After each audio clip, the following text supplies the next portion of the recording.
to the weather, we got maybe 2 hours before full blizzard, so we got to move fast. It looks like it's trying to fly through a force field. It's a huge magnetic disturbance. That's typically going to be indicative of a void.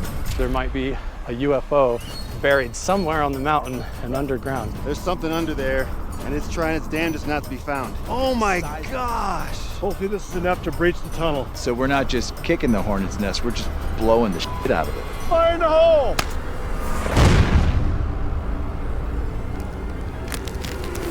For years, scientists have been working to reveal the secrets of Skinwalker Ranch.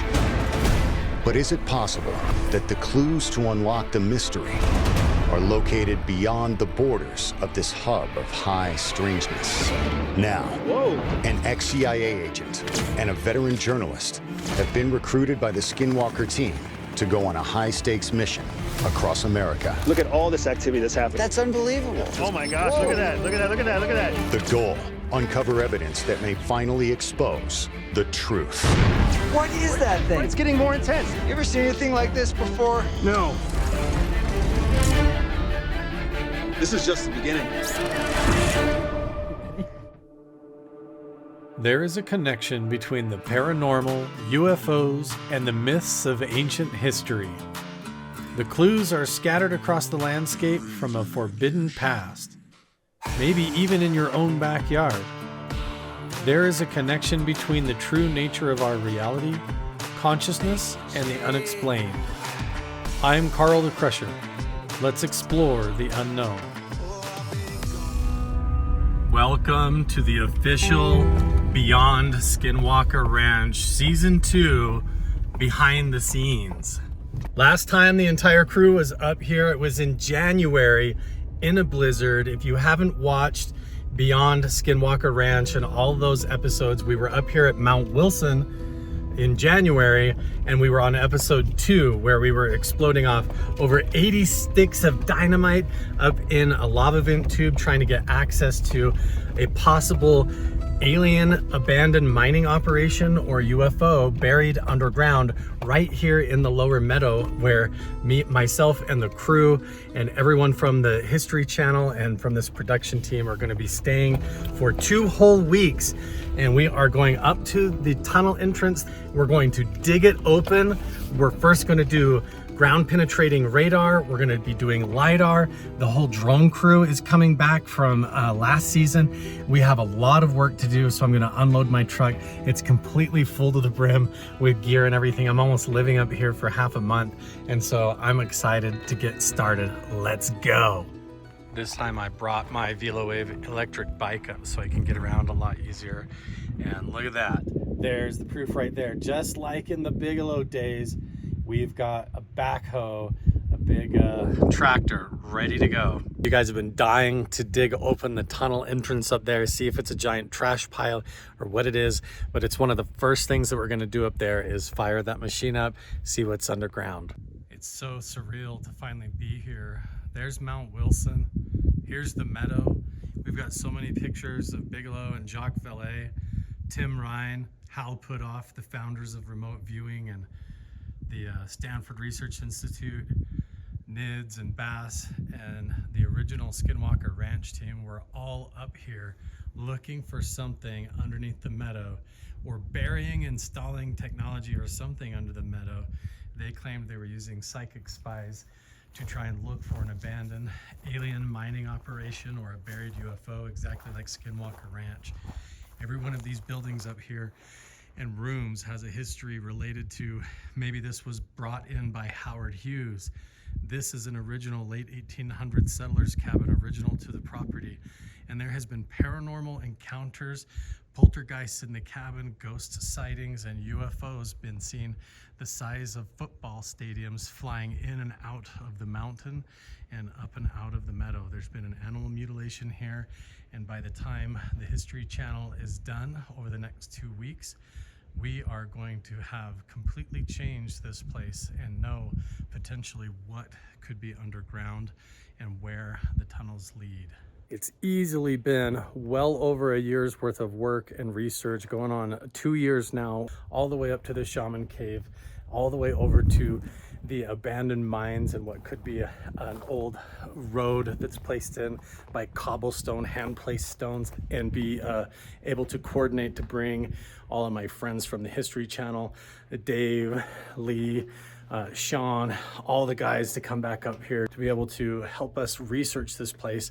And I feel especially honored by A&E Networks, History Channel, and Beyond Skinwalker Ranch, the whole crew at Rail Splitter Media, allowing me to film this behind the scenes and trusting me to do this.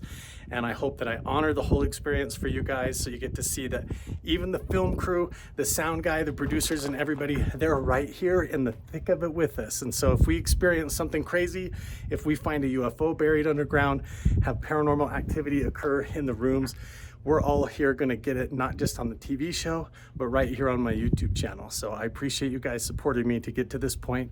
It's going to be really fun. If this is your first time over here on the series because you like the show Secret of Skinwalker Ranch, all of the links are in the description down below to go watch. I've already done 3 full behind the scenes seasons up here at Mount Wilson Ranch, including Beyond Skinwalker Ranch. You could go to my website or the Patreon pages to find out more. Of course, that all might change once we dig the tunnel open. We might have to change things radically, but as of right now, that's the case. Make sure and go check the links to catch up on all the history and what we've been doing up here, and that will bring you up to speed.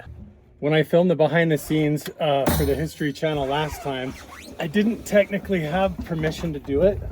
I kind of told everybody that's what I was doing, and in the end, the footage turned out great, and I approved all of the footage so that by the time I was getting ready to upload it all, the History Channel, the whole crew and everybody, they liked it.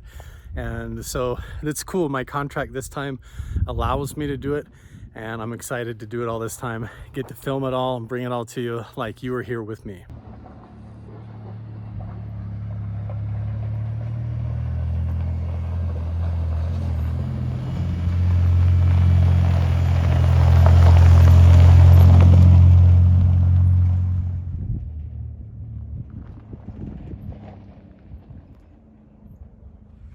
Get Sauce is here, gonna do the meals. Look at this freaking cooker that he brought up to the miner diner. This is an old army trailer that you converted into a grill. Oh my gosh, this is amazing. So we're gonna have some killer food this whole time. Barbecue tomorrow.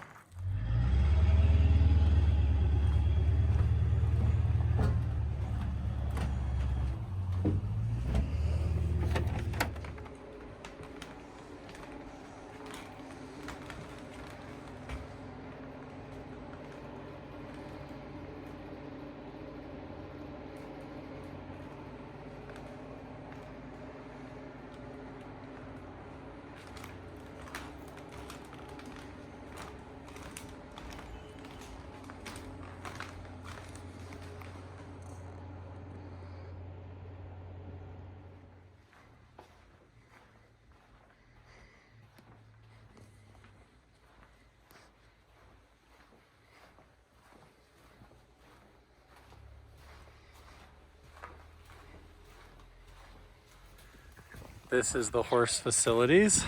That's Nugget, the horse. Nugget will bite. It needs a little bit of hoof care. But these are the horse facilities here. Creek runs right through it. There's the goats. Hi, don't try to bite me. I like you, but don't bite me. He'll try. But yeah, it's right here in this whole meadow at the bottom of the ranch. Look who showed up. It's Jerry the miner. What's up, Jerry?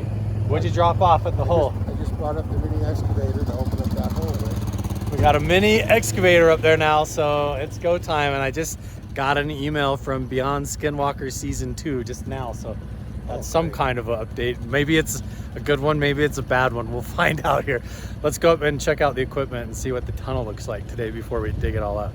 What do you think that is with the chain and the pulley and the rail? Because it's on a set of light rails and because it's a long chain. Yeah. What that is, I think I'm about 90% sure it was a big heavy metal gate. It was too heavy for a man to open it. That's why it was motorized, and that's why it has the chain on it. A lift gate. Like a garage door, but more of a horizontal one that slides back and forth. And when they were done, they tipped the whole thing over. And that's why the rails are up on the surface. We're going to find that gate buried in that hole. So that all was bent to hell. That was the main support to hold the roof.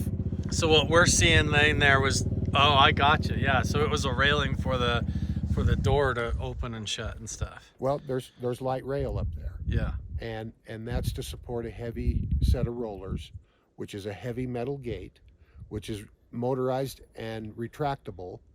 And all the evidence is right there to show you exactly what that equipment is. Even with the ground track, like for wet ground for driving heavy trucks in. Well, so that's all more evidence of it being a portal or tunnel entrance then, or something. One big enough to drive a vehicle in. Damn. This is like an underground vault entrance. That's going to be crazy because these guys, we're going to dig this open and we're going to find out in a couple of days. This is the final hour. Tuesday morning, I'll be tearing it up. Yeah, I can't wait, man. And it's Sunday afternoon right now, so I'm anxious. Wow. Listen, I'm going to go up there and take another look at it and see your rig up there. And well, I brought the baby digger. That's for fine, tuning. very precise digging. Yeah. I mean, literally, it's like digging with a hand shovel. Yeah. But a lot easier on the body. Right. And I'm going back now to get my cat 416 backhoe. And then that's the real lift. Prepare it to bring it up here. Hell yeah. Tomorrow, if we can get a truck. Right. It's hard to get a truck when you snap your fingers in Ely. Yeah, nothing happens quick in everything takes a day. You know, they're waiting for the last minute here to make these preparations. So this is the real deal, yeah. I'm doing everything I can on my end to be ready to go. Yeah. And so hopefully we transport tomorrow. So this was cool about the behind the scenes that I get to film is that when people watch the real final production, it's just going to look all buttoned together. Like here's the equipment, but now everybody gets to see it's really just us coming together and deciding we're going to work as a team, and the camera crew shows up, and then we do it, what we've been planning on, you know. So it's really cool. And what's really going to be cool is I'm going to be filming behind the scenes of Carl filming behind the scenes We'll see. over on Great Basin Gold Rush, my YouTube channel. That's right. And because I'm new at this, Carl's my mentor. So that's right. Everybody go show Jerry some love over on Great Basin Gold Rush. Yeah, if you want to learn how to mine gold out in the Great Basin, most people get discouraged and quit. And Jerry's the man. I can tell you how to find it. I can't believe it's finally going to happen. This is the cool little mini excavator. Jerry's going to be running this for the TV show. We're going to do some preliminary digging. Could this be the tunnel entrance? Wow, I hadn't considered that this could be a gate railing. Right? Wow. I guess that makes sense. What if there was a big draw gate? A big, almost like a giant metal garage door. And this railing was the slide for that. And like Jerry said, they tipped it over. What if this is a huge metal gated doorway and they tipped it over, and it used to be up here with a huge door that slid across, and that's why there's tracks where a truck was driving up, you know, on the wet ground, why there's sub pumps. Oh geez, don't slip and fall down the shaft, right, Carl? What if you know, they've got all these pumps, sub pumps. If this is a big railing for a door, this could be a tunnel entrance that they were driving full-size trucks in and out of. And if the ground was wet, they'd put all these down. So there could be a whole floor of that underneath. It might be really freaky when we dig this out and to realize what Jeff and I have been walking around on top of. What if this is a giant hole like 50 feet down or 40 feet down? Like, and we're just like walking over the top of it, like could fall in. Who knows what's down there? There's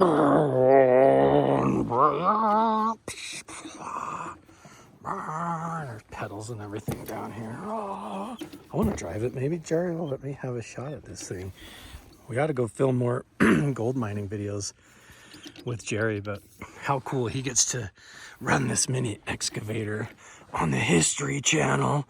See, and he brought this from his house. So in the behind the scenes, you guys get to see how this all actually comes together. Jerry is the real deal. He is a miner out here in Nevada, and he is our mining expert. This is his equipment that he's getting and organizing that we arranged for him to bring up here, and he's the one that's gonna dig the tunnel open. It's not like these experts are, you know, coming in from California to Hollywood and from New York, from Rockefeller Center, and that they're the ones deciding or scripting any of this. This is all really happening. We have come to this point where it's worth their time to come back to this location to follow up from what we did in the last episode. And you can go watch all the behind the scenes for that too. But now this is the real deal. We have this entire structure that has revealed itself up here that could have anything down there. We've got these overhead scans that it could be an abandoned alien mining operation. There could be Howard Hughes rooms and technology, a secret laboratory underneath the ranch here that was abandoned or closed down. There could be storage containment. It could be just a big abandoned mine shaft. Who knows? What was Bigelow doing up here? Why was the MX missile program under Reagan up here? Is there a whole train system or tunnel system and who knows what? Why is there so many ancient indigenous artifacts all over the mountain right in the same location? But this is where it's all going to be at. We got the equipment up here. We got the team coming together. It's all of our friends, and we're just getting the film crew here, and then it's go time. Wait, the what? He's looking at my groceries. No, there's footprints on the glass. Like baby footprints. Holy shit. Who would have had a baby that they put up there? Look, it's like it walked up. Right? Let's, right? Why'd you hold your baby up that high? Who holds their baby up like that and puts their feet on the window? That's weird. Like how far apart the toes are over here. That's weird, dude. Did somebody do that with their hand being goofy or what? I don't know.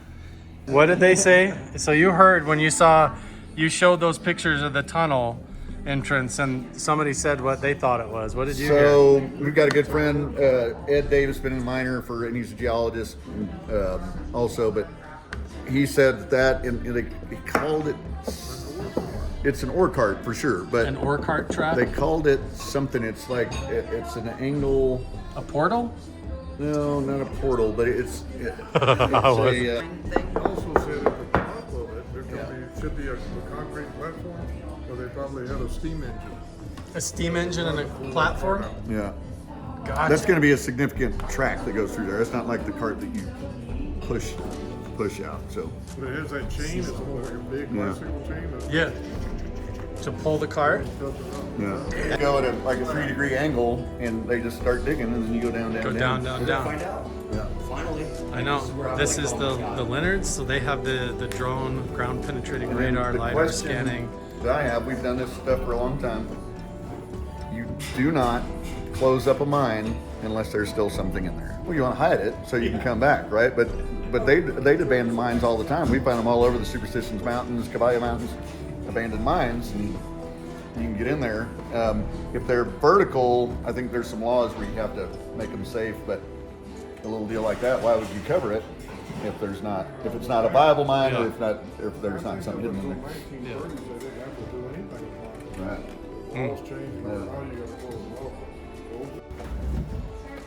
It's getting the whole Scooby-Doo gang back together. Yeah. So this is really cool. Everybody can't wait. So they've all been watching my YouTube channel, this one right now. And so the producers and everybody want to go up. They've been dying to see the tunnel entrance. And so the first time ever, we're going to go up in the dark and check it out and see what they think. So we're already here. This is it. So Odie's going right to the hole already. Can you believe this was here? And then, so the blizzard that pushed us off the mountain last time you guys were here actually revealed the real entrance. That's right. Now the whole game has changed. So I think this is what we were looking for the whole time.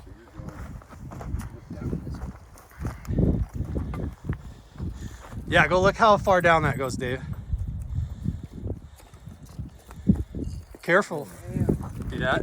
the chain there too, and the chain keeps going. Dude, yeah, you're on Now go around, follow it behind you all the way back the other way towards Jeff's house, towards the ranch, and look it down in there. Look at all the wood Yeah, on top of that. it. See all the wood on top of it?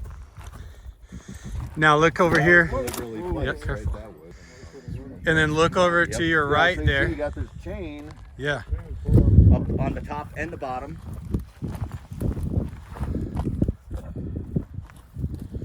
There's some kind of little motor over here. Yeah. And then notice there's like a sub pump pipe with the slots cut in it to your right by your right hand. Going in the dirt there. Drilling shaft right over here. This whole Yep, right there. Oh yeah. this whole thing is like to pump water out. This is like a draw pump. This This was for swamp pad. This is a Basically, rack. In Vietnam, they would laid a whole field of swamp with this, and then you could land. this is like for driving trucks on. Yeah. Now and then where's the light pole? right there. Up behind you. Who's We just walked right under it. That's what. So that's a dead end. That pole just dead ends and ends right That's there the off the main termination line. of the power. So that was up here just for whatever was here before. Yeah. Yeah. The pole states 71 on the pole the last time. So it's Yeah, that's gonna be. here. I need to ask Ed. There's a certain term for this kind of mine, and it's like it's a something. Because he saw it, and he goes, "Oh, that's a blah blah blah."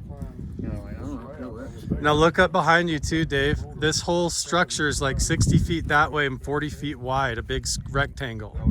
And that you're standing in the middle of a whole sunken thing.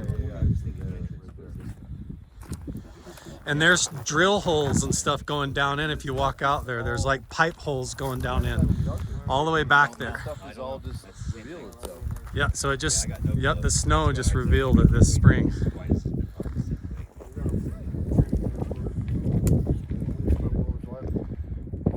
Yeah. So see what happens is when they fill it back in, Yeah. over time, as it settles, and then water finally gets in one little hole. Yep. Starts dribbling, And and then it opens it up. When you guys were up here in January, it Yeah. was the worst winter and blizzard we'd had up here in 10 years. And then Yeah. all of a sudden we thought it was getting rid of us, but really it was showing us the way. Yep.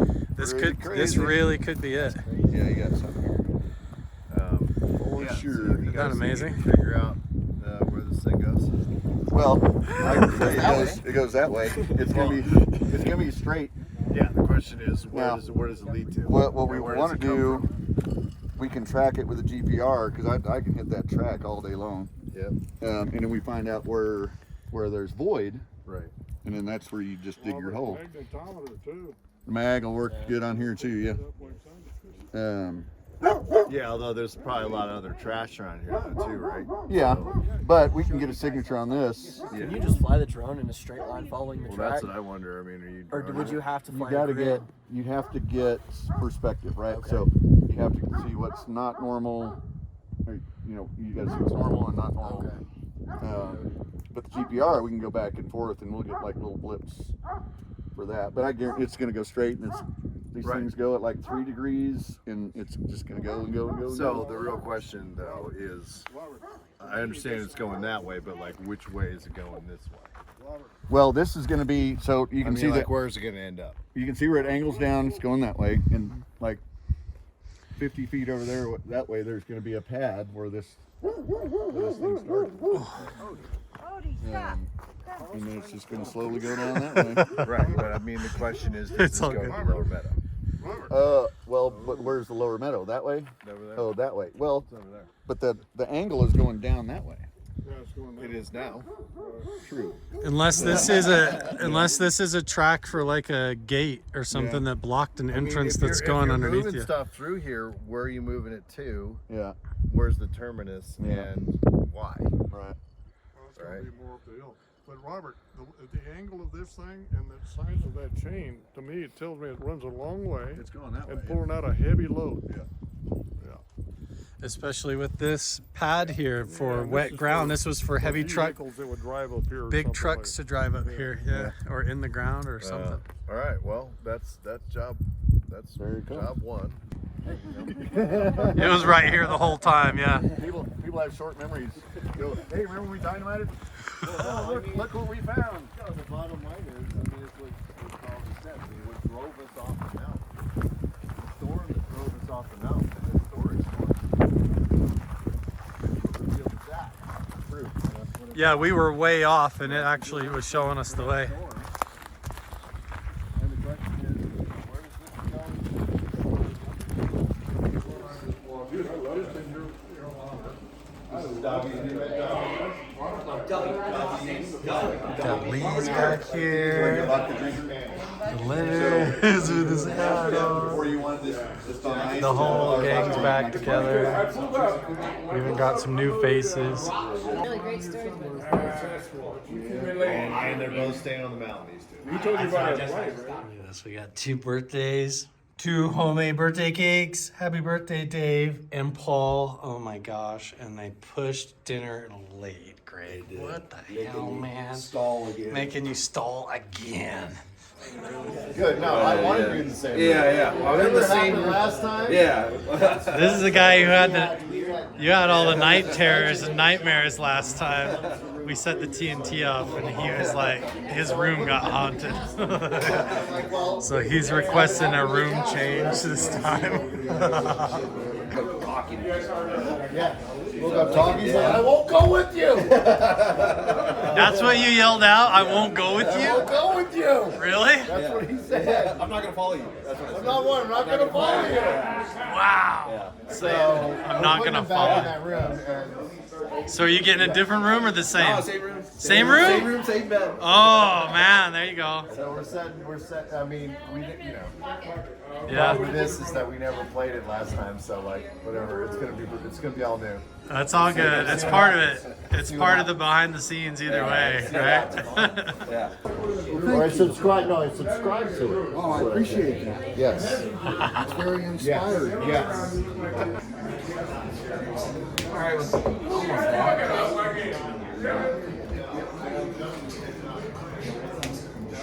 Oh! I'll take it. That's difficult. Come over. There you go. Hey, Lee, how do you wash your hair? Like everyone else, I just take a long time to dry. Shampoo, blah, blah, blah. But I ride a motorcycle, so it's kind of quick. You can put it in the dishwasher. What kind of motorcycle? Oh yeah, lasagna night. That's what we're getting. It's Andrew Bustamante, Mr. Everyday Spy. Look at that. The whole crew's back together. Yeah, he's You got to get a picture of you and him. If you insisted not to. Right. No! It's my cake. It's your birthday. You put the whole way. Yeah, happy birthday to Dave and Paul's birthday. We're all just having dinner, chilling right now, getting all reacquainted, and enjoying lasagna, pasta, garlic bread, and Caesar salad. Wow, so crazy. It's been such a huge project, so much effort, so much logistics and collaboration to try and pull this all together. We've even been moving beds in and out, restoring some of the extra beds in the haunted settlers cabin now.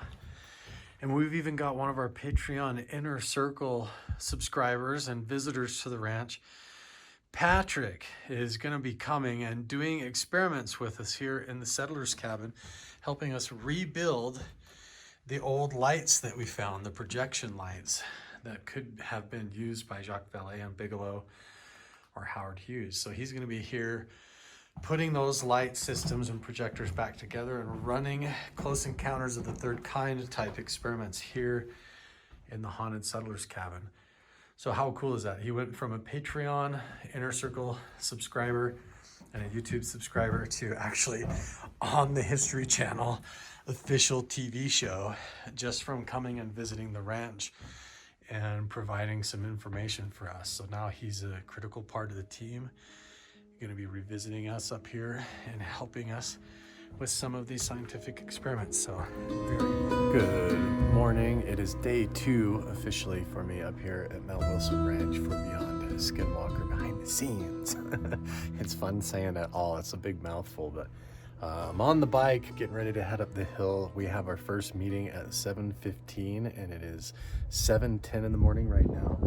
I apologize for the wind. I'm gonna use the AI software and everything I can to try and cut the wind down throughout this entire series, but this isn't a situation where I can put my microphone on and gear up because I have to be very discreet about my filming. I basically just pull my phone out in between the shots and then I get all of the behind the scenes stuff like that. So if I'm all mic'd up already for the History Channel and for these guys, I can't be all mic'd up with my own stuff and have all my own gear out on camera. I have to be kind of sneaky about it, just so that I don't ruin the authenticity of what we're doing in the moment. And we've agreed to give the History Channel all these big moments when we're digging open and everything, but then as soon as they're done and we start planning and we break scenes and we're talking about things afterwards, that's when I get to get my camera out and film, and it's really fun. So let's head up to breakfast and see what's the plan for today. Holy smokes, it is go time. Right in front of the Craw Creek Saloon. The production team has arrived. This is an entire truckload of their gear, and just for comparison, here's what they bring to the table, and here's all of my gear right here. Isn't that crazy? Everything I use is in here, and this is why it's exciting to be able to work with these guys, because they bring a next level of research equipment and camera gear. If we're gonna catch something, this is gonna be it. Morning. You're good. Look at all this. Oh my goodness. What do we got here? I can kind of see right now. Bacon and eggs. Oh my. Pancakes are almost gone. I'm late to the show. Oh my gosh, everything's already been eaten. Bustamante, Sean, Dave, Jerry, Lee. We got the whole gang back together. This is David. Where do they find the grass? Is it around? We don't know. That's what we're kind of looking for. It's like where it is sourced from. Because there's so much of it around here. It's kind of, These are some of the artifacts that have been found here, since you guys haven't seen them yet. We're just going around for behind the scenes and getting some of the cool stuff. If you hold it up to the window to the light, you can see through it like the tiger, the zebra striping. Isn't that cool? Right down the hill from where we're digging. Yeah. Wow. This is all the pottery that's been found up here on the mountain. yeah, this is just pottery shards. Yeah, I just made that one. So yeah, I'm keeping.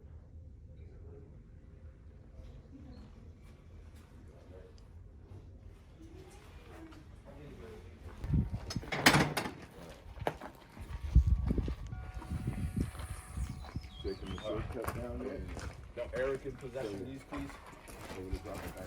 We've been in that panel, I think. No, in the big room. Yeah. This is where the same minutes last night.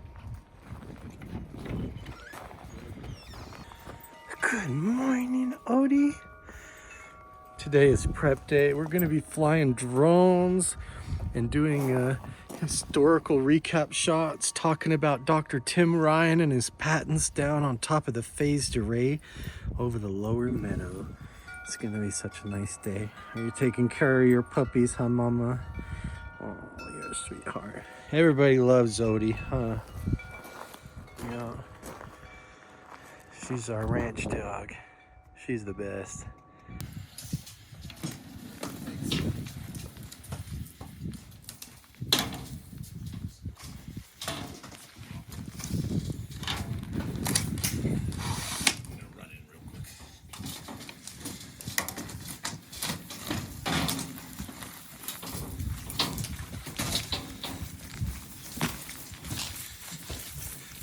Morning, Lee.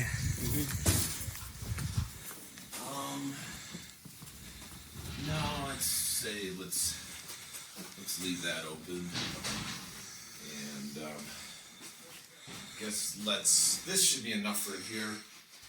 See if he'll. Yeah. Do you want a table?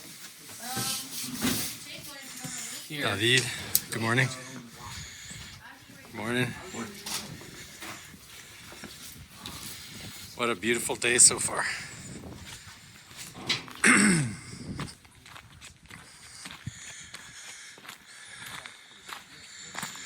Oh, look who it is right now. Mr. Dave Carr.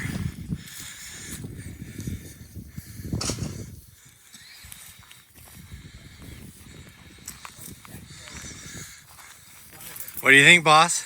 Talking the wild asparagus. Yes, sir. I just try to figure out how sloppy this sucker is. I know. What if you... It's pretty sloppy. It's very marshy. Yeah, now you can see why Bigelow had that thing stuck up to the seat for over a year. Put it this way, if we have to dig anything, it's not going to be that hard. No, it'll scoop right out like soup. Yeah. The hard part will be not sinking a rig in here. I agree. That's been the challenge for every team that's ever been here before. So we will see how we fare. It's like our own little money pit. Yes, sir. Absolutely.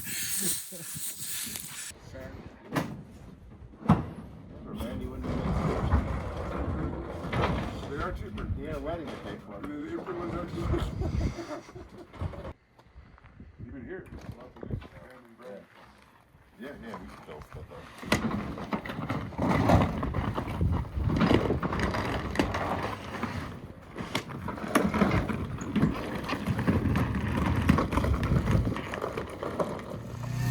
If there's any kind of a phased array sensor or alien stuff underground here, they definitely know we're up to something. All this heavy equipment moving in, all the camera crew, all this gear unloading, mowing the meadow, all these people walking around. I mean, if there's an intelligence here that's aware of our presence, it knows that something's up.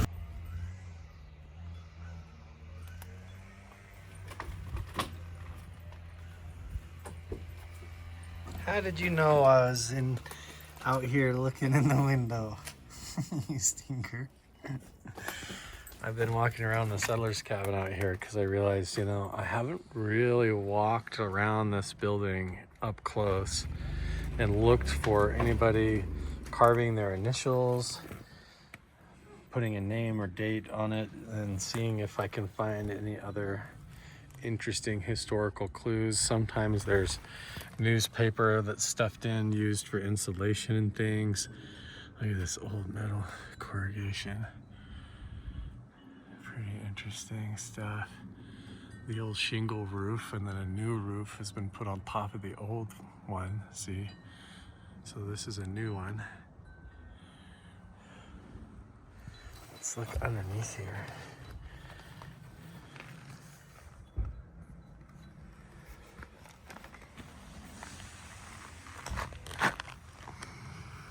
Just all the foundation. There could be names or anything, so I'm gonna walk around and see what I can find here while we're getting ready.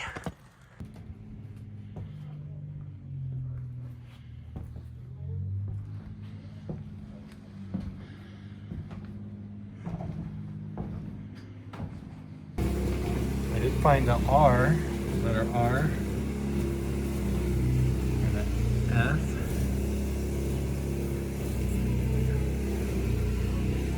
What is this? X.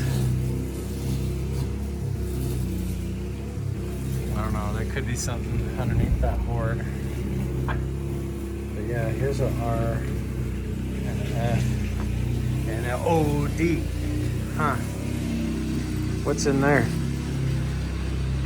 She always goes in and sniffs up in the fireplace in there too.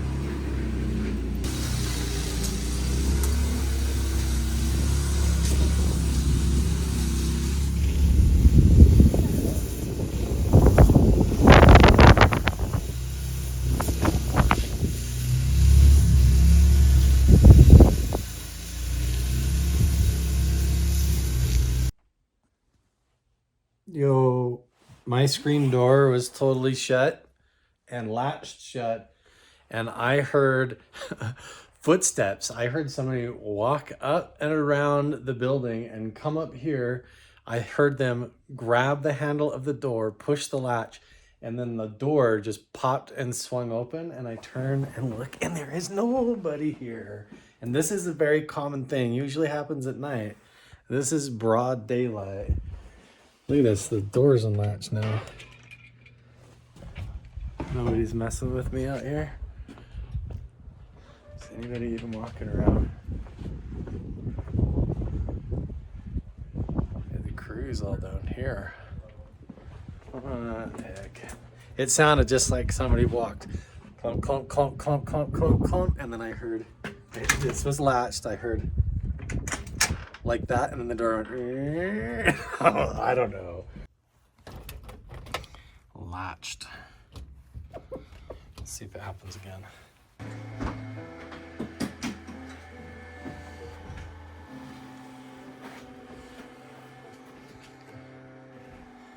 You guys have been busy in here like Christmas elves. Look at this. Jeez. Only boy in the red shirt. Everybody's been crushing it this morning. Yes. That's what I like to hear.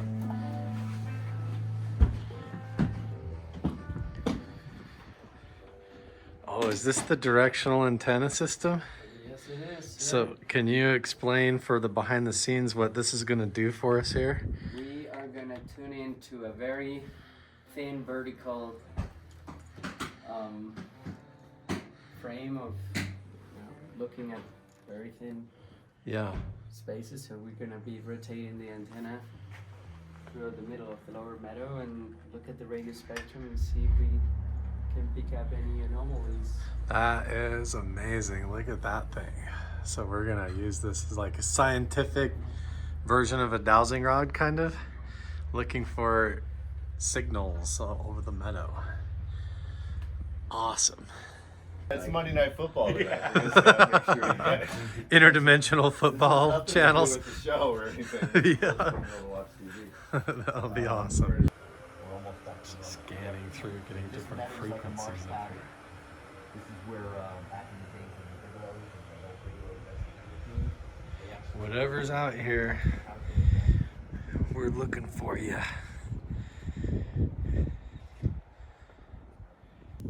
There's so much going on up the ranch. Nando's over there flying the drone up over the tunnel. They won't even let me go up there anymore because they don't want me to see what they're doing. And then when we dig, they want to get my first initial reaction. So I'll keep an eye out here. I'm spying from the trees back here by the old wagon and the power poles, and maybe I'll catch a shot of the drone and see if it crashes or not.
Try the laptop case.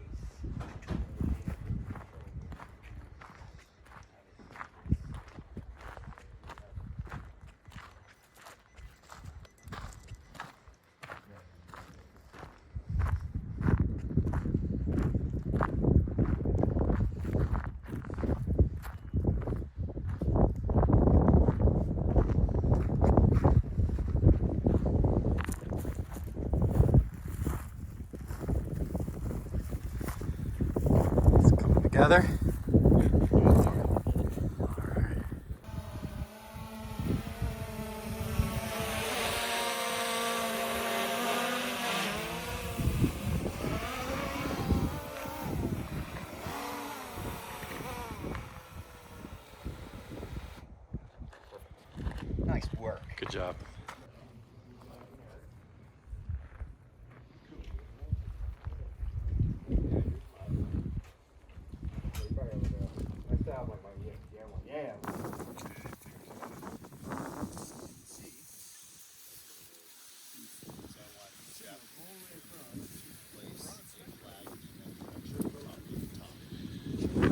We're getting a bizarre signal here at this antenna. It's very validating right now.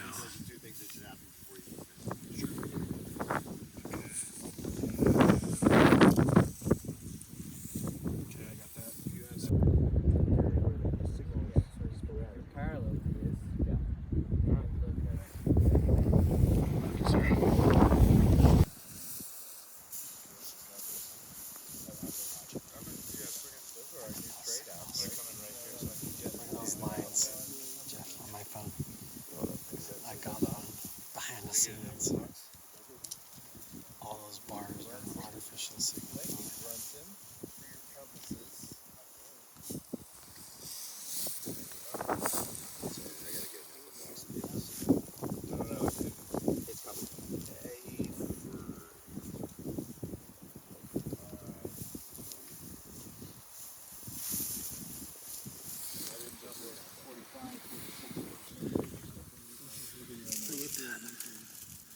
I'm filming for HR. Yeah, it's tough to that's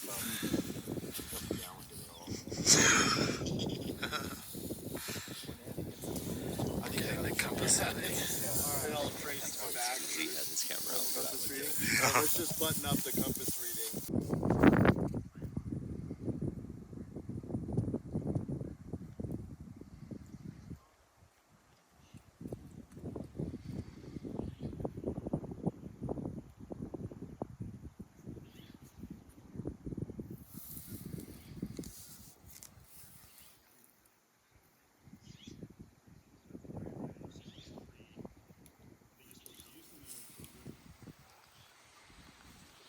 Never seen anything like it. And I'm not an expert, but How many CIA agents does it take to run a compass, Andrew?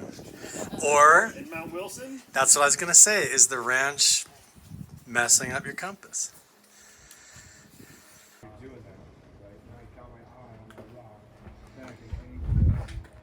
But when you angle it, yeah, it's really still hard. It's very difficult to read that back wheel. That's in reverse. If you don't have the sun shining right behind you.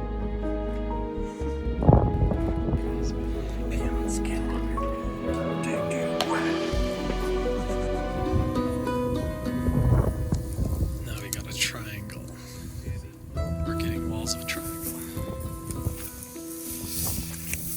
See.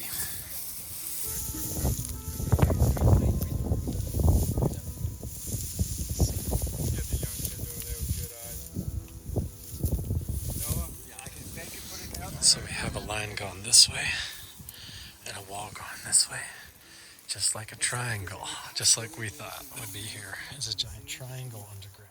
Look at that signal coming. Clear heads up. Hey man, start the scene. We're all flying by the seat of our pants here. I get it. I get it. You did have a compass in your Usually pocket. when I'm outside, I believe you had a compass in your pocket at the beginning of the scene. There's so much wind up here, guys. I'm sorry. We are finding a line that goes clear up the meadow. Such energy. Seems like energy. Every angle. It's all over the place, dude.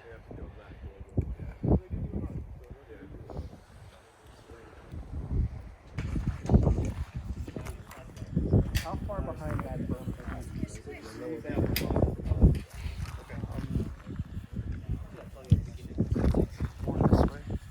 It's just every time we have something like that, we should all have the time to fuck around with stuff. I know. That is so cool.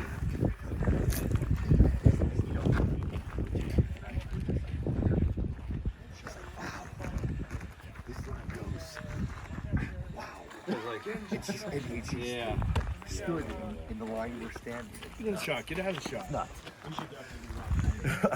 I can't wait to get back. So we just wrapped filming for the show, but Andrew Bustamante is now hooked. He's like, wait, what is in the meadow? And he's all weirded out. So he's like, you got to go get your backpack and your gear. So we're not even filming for the show.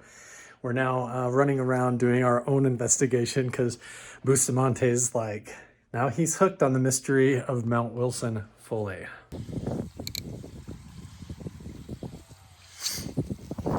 So if it goes above 50, it's supposed to be unsafe.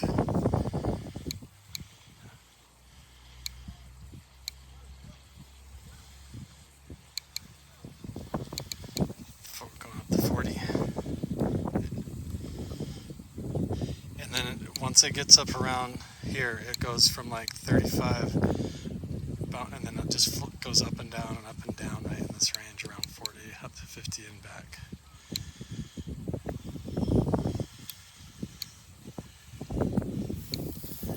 This is like, yeah, keep walking around.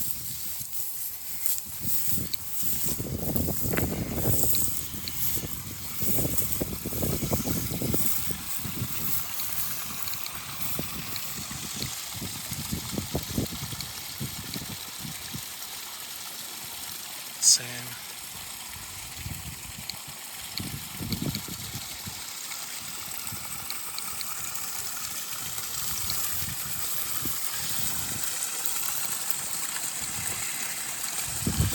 It's like going up and touching 40 today and going back down almost. Not quite in a danger zone, but it's still higher than normal. Use this now and see what happens when I cross the line here. So here's where we got the flags the first time. I'll come up here and cross it. Maybe I'll stand in the vector and see what we get.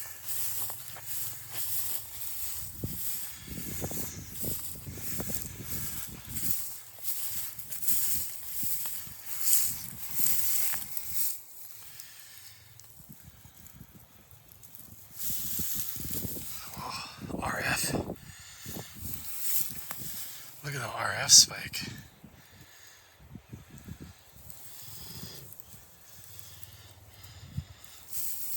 This is right where the animal mutilation occurred. Here's the triangle right here.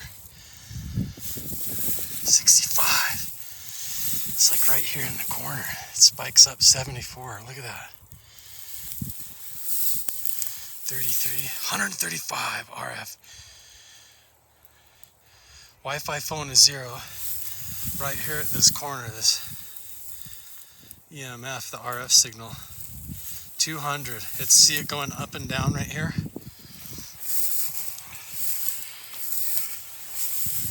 So the RF is like shooting up and down, and now it's stopped. Let's go on the line here. There's the flag. I wonder if I can find the bottom of the triangle down here. Look at that.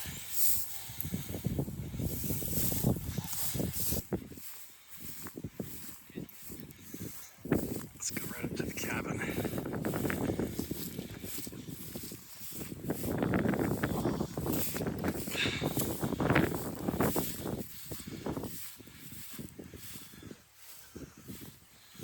There it is. There it is. Right on that line. Right on the line of the flags. The RF shoots way up. Look at that. 100, almost 200. What the heck? Right where they found today.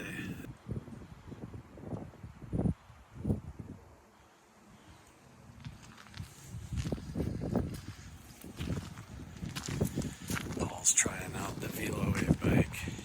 It's pretty awesome. That's cool, right? Just got a truck stuck in concrete.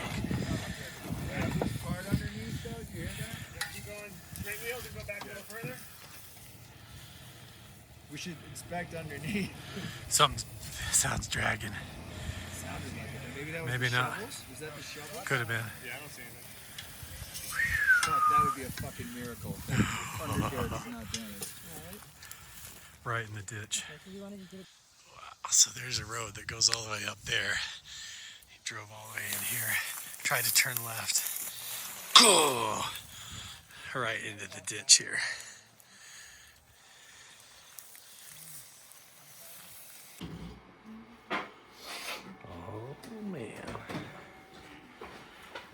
Here we go again. I think we're going up to the tunnel today. Okay, that's why I was wondering if you came out of the military straight in there. Okay. We're getting Jerry ready. I'm already behind the scenes. This is Jerry's first day on the big screen. Big day. Are you nervous, Jerry? Yeah, I'll be honest. Yeah? Sure, why not? I have some. It's okay. I was a little nervous yesterday when they were like action. I was like, "Ooh!" I felt it go up through me, but we're all doing good. Yeah. So that's 66 or 62 heading. Yeah, that does take us like, this is the caves, right? Yep. Right there, yeah. And then that 44 heading. Okay, I got sausage and stuff. No takers. It's gonna take us right here. So really, the intersection should be somewhere around here. Yeah. Thinking about it. It's gonna be super. It really is like and that might like be a wall and going technically that could be the picture of Jacques Vallée, Tim Ryan. We have Bigelow. photos. We have photos of them standing right here, and then photos of them all obviously down in the meadow all over here.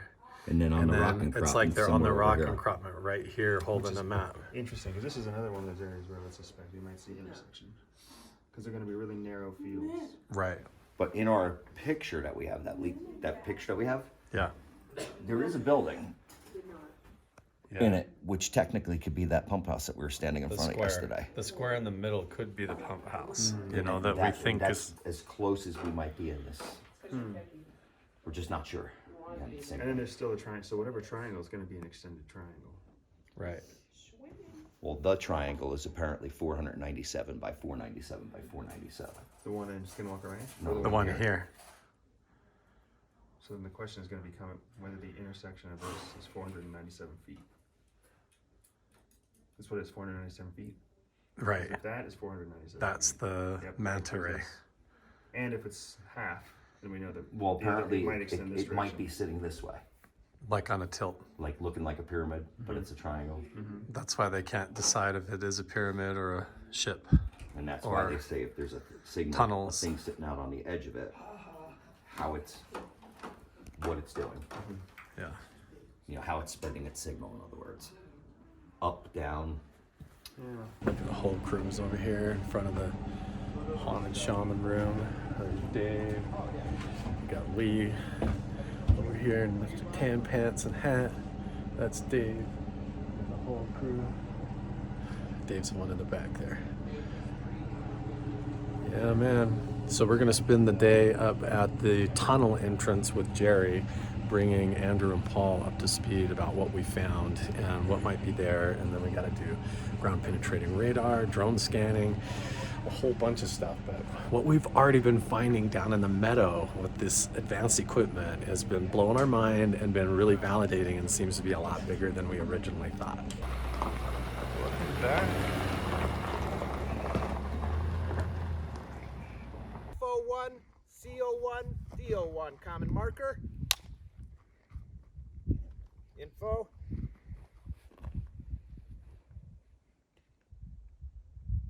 And color chart.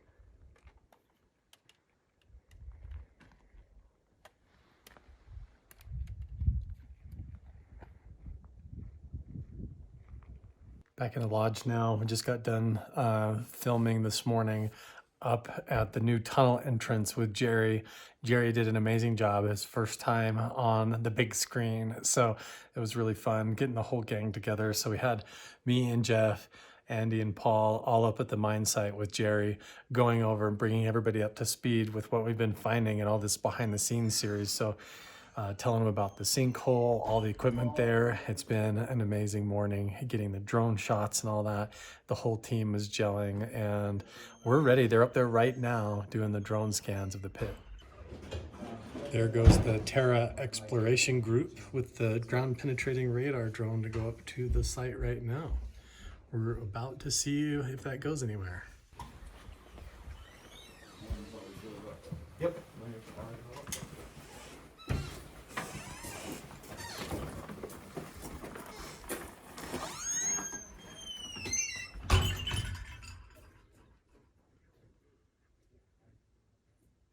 And he might have been doing drift that's mixed into the ground here. Wow. weird shit, you know, even on the internet. I watch a lot of stuff because you heard for years about giants and everything else, and people say, oh, there's no giants, but up in Lovelock, Giants that they actually got out of that cave up there. You know, the bones and everything else. We just went and saw petroglyphs. 6-fingered guys. 6 fingers, 6 toes that were the same natives that were up here leaving artifacts on the hill here that migrated down. You can see his drone going right now. They're LiDAR scanning where that tunnel is. So what do? Take a backhoe and dig down into the tunnel? Heading down in there, you look to the right there, there's a big old shelf of the city. Big old vein of it. You see where they knocked it out of it. Right on top of Panaca? Yep. On the way down to the other side. So on the way down the Utah side. Wow, they totally could have got that and brought it up here. Well, see, Farrell Lytle, he was a big guy, the word scientist. He lived in Eagle Valley. Now he's in Michael. But they took the city and off the shelf. They linked it with Canada's, the Dakotas. Right in the middle of this, we got a helicopter buzzing us.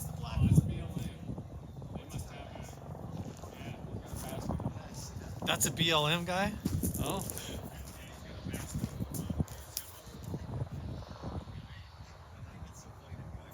Oh, there he is.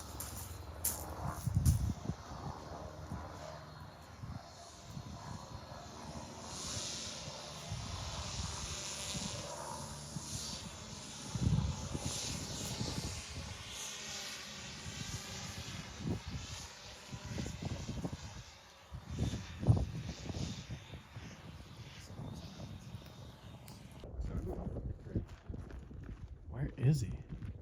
Yes, there's no fires. He's flying over with a bucket like there's a fire maintenance, but we got a helicopter buzzing us. Spring Valley Summit. Why the hell would there be a fire there right now? Look at him. No lightning either, right? What is he doing? Yeah, they're spying on us. See what them guys are doing up there. He's coming back up. What is he doing up here? You see him?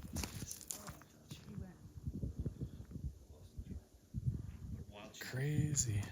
All right, while we're LiDAR scanning. Look at this guy.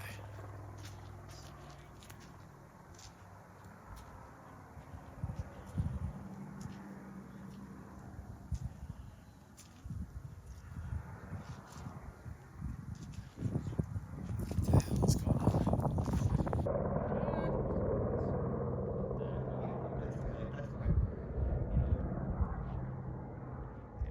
Sounds like I'm talking to my daughter right now. She said we live in a matrix, though.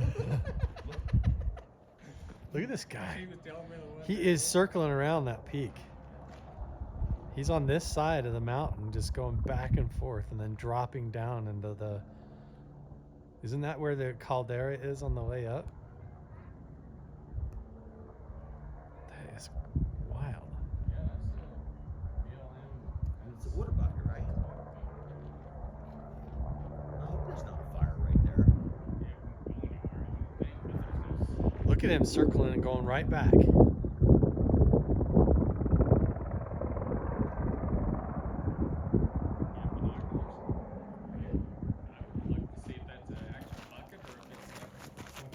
I'm zoomed way in. It's like a weird... No, you can see the water coming off the top. You can see the vapor, the water coming off the bucket. When he was flying across. You could?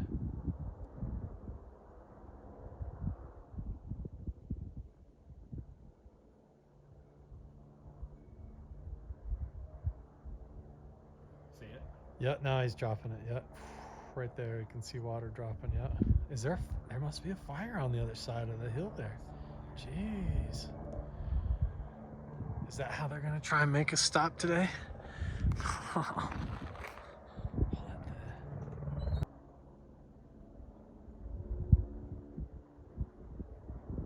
There he is.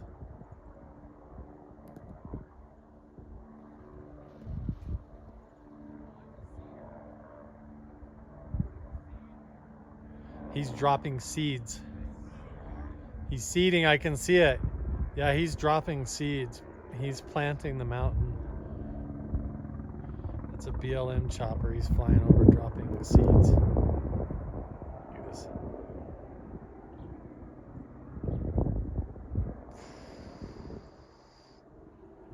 Wow, that's cool. What a shot. Of all the days, too. It's legit flying right over the shaman cave right now. Look at this guy. Right when we start doing ground penetrating radar, this BLM chopper shows up, decides to seed the mountain.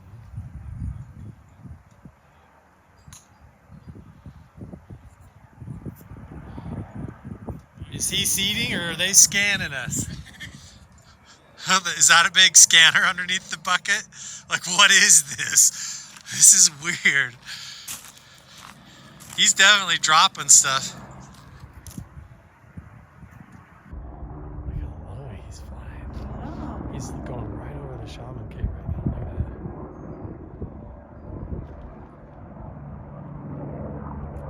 What if he's scanning the mountain? There's really a scanner underneath that bucket.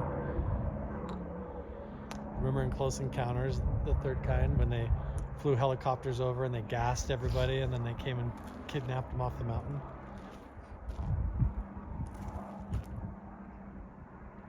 Weird. That's a stay. This is where you. That's stay away. Right You say there. not. Carl's not allowed to go in that corner. No Carl in this corner there. That's because you guys proofed it over. You guys just ground scanned the whole the tunnel. Yeah. Great. You guys have even flipped up a card table like the Wild West to hide it from me. Yeah. You guys. Flipping tables. All right, I won't go over there this time. I promise. He's the only one who knows over there. Look at that. Yeah, you want to talk about circumstantial and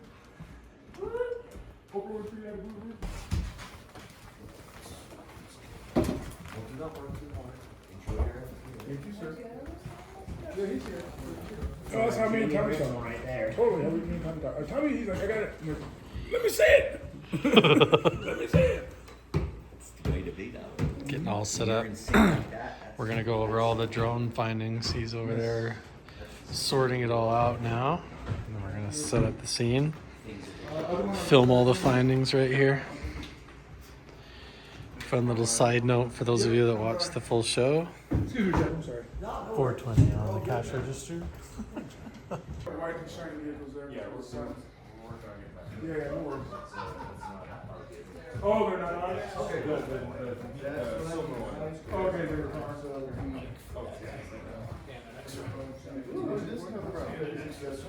The third column is the. You left it the other night. That's yours, right? Yeah. Yeah, I thought you left, yeah. You left the beer. You went and got the beer.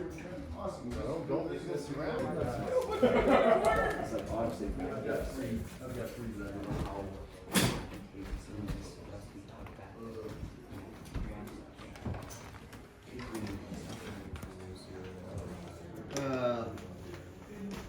I am going to, here about 2 minutes.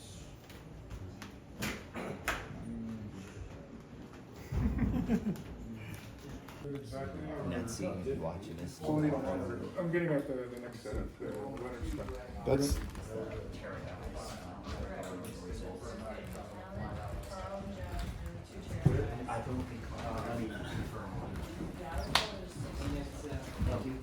What?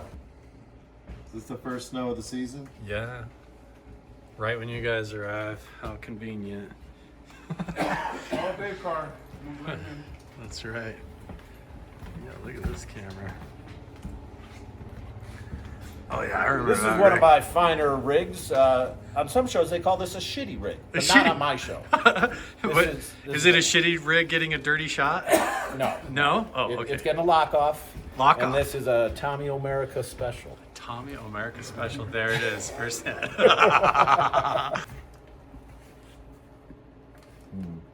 That monitor cuts off apparatus, so I can't get a 3-shot So you from this level. So you're basically getting it over the shoulder of the monitor and 2 people. Yeah, I get half of. Oh, see, now you're telling me you didn't want to break it. I told you when Joe Tommy gets here. Why you always do me like that, man? You get 7 bucks outside it. Do the screenshot. That's awesome. I like the symmetry. Let's take the good night 11 and move it. Did we decide? Did we settle on the color temp? I'm working on that right now. I think we're going to be around the 4,000. What did I say? We're So going it's to on the reveal. We're inside going of to me. find out Yes. some of the data. What is this? From the tunnel. Everybody else gets one. Well, I don't even have any idea what they're going to reveal, but they got this whole I said get in there. You'll see the basic computers set up, producers and camera guys. Tommy's got the shot. Everybody here. Okay. Yeah, but intent. Andrew's fixing his hair. Does this collapse or? And we didn't know this is mag. We don't know how deep that is. No. That rock. But if it goes at our 4 degrees, Yeah. we can Be about 18 feet. Yeah. Okay. Okay. Tunnels. To the bottom of the top. We have tunnels. Where's oh yeah, go ahead. You need to turn it off yet? Well, if it's less than 40, then I think I know. But we want to get a core sample. That's all we get. You gotta go watch the episode, guys. Show you where to go. Show us the way, and now we know the way. We know the way. That's wild. I love the 99 out of 100. Can you 99 times they do this, they don't get anything. This one time. Dig site up one more time? Or the drill site? Yeah. I just want to ask. Jeff, good place to dig. He's convinced now. Tunnels, chambers. We're gonna find out. That's wild. I love the 99 out of 100. Can you 99 times they do this, they don't get anything. This one time. Dig site up one more time? Or the drill site? Yeah. I just want to ask. Jeff, good place to dig. He's convinced now. Tunnels, chambers. We're gonna find out. I guess it was some kind of You hear all the Right? Did I say to you? Like, Oh, Ah! So you got to up the rebar. Well, the problem is with the lower meadow is the softness of the lower meadow. Just to begin with, is getting a drill rig in there. I mean, that's We're what trying to Jeff figure is out how to saying. get a drill rig. In the lower, well, not in the lower meadow. Right. He's saying like in the lower meadow, you guys are crazy. So that may be where the drill rig should go. Yeah. Obviously, it'd be nice to get a day of digging under our belts, which we're doing tomorrow. Day after tomorrow. Oh, it's day after tomorrow. Day after tomorrow. Why there's a chain on that rail. To pull the cart up from here. That's one hell of a long chain. Yes. 100 yards. So it is mine rail. Yes, sir. Well, and you look at that cart out there. Where's all the waste? Where's all the dump? Where's all the stuff they removed? That was the first. Exactly. That was my first thought was where's the tailings, but they made that place disappear because whoever they went in there with bulldozers and just covered that thing up and made it look like nobody was ever there. Maybe that's the whole parking area has just been leveled off and smeared out. Like this, the whole upper driveway area, that whole, maybe they even used the spoils, the tailings and everything to make the dam. They spoiled some stuff off the edge. Like, did they push all that down and make the dam out of it? And that's what they used? Possibly. You know, because what if they just dug that up and out and then they shoved it all off and made it and used it for a purpose to make the dam to run the property? You know? But that's the tunnel right there. That's the depth. And we have a line going up and these points of interest coming off, and it hits this target right here. And then this line straight. If you take the yellow lines off, it just looks like a void going down. And this line goes all the way down to our targets on the phased array in the meadow, right down here. So fascinating. Excellent, guys. Wow. That's amazing. Yes, sir. We got our work cut out for us now. Totally not what I thought. That's surprising, though. They tried to hide it, though. Carl, are you on the show now, or is it just Mount Wilson? I'm on just Mount Wilson, but the behind the scenes for all of it. So they had me do. Oh, okay. Yeah, y'all got a lot of stuff. What are you seeing, Jerry? Tell me what you're Are seeing. these two more collapsed portals then? It's on either side. This I'm taking is the pit That's that we're that pit examining. where all That's the what we're metal is. examining now. And you found this running to the north. And that one's the track, and we actually we got a compass, laid that line on the track, and then when I overlaid this image, it matched up. Perfect. It matched up perfect. Can you remove the yellow line so you can see what the dark line looks like without the marker over top? Because it's not like we're just drawing the yellow lines on there. They're following the voids. See the dark now? Yeah. So those are cavities that have maybe collapsed, and they're 10 feet wide. Approximately. It'd be good to, we do need to get that for when we dig, which is in 2 days. Definitely. Have that shit. Yeah, it's the real deal. How big Couple scoops, How big 2 is the excavator? scoops. Right? 416 cat. Okay. How many yards is the bucket? Oh, it's got a 1/5 yard. It's a 24-inch bucket. Oh, okay. Yeah, we could do. I could bring a 12-inch bucket. Yeah. You know, for if it's hard to dig. Yeah. I don't suspect it. I was going to bring the big bucket. Yeah, whatever happens, somebody just puts a bunch of dirt in there. Whoever covers it. Well, it's good to know because I don't want to run my machine over that void underground. Yeah. Yeah. It's 8 tons. Oh, yeah. How much is what? Yeah. And if it continues at that 100 yards, 22 feet. To the bottom. It's a decline on the way. Yeah, it's real slow, and they couldn't do it too steep, right? Because if you do it, you can't pull the stuff out. So they would just kind of, well, you're been in mining and sure. But That's a heck of a lot of money invested. Nobody has motorized carts pulled out by machines. Yeah. Yeah. That's not. No. And then hides it. And no company would leave it there. If they would decide to close the mine, they'd take all that stuff out. Go put it somewhere else. No, either we're talking, today we're talking about, I thought a fortified gate.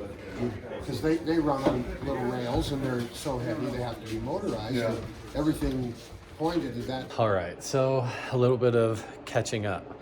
The Terra Exploration Group and Paul and Andy and the gang are down in the lower meadow, and they're rescanning a lot of the things down in the lower meadow right now. Jeff and I are not in any of this, and so we're kind of just like hanging out up in the saloon, making plans. Jerry's working out all of the troubleshooting and logistics, trying to get the tractor up here. There's been a whole bunch of difficulties trying to figure that out, but it seems like we've finally got that sorted, and we have a tractor coming because holy crap, guys, we actually have potential tunnels. It is going to be a challenge because if it is a tunnel, which it looks like it is, they said out of 99 times that they do this, 99% of the time, they find nothing, and they have to break it to people that there's nothing there, and it's like a big bummer for the owners of the property and everything, because they were really getting their hopes up.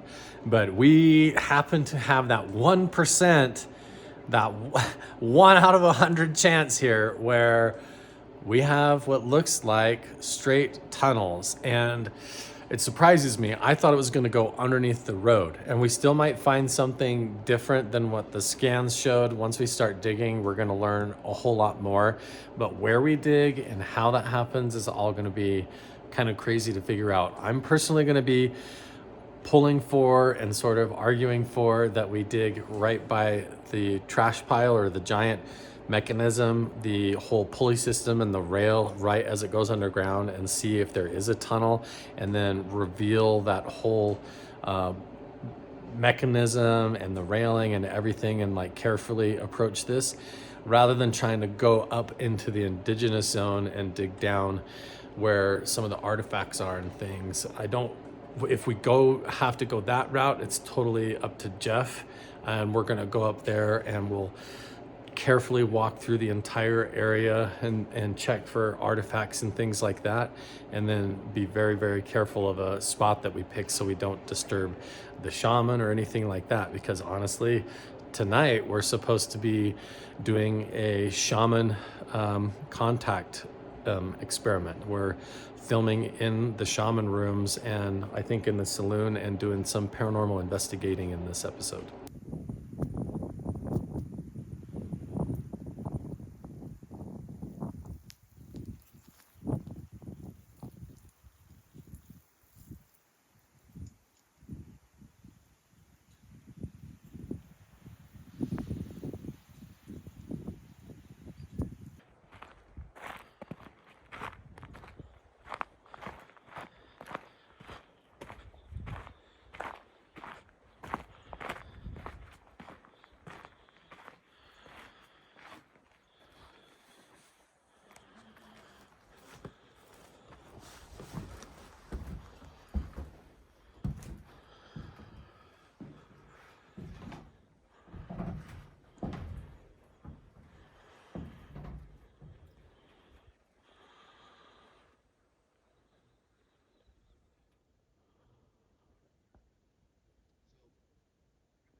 Now this is a lot more interesting to look at.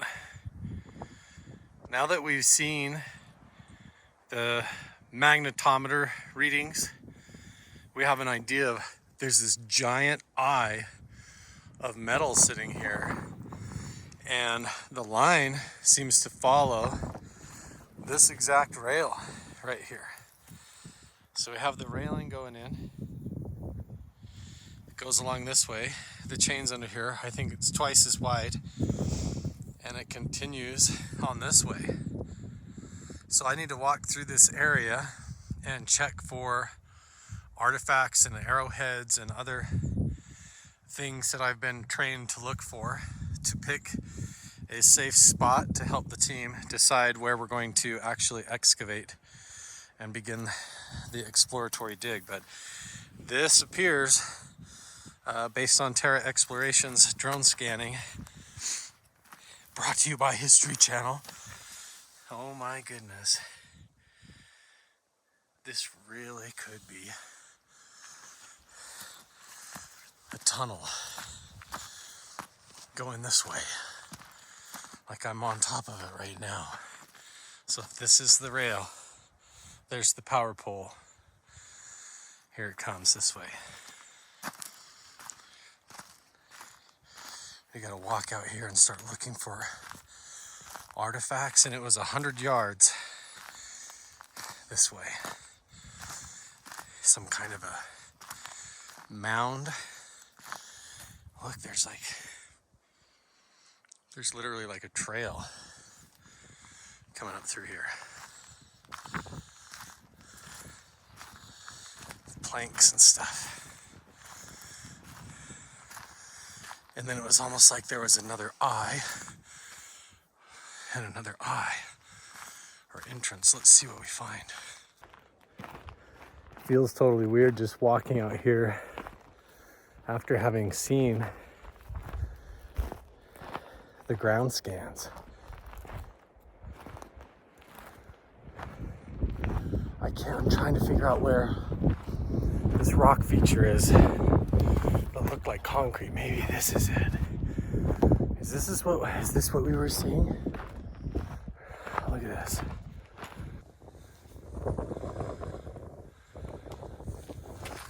could walk almost in a straight path. I wonder if this rock formation is what we saw. Looked like a concrete structure. Interesting. When I walk out here and look around, I wonder if I'm standing on top of what could be a hollowed out chamber. I have no idea. Let's see if I even was able to stay in a straight line here. Look at this post over here. This has all been chopped. Axe cut. Interesting. I'm going to kind of go this way a little bit. Oh. I'm just looking around for any other clues of a tunnel over here. Other than there's this whole camp. Weird. I don't know. Is there a tunnel going under here? Am I walking on top of a mine shaft right now? This is crazy. All right, so I wound up a little bit west of the tunnel on my walk back. So let's try again. Technically, it should be not very far under the ground, but look at this substrate. It's just like straight basalt. We might be talking about a lava vent tube that was mined out. And look at all this planks of wood on the top of the ground here that could be evidence of mining and all that. Walking along here, I mean, I'm technically right in the area on top of it, probably about 75 yards away now.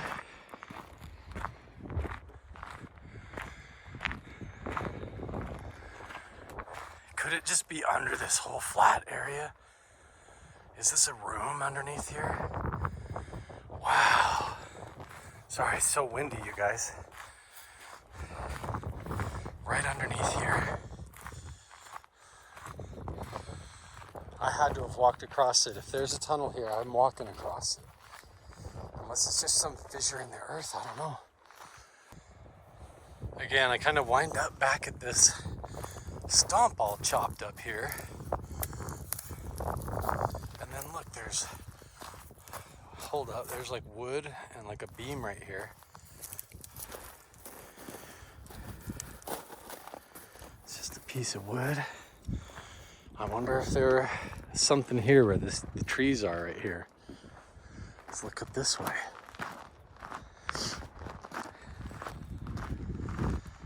Interesting. I really need to keep an eye out for indigenous artifacts and clear this site or flag them all and make sure everything is safe here. Found another axe cut stump here. And then walk up through the trees. Metate stone.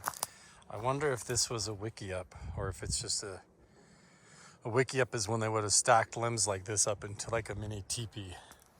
I'll walk around this way. See, now here we're back almost at that 100-yard mark. I think the tunnel goes right to there. I turn right, walk up here. Here's the Metate stone. So the indigenous people definitely knew this place. See that? This is a grinding stone for making food. And look, here's chert from tool making. There's flaking indigenous artifacts all over here. So I think we should dig more at the entrance. Because this is right almost on top of it. So we have this Metate here. And where the tunnel seems to go, if there's a room, is right down here. Only just like 20, 30 paces. And then here we are in this area that looks like probably has a chamber underground, according to the scans. And we come up here. Here's the other stump.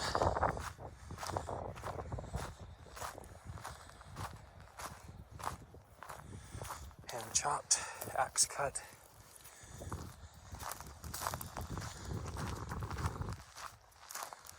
And 100-yard straight shot back to the tunnel entrance, like I'm walking on top of it. They just crashed the drone. I didn't see it. Jeff said that the drone just totally dive bombed out of the air over the meadow. I don't even see anybody.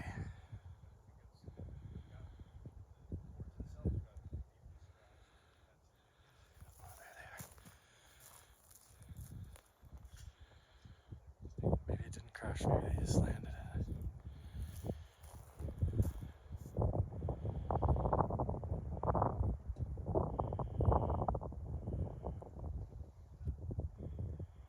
I don't know. What is the metal? We don't know. It's like a railing that they say goes all the way underground. Look like down here. Yeah, it looks like it was a tunnel. So like this is like this is a rail. There's probably a rail on the other side. See the big chain in the middle?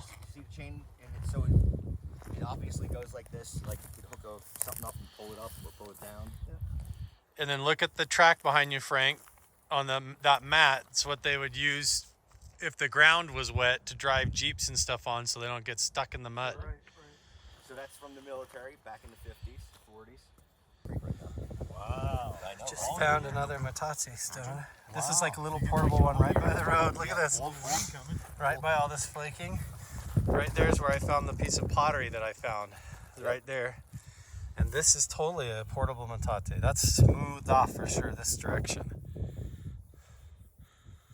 That's crazy. And then you've got the other one right here. So there's 3 Metate grinding stones right here. This is the other one. This whole area was a camp.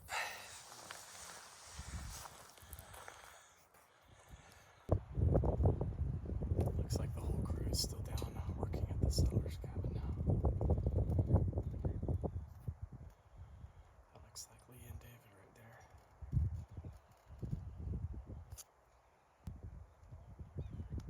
It looks as if they are still working with the Leonards. Flying the drone down over the meadow. There's Lee running the camera right off the porch. I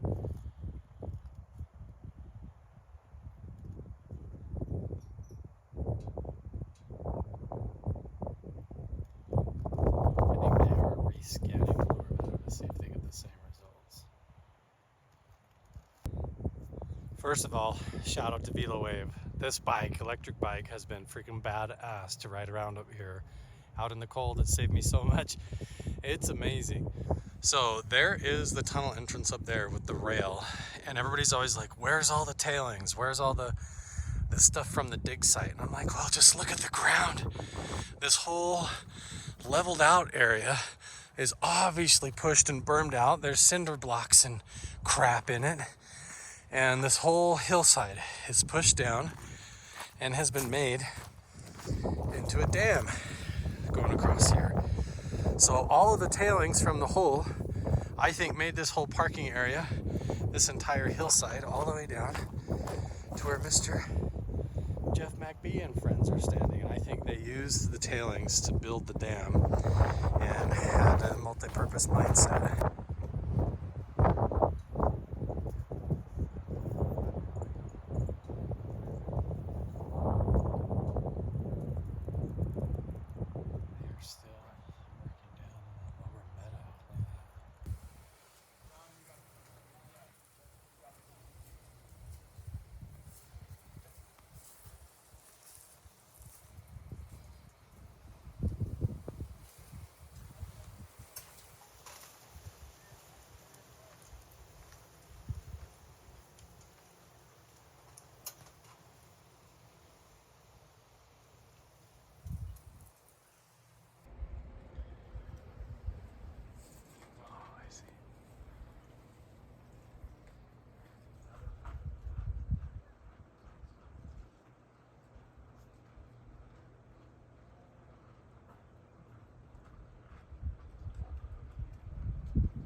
Looks like he's dragging the ground penetrating radar up and down the lower meadow here.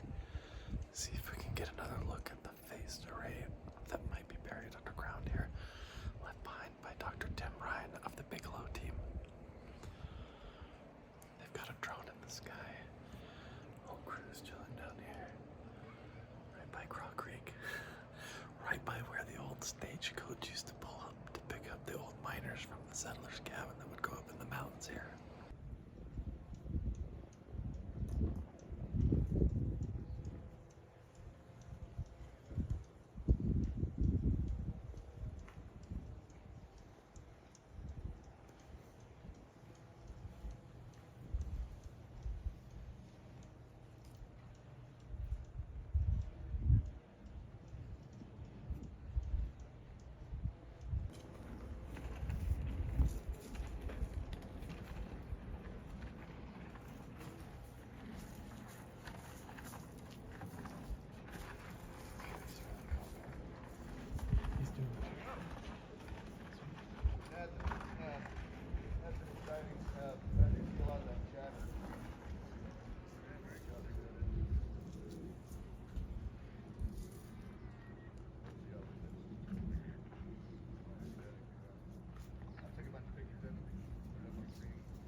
Snuck up here. So the tunnel entrance is right up there. I rode the bike up the hill. And they found the spot that Bigelow and Jacques Vallée, Hal Puthoff, and Tim Ryan were standing in this photo. It's the same spot. And they found this location following energy signals. Frequency signals. Look at that. Isn't that crazy? I'm gonna film and try to find that exact same spot with the same rocks in the background as we see where Tim Ryan is standing there with his like paperwork out, like he's looking at something important, right? Where there's some energy or something coming from the ground, or where they buried something, I don't know.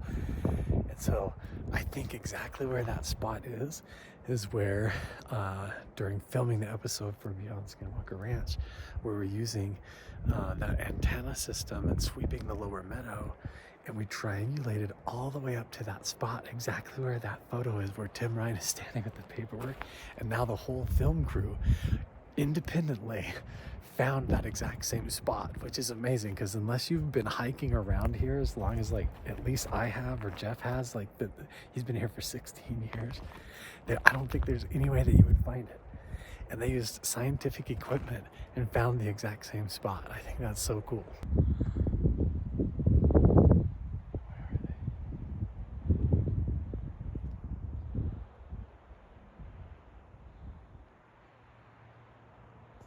There he is. There's me.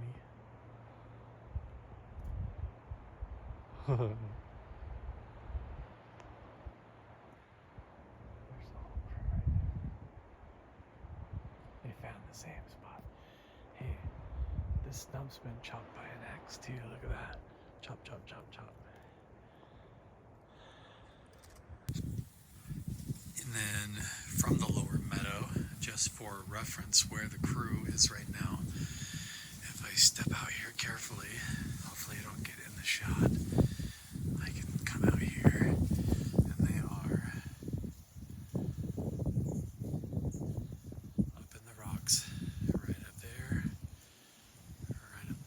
all down through there, right on the ridge there. There they go, see him walking.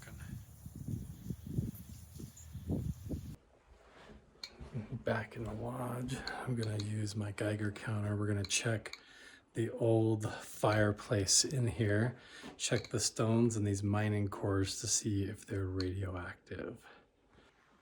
This fireplace could have been built clear back by Howard Hughes, but all these stones could have come out of them. Whoa.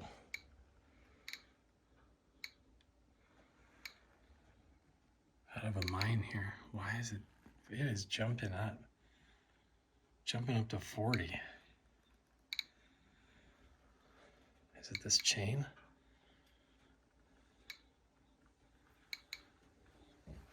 Let's check these cores.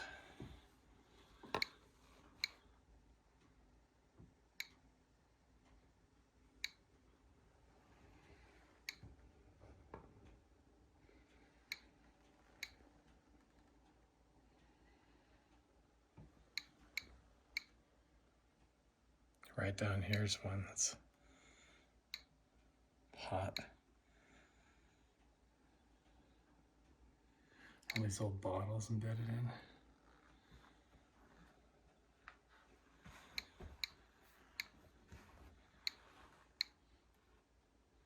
$41.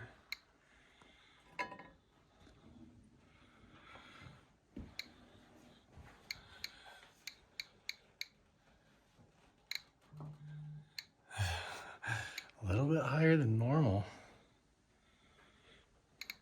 Some of these rocks are holding a little bit of radiation, or radioactive decay is pretty heavy.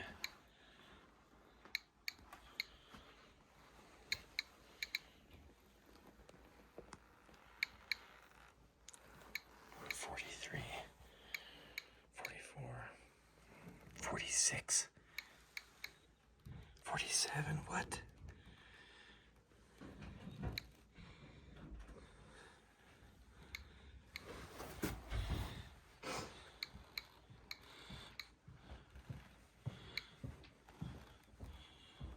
Is there something under the floor?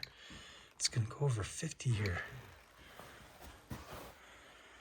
50. 52. What? Yeah, we just stayed there and watched it, and then it just dissolved. Not shot off, dissolved. It was like, it's like this big white ribbon going through the sky, like a rod Pulsating on and off, and then it disappears. When you zoom in on it, you can see the panels of it, like brr, brr, brr. That's it. Yeah, that's good. At least somebody else caught it on camera while they're here. How about that? Three of us watched it. When it first Three arrived, people. it kind of like it morphed the beginning, and it almost had like a That's haze how it or comes white in. haze. That's how it comes in. Yeah, It disappears. totally same The way. locals call that the mothership, and they go up on the mountain, peek over here, and then watch it. And people call Damn it crazy. families used to go there. I've been trying to see it for like over a year now. Sometimes there's 4 in a row. That's freaking awesome, dude. We thought we were gonna come back here, and like, no one was gonna be here. Yeah, it was like a different year. Oh, that is too cool. Big holes on the porch. So I'm saying, it's the 90s.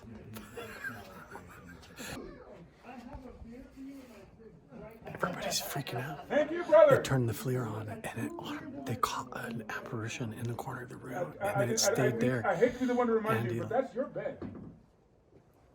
They already filmed an apparition with the lights on, the whole crew in there with the thermal, and there's a figure standing in the corner of the room, and they caught it on camera.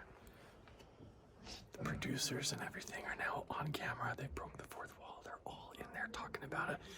Even the producer of the show is in front of the camera now, looking at the screen, because they literally just filmed something right after we showed the mothership coming in. I turned to Jeff and I said, the shaman's here. I feel like the shaman's back. And then they started screaming in there, and they caught a figure on camera. Wow. Well, so I think that's a good position. Everybody's like swearing and freaking out in there.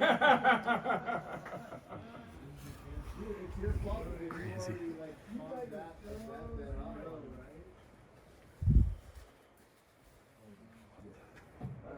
What the hell?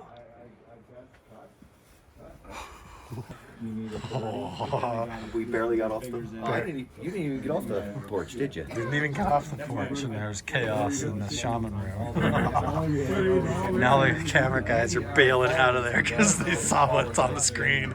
They don't want to stay in that room. Here comes Nando. You're not sleeping in there tonight, Nando? I was sleeping over here.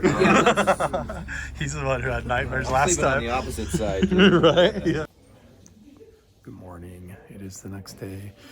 Andy and Paul slept in the room last night in the shaman room, and apparently after the FLIR incident, nothing else happened. Everybody seems like they slept really good. They're all in the diner enjoying breakfast. There's Paul right now, actually. And I'm just in here having my morning coffee, looking at all these old mining books and stuff like that. But today we dig. Jeff woke up with some sort of a stomach bug and has been not feeling well, all nauseous all night, not sleeping good. So I'm gonna have to check in on Jeff. But last couple of days have been pretty crazy, helping Jerry get the tractor figured out and brought up here from Ely, Nevada.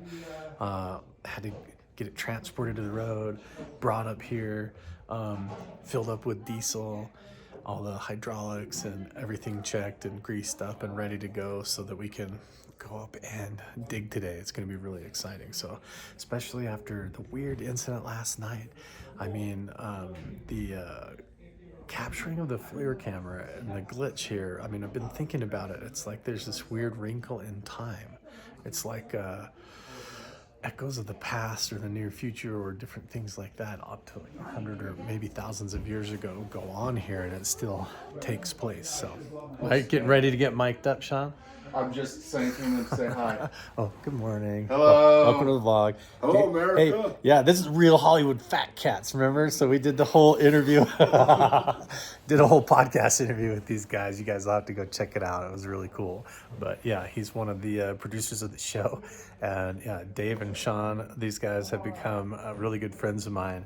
It's been awesome to come up here and work with them because it's like, as it happens on the fly, we can't predict what's going to happen, and so the producers end up piling in the room, the sound guy, everybody. It's like it all happens, and probably get mic'd up, go up onto the set, and then we dig.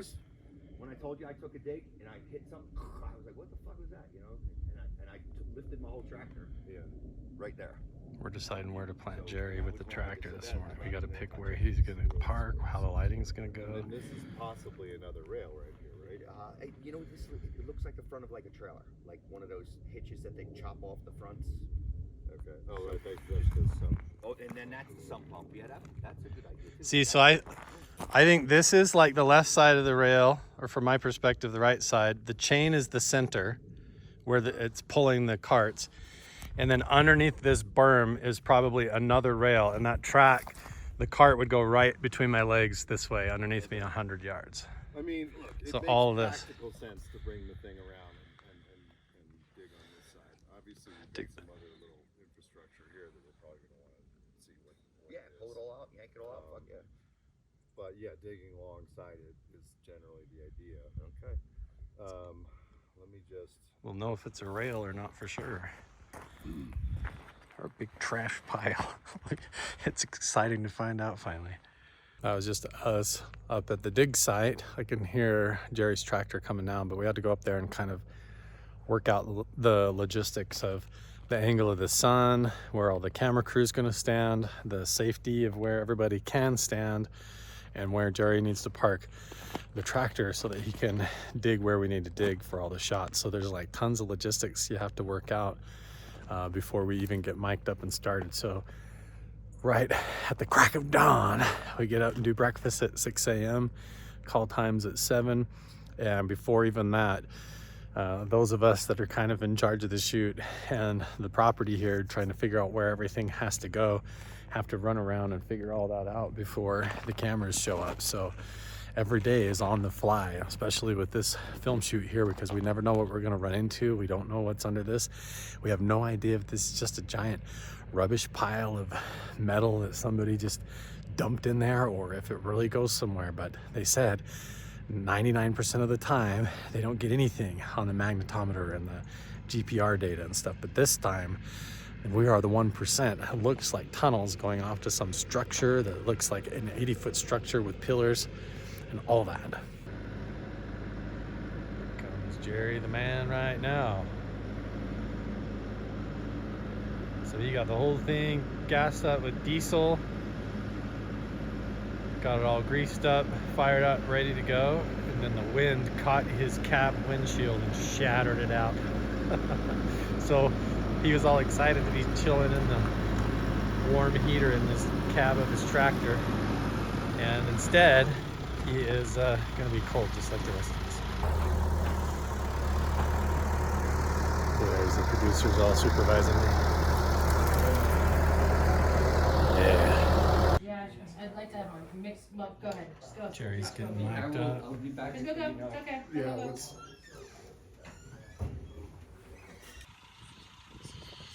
Today's the day. You can hear Jerry's got the tractor fired up through the trees right over there, warming up the diesel. And Andy and Paul hanging out ready for the film shoot day. Sunrise over Mount Wilson. It's a beautiful morning. It's a little bit breezy.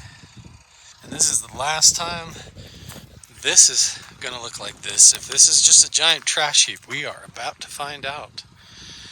If this is a big underground structure, we are about to know the answers. If there is a tunnel going off 100 yards that way and off that way, we're gonna figure it out right now. It's gonna be awesome. We're gonna hook up chains and everything and yank this shit out. We're gonna dig all along this western side. Try to get down to the tracks, in to the tunnel entrance. I hope it's a tunnel entrance that goes to a giant UFO underground. That would be friggin' awesome. We have no idea what's down there or where it goes, but so far everybody that we bring up here is pretty well convinced that this is a tunnel entrance, and so I'm really excited to finally find out. It's been crazy trying to keep Jeff from digging this out for a year, but it's go time. Everything looks awesome. Everything looks ready to dig. Ready to dig. Look at all these high-vis vests. Leon and Jeff. Long time coming. Long time coming. Right? All of those conversations. Just remember us when we pull out a chest full of Spanish gold. From the hardened sites. I will, actually. All those I'll times, remember Carl. you when I'm sitting. I already got a flat tire. Oh, we're already rolling. Okay, I better put my phone away then. Spirits are high. Everybody feels good today. We're just driving through an abandoned mine. Episode 206. There we go. That's probably, I don't know about. Should have smoke bomb standing by. Smoke bombs standing by. We got him. We got him there. Yeah. Great. That's a big one for sure. Just to have it. Just bring him down here. And the boys have their iPad with their image. Okay, so. I can pull it up on my phone or whatever. No. Okay. Manta to David. We need the iPad because David. Calm before the storm. Sound check. Filmed our first scene. So far, so good. This is the last time this hole's gonna look like this, man. Crazy. Toy Army Man Green.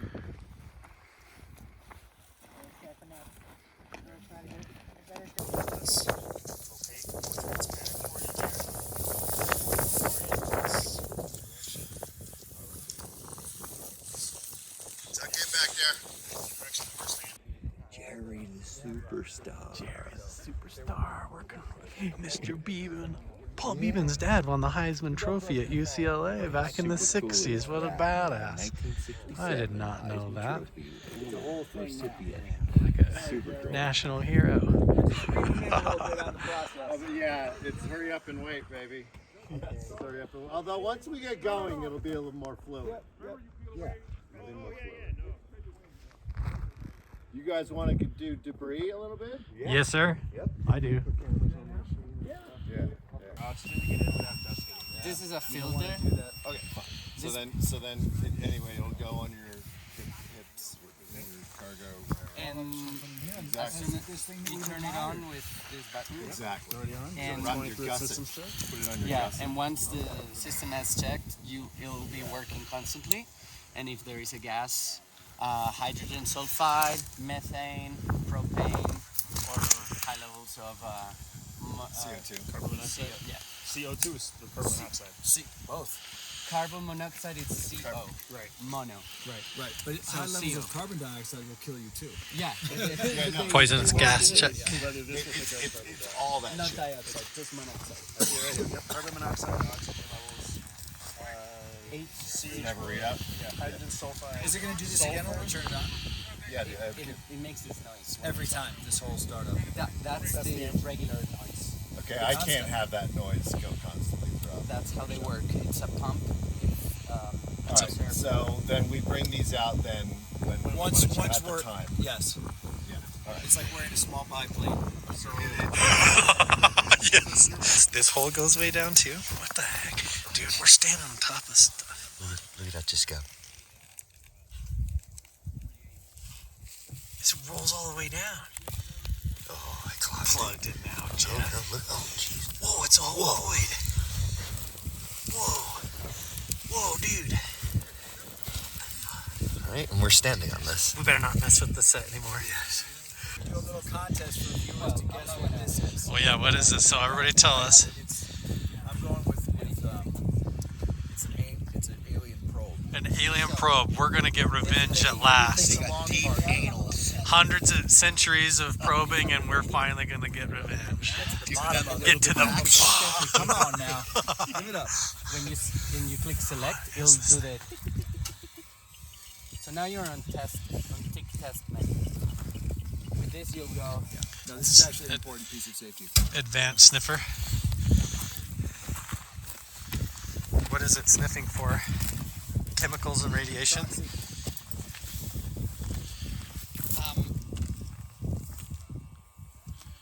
You do this again for cameras because Dave's gonna be like, what's happening? Yeah, I'm just testing it. Yeah, he's practicing. For the hole, though, because there's. There you go. Watch a hand reach out and grab it. We're just having fun. We're testing the gear so we don't fuck it up later. Yeah. That's all. You have the tick test would be good for like outside, for like up here. How does the tick? What is the tick test? Just makes a noise. It's still. All right. No, And then you have. So you click and it's a tick. And the next one is the power mode. This is the one. Yeah, that you can get in the hole and. the probe wants more hardware. What does that tell you? We gotta go deeper.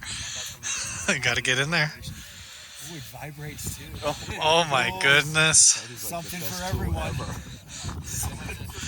We got the deluxe edition. For the whole family.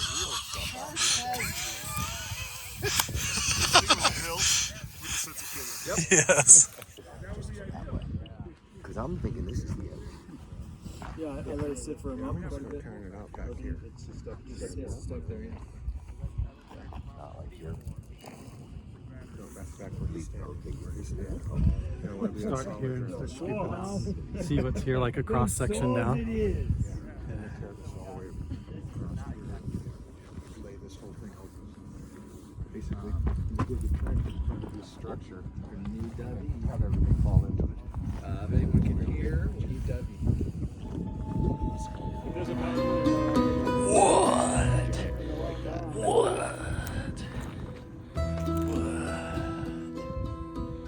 Huge rails, pipes, 90-degree pipe coming out of the ground. Multiple mats. This whole plunger is one giant plunger. Multiple mats. Huge lift and pulley system. All came out of that hole. Look at that.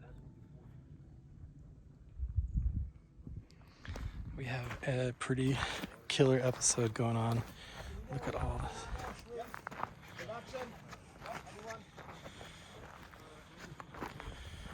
This pipe. Look at all these cables and chains. Crazy.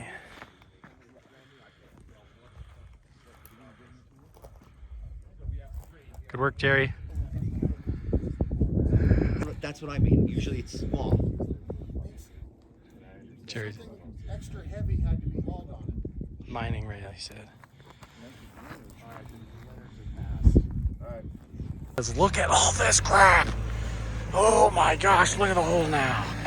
There's literally vehicles, upside down trucks, and railing, and trailers, and tracks, and rigs, and it all looks like army or old stuff. And then there's like a weird hay thrasher, like they threw farm equipment on top. Look at this. Big water tank or fuel tank or something. Huge chain drive. Look at that gear. So now, is this a junk pile? Is this just farm equipment they threw in here, Jeff?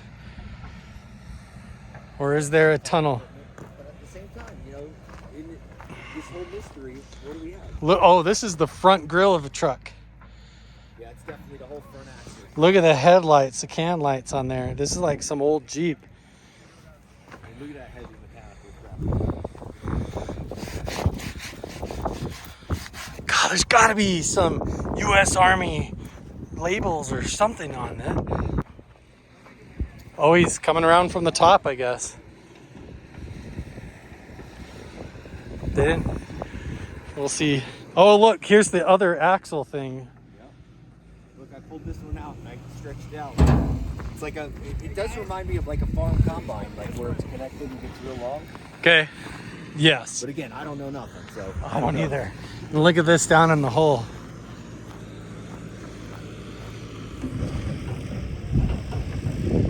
It's like this was like a whole garage buried. It's freaking crazy, guys. I don't know. Jerry. More mats.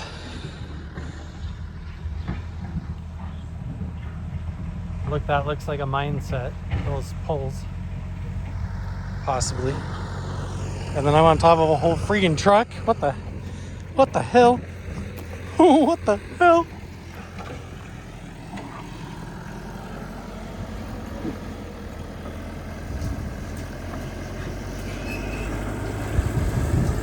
Is this a big slide trailer? Oh, that's the drone. That scared me.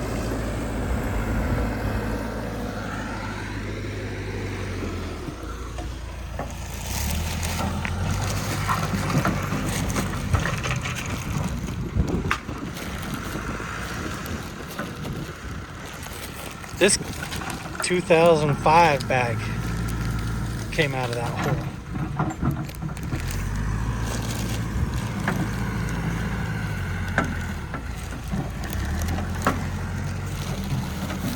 What is this stuff?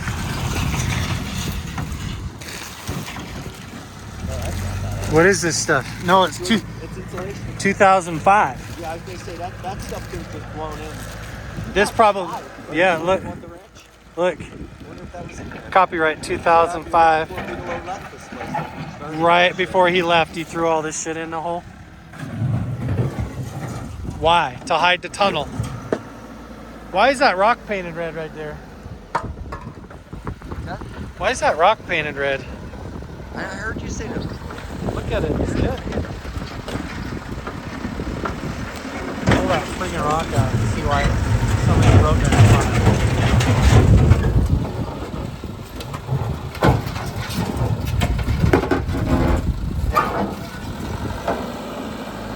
This might be a whole slide trailer with the stop. They pull the vehicles up and then the slide stops. You predicted that one. That was your guess. Wow. Look at that giant, look at that V8, man. That's a big ass V8 engine. Dude, Why would you just chuck that in the hole? Well, again, if you, I guess you're Mr. Bigelow, this is a scenario. He cleaned up the property to sell it, got rid of all of his hid all of his crap, buried all his crap, and just now it's for sale.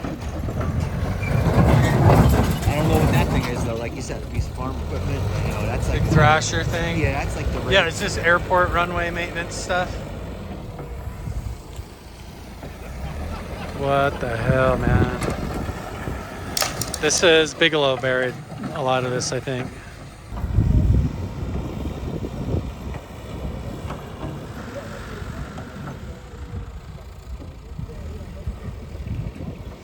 Jerry's clearing out his next dig spot. Now the speculation begins. What's in the hole? Why? It's definitely Bigelow's stuff. That plastic bag came out of the hole 2005. That's 2 years before he left. So if it's a trash pile, it's Bigelow's trash pile for sure.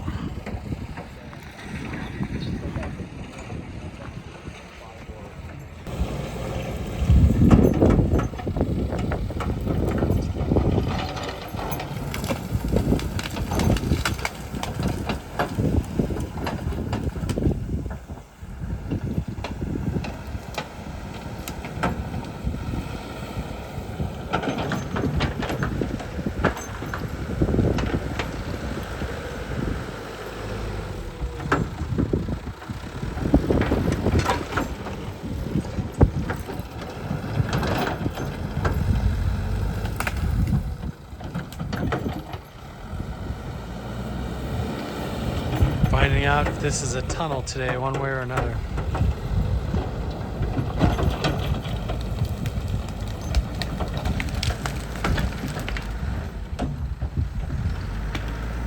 Kind of sad. Yeah, if there's aliens or the shaman, definitely is pissed off right now. Okay, Jerry's out of the rig. Look at that big red rock. Why is that painted red on the down on the rail where that stop is on the trailer? You guys save all the planning for when we're rolling. That's weird. Okay. Okay. Isn't that cool? What a bunch of shit. And what the hell is that? There's like a whole other tractor, a transmission down in there. Yeah. It's gnarly. A building foundation over here. This whole, it's like old Howard Hughes stuff with Bigelow's trash piled on top.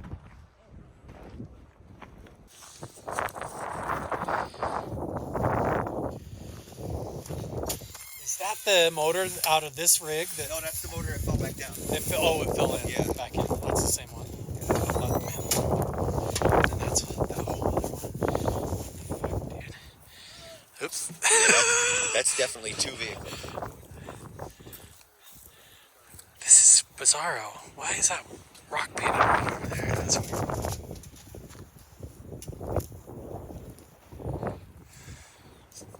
We'll find that. Yeah, you're gonna find it with all this metal in the metal detector. Well, I don't think it's over here. I think the trees. Look at that. The trees is what died. Yeah. What is all this shit, Jerry? Yeah, I think it's in the trees. I don't know what the hell that is. This is a strange piece to me. What is this doing? Yeah, what kind of tank is that? That's an old riveted tank. Right? That's a boiler. A boiler. I did say that, right?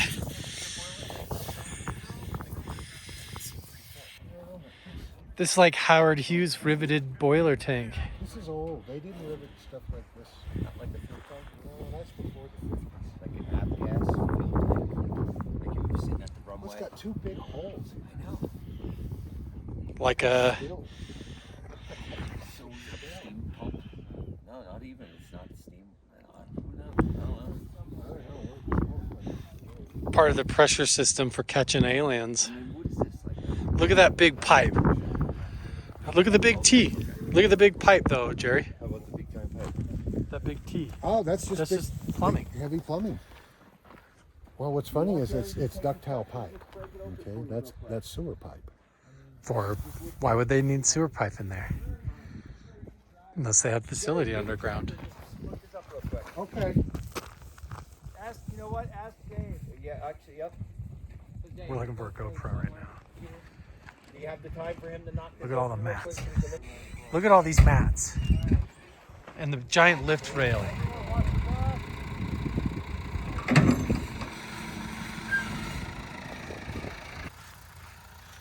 What is that? Where they hit the corpses. Where they hit the alien bodies? Yeah. That's what I thought too. Flash freeze them. That's the big pressure tank for the flash freeze system. Pressurized. Somebody in the comments section is going to know what a lot of this stuff is. Like, yeah, what is this thing? We didn't even look at this. It's like a giant motor. I want to flip this over. What the hell is this thing? The whole thing is... Yes.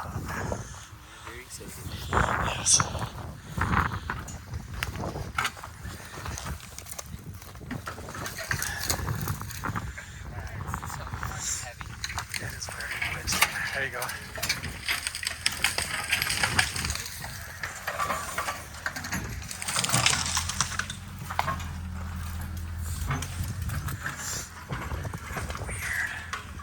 Who knows?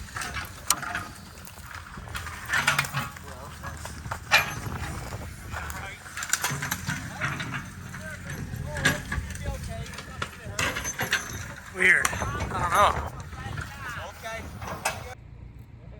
Is it a trash pile?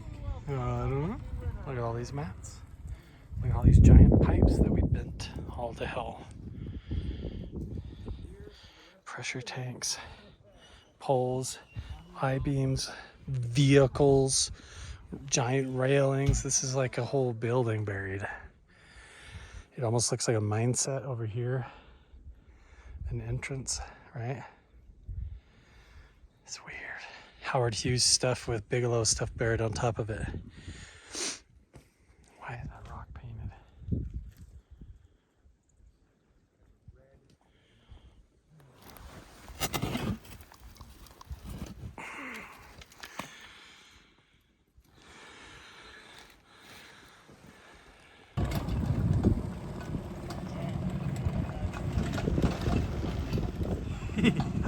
Here comes Jerry.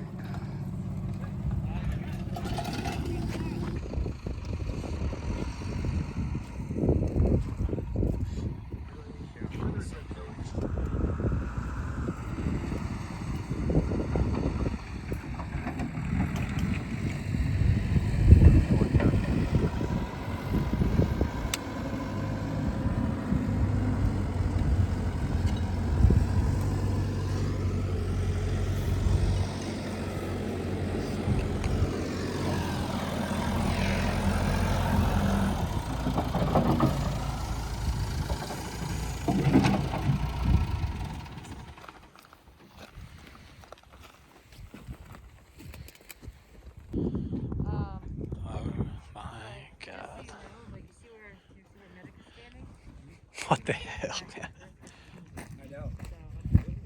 It's like a giant dump trailer, right? It's a dumpster, roll-off dumpster. Roll-off dumpster bed. This is why I think that is an army trailer.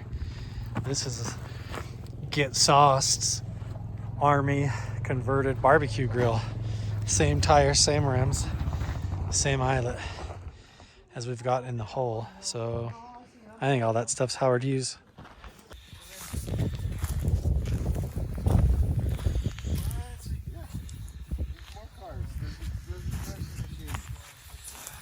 This was the rail that we were following. Oh, I know. It's like, oops, that's not a mine rail.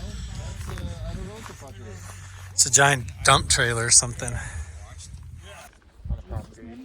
Put it on top of the hole. Like one guy says to me one day, he's like, maybe this was a tower for observation. Oh, nice. When they were doing Why is there big concrete blocks out here?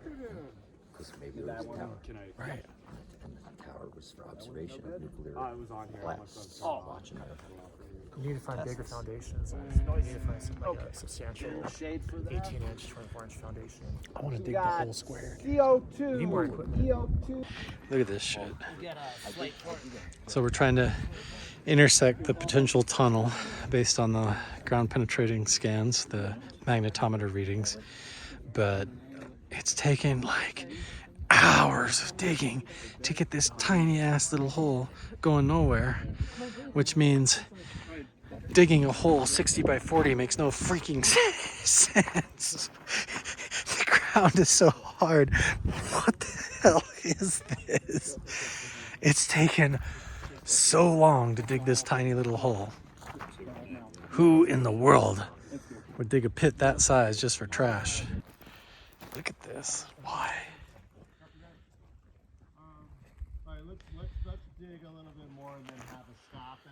So this is Dan. He's been a longtime friend of Jeff's and a local who's lived up here for quite some time. How long have you been up here?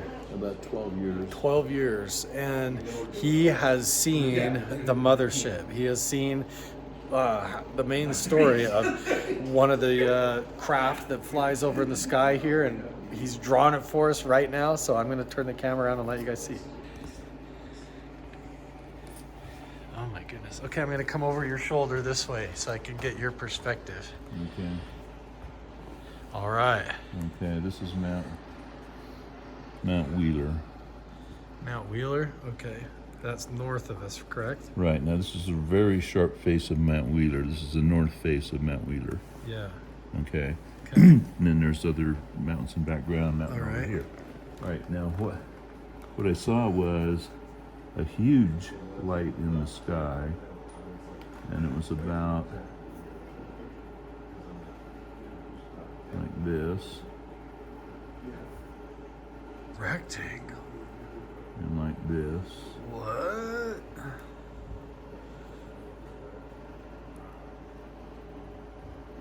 And like this. Over the... It was a bluish green light.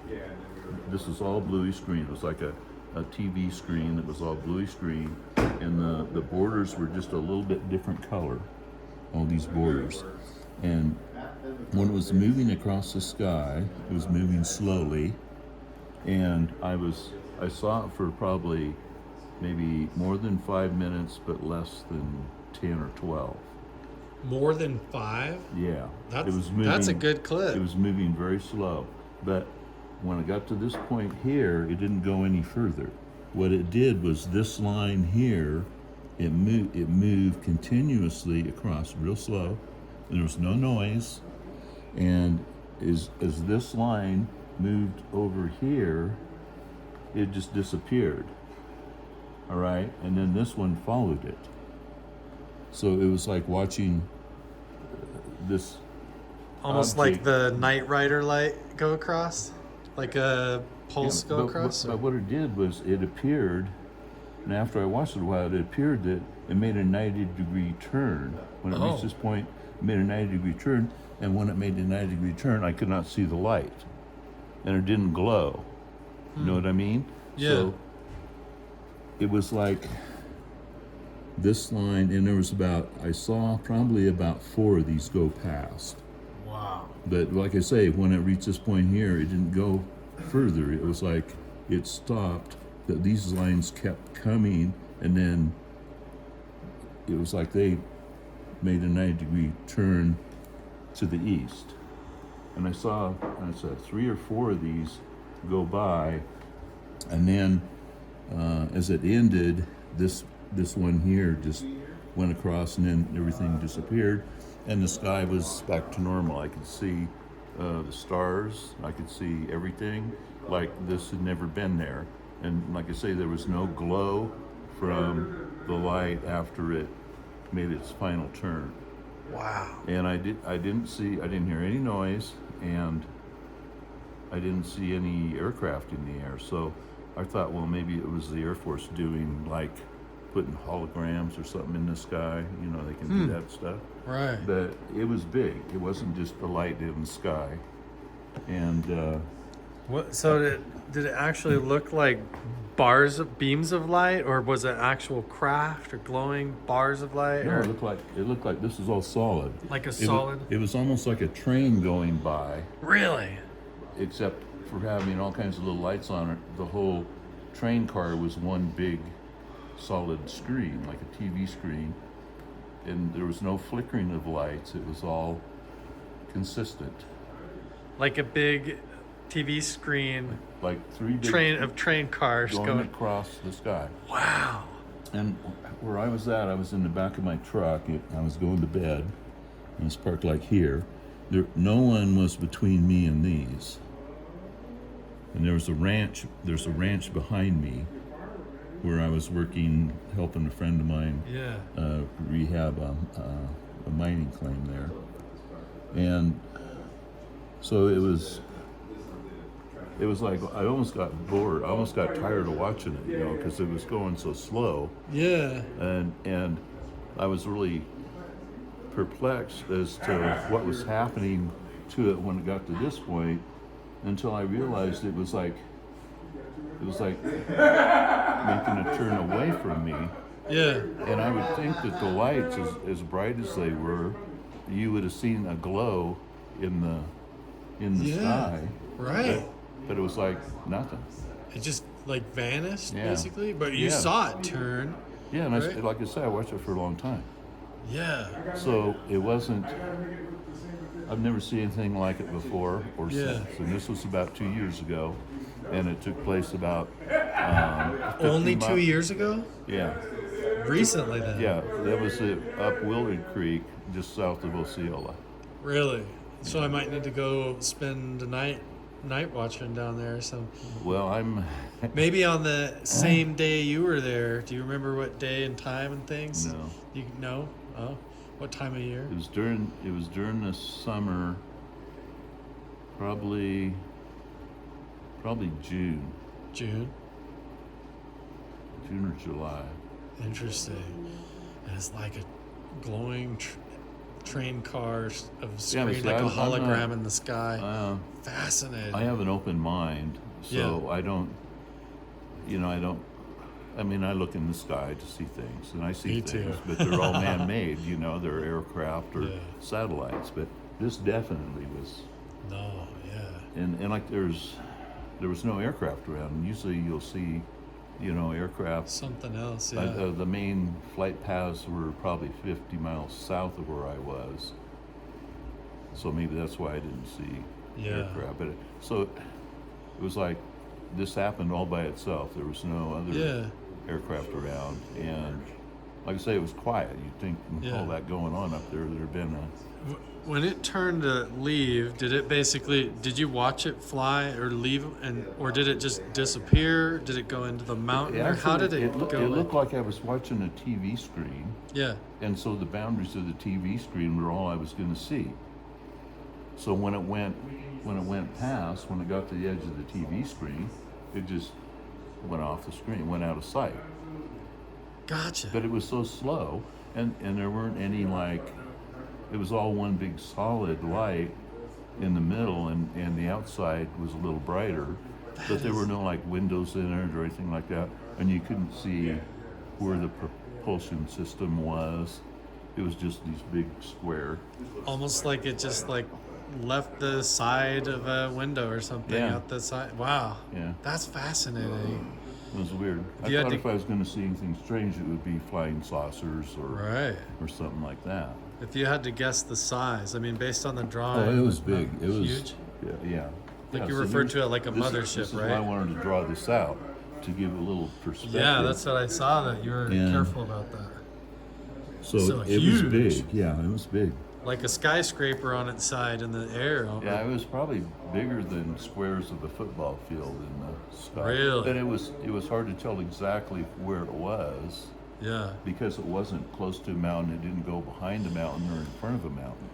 So it just kind of was there. It was up there, yeah. Did you have any? Could have been 2 miles away.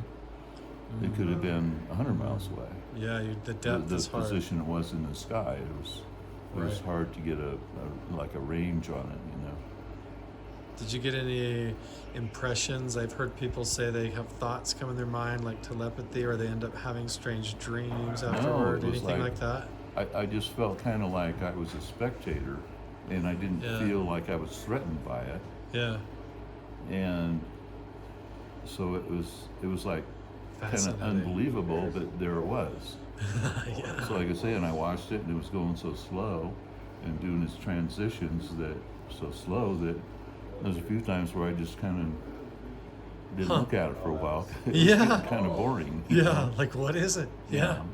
That's fascinating. Well, I appreciate you telling me all that. Like, I think it would be really interesting to go and park there at night, use like night vision and some equipment, or just even watch. Well, I stayed there about a week.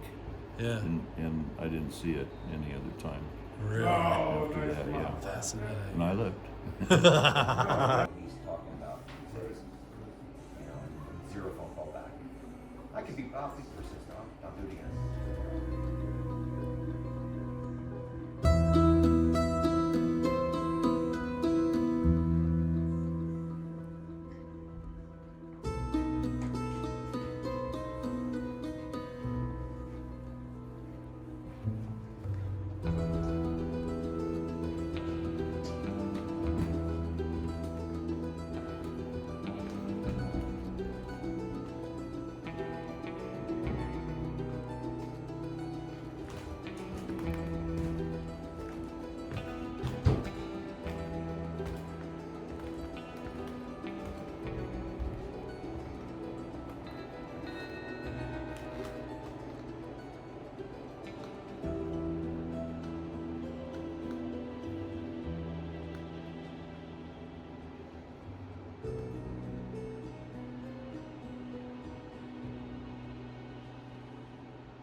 So I spent the morning driving down the mountain to Pioche because I sold one of these necklaces on eBay to a member of our Patreon Inner Circle. So congrats to you for winning the necklace that I made. And we're up here in season 3 of Mystery at Mount Wilson Ranch. So what I'm doing now is hiking down this hill while the film crew is up in the upper meadow.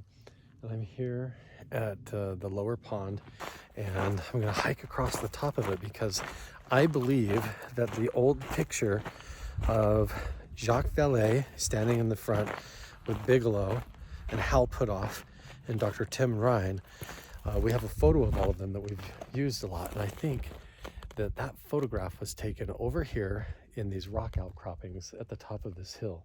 So I'm going to try to find and match the exact rocks up behind Dr. Tim Ryan's back because he's standing there holding all this paperwork and these clipboards, and like there's something important there. And when we were up here with just a couple of days ago with Andy and Paul down searching for signals with that big antenna, we triangulated that signal up this lower meadow, and then Andy split off while we were digging in the tunnel system up there where all the stuff is in the ground.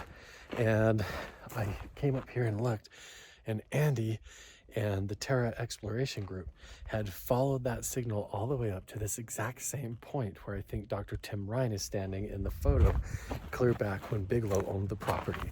So all of this stuff is lining up to there being something up here. And so I'm going to go see if I can find the exact background where that happened. Oh, better watch my step.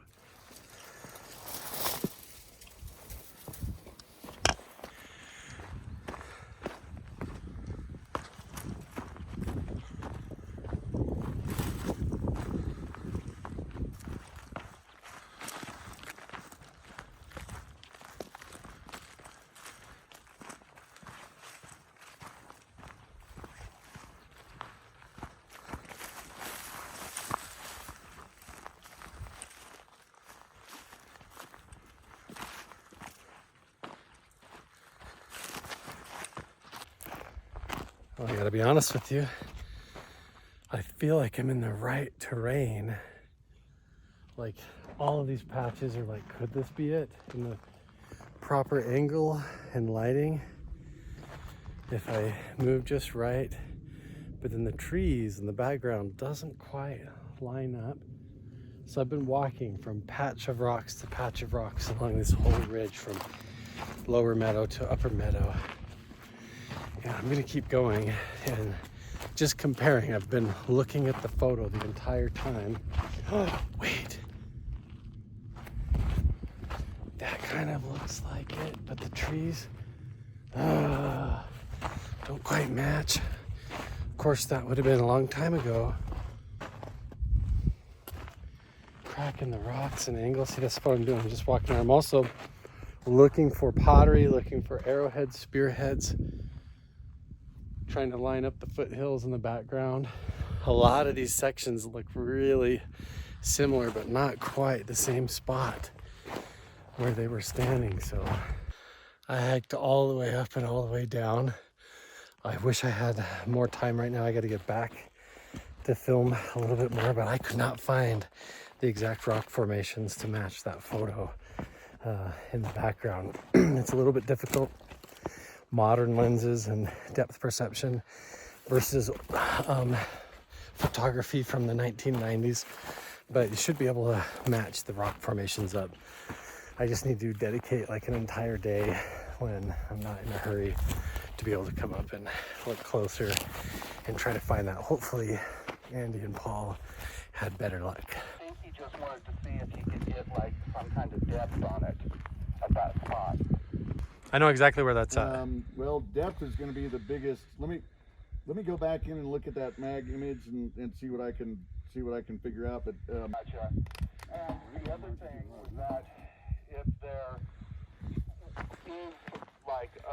is a tunnel, or a potential tunnel running from up there towards the lower meadow, could we mark that spot? Maybe that's a potential spot to dig. see, these guys they don't understand the technology. Yeah, I'm thinking that this. Give me a second to think on that, Sean. I'm thinking that this, you know, it was so strong metallic that it just took all the mag and maybe someplace where there was a little less metal showed it as the mag. These guys completely believe this is an elevator.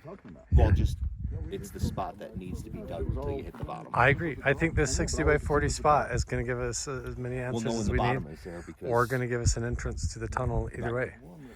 By the way, this bottle that we pull out of the hole looks exactly like the bottle in the fireplace. Oh, something underground. When was the fireplace made? Supposedly in the 50s somewhere. That was when I walked the mag. I have no. See, again, our bottle friends would know what year this is from with the screw top. I'm going to take this back up and see if it matches exactly. I appreciate it. Hey, and again, if you guys think that it was a bogey, you know what I mean? Was it all red metal? Yeah. Just tell them. Just well, go where with it, and let's just fuck with this hole. But you know? Yeah. If that's really the bottom line, like you said, that's it. And I know with this in this mound, and this is where they were saying, well, maybe that's a chamber and all that. But my conclusion was this is the outcropping rocks we're seeing, and it's nothing. It's nothing burger. It could be a nothing burger. And that's the thing, is that when we came over this way, we were following off the rail, right? The direction of the rail, which turned out to not be a rail. And it's not a rail, it's probably an elevator shaft.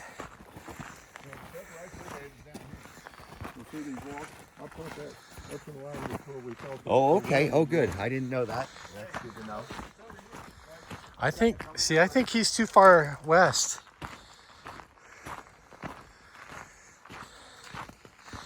Let's all go where we think it is. Well, I know where it is because I'm the one that walked it. You're right. You got the GPS, right? I think it's that outcropping right there. Yeah. I just went around to the right this way. Yeah, we all hit the same spot. I hit the east end, Jeff's in the middle. This is the same spot, Jeff. Yep. This is that big outcropping. Yeah, if it. It's all. This is exactly. So this is the line. This whole line looked like that chamber underground made of concrete. Robert, Sean.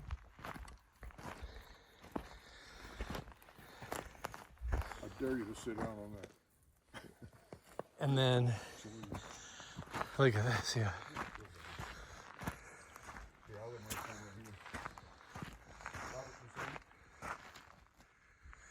And the Manta stone's right up there. Walk this way. That's a Southern Paiute Manta grinding stone. That is? Right there. Yeah, cool. Oh, wow, yeah. What is it? It's a Manta. Mata stone, grinding stone. And then you walk this way, and there's another one.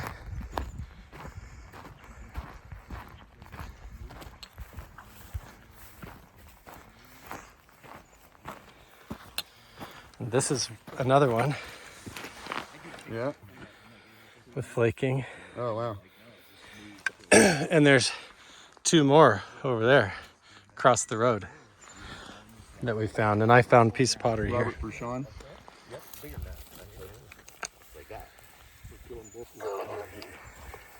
So Sean, the stuff that we were seeing on the mag up here by the tunnel site, they're big mineralized rock outcroppings.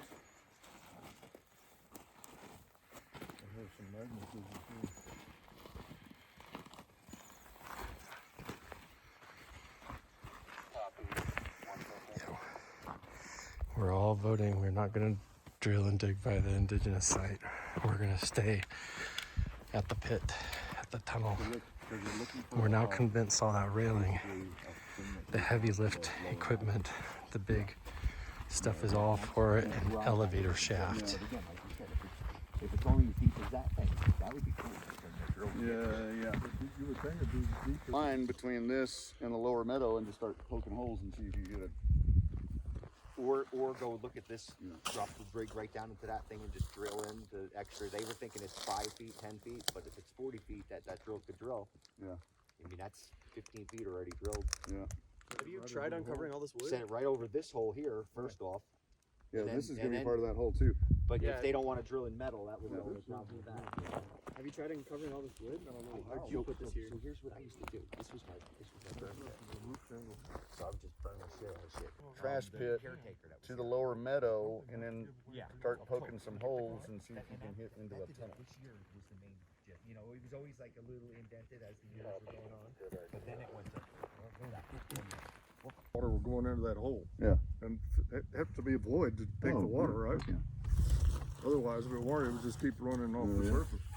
You know, and it, like there was mini white caps coming down there. That's how much water was coming down this mountain this year. Really? Yeah. If I had to vote, I say the time that we have with Jerry, we need to see what this whole sinkhole is and what other vehicles, or if it's an elevator shaft, or make sense of all that crap. That's my vote. Oh yeah. I think that you're right, that digging up there is right by the indigenous zone and is useless right now. Yeah, this here, if he wants to find something that goes down to the meadow, they want to find what goes and what is accessing that underground. Yeah. You know, this is exactly how the Chinese did it in the old mining. A shaft, tunnels going off. And then to get down to like the lowest section in the valleys, underneath the valleys, they tunnel down. See if he sees it. He's going right to it. See the concrete square there? Yeah. Like if there was lifts and supports and beams and towers up here, and then they tore it all out down. So remember the folder I lifted this up yet? Not yet. Oh really? That was here, and that was buried in that meadow to the sea. Okay.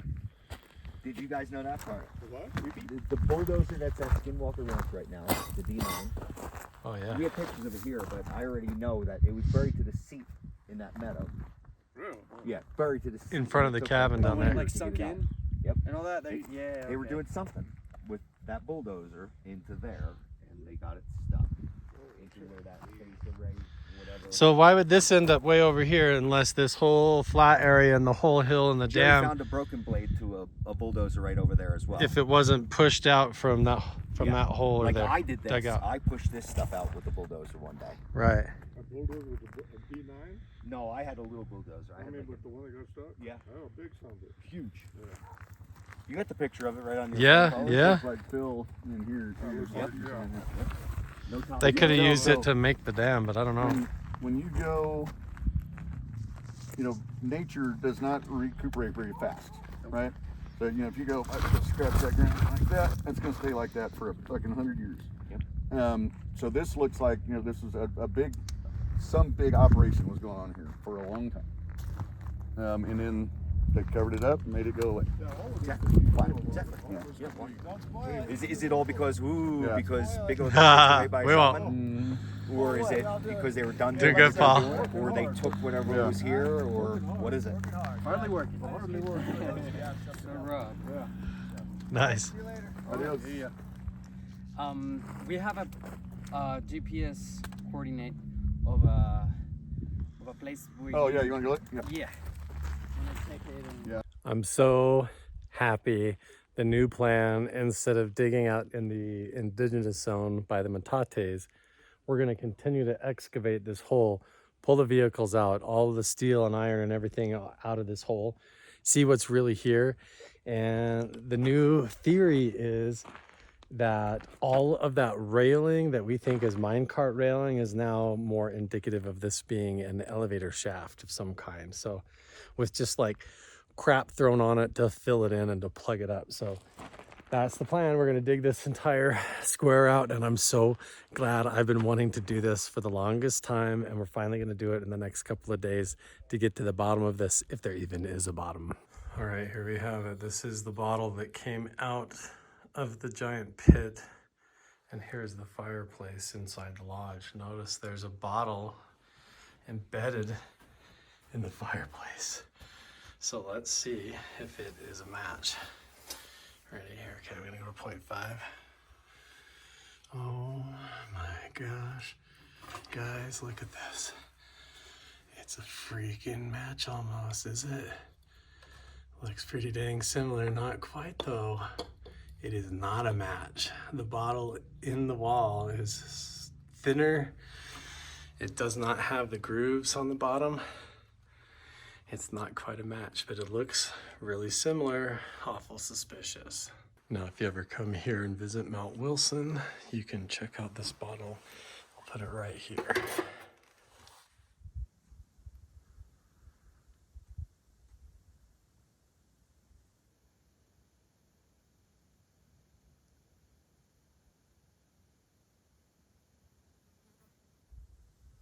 They're filming right down there in the upper meadow.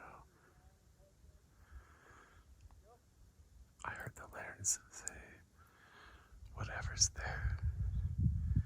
The magnetometer has a huge reading, a big reading. So something big is in the upper meadow. And now that I look at it, these rocks up here look more like the photograph. Where Bigelow and those guys are standing on top of that. So maybe it's in the upper meadow and not the lower meadow.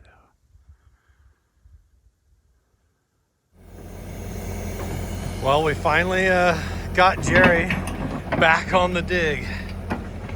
He had to go back home today,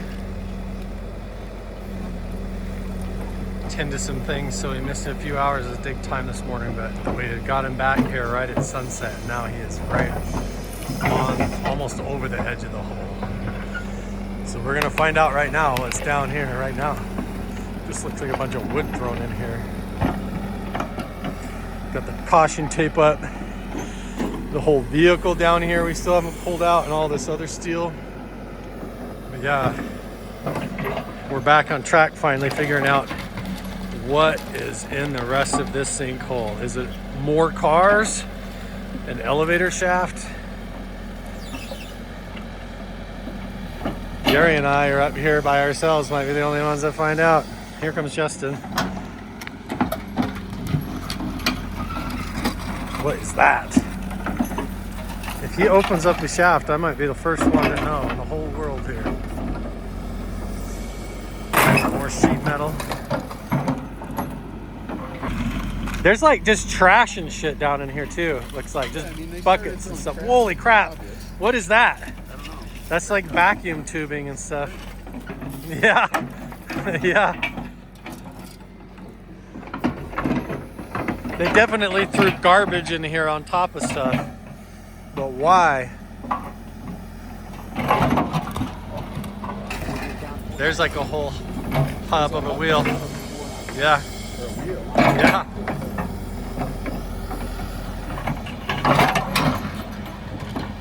Is he able to get this shit out? Yeah, right under us looks like a bunch of wood beams and stuff too, almost like a mindset. Like, I don't, any given moment, this could just collapse into like a tunnel going down, you know? It's pretty crazy. Howdy. Don't go in the hole, okay? No, no. Odie, you stay out. You got a family to think about. Yeah, you got babies now, Odie.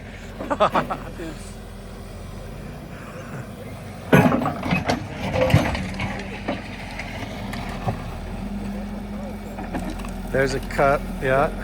There's another hubcap cover. Pepsi can.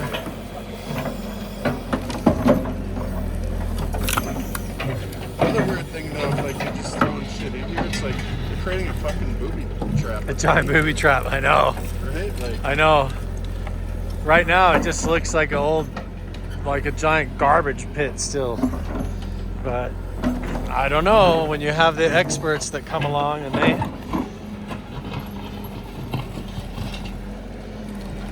they see a giant pit, an elevator shaft, and tunnels going off with all their scientific equipment, we dig. We don't mess around, we get answers and dig.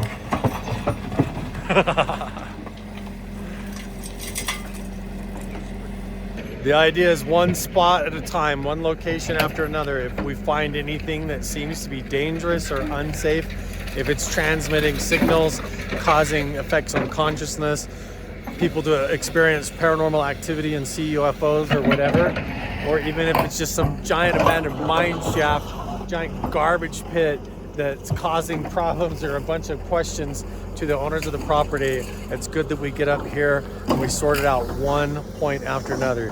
We still have the weird signal down in the lower meadow. We have more data coming out tonight from the upper meadow, and we still don't know if there's anything deeper in this, but this is looking more and more like a giant garbage pit right now, and less, unless there's a tunnel system or a shaft that's going to open up sooner or later here as we keep digging this, but it might be a lot deeper than we think. Right now, it's looking like some bizarre bunch of heavy equipment piled in here for who knows why the hell they would do it all these years back, but we might just be digging up a bunch of Howard Hughes and Bob Bigelow trash. Oh look, here's some more pipes and stuff thrown down in here, popping out of the ground. You never know, one scoop after the next could answer more questions. Right when I say that, he pulls up these giant pipes out of the ground. Who knows where? What is that? Is that an engine? What is all that crap? Oh my gosh. That's like a big oil pan.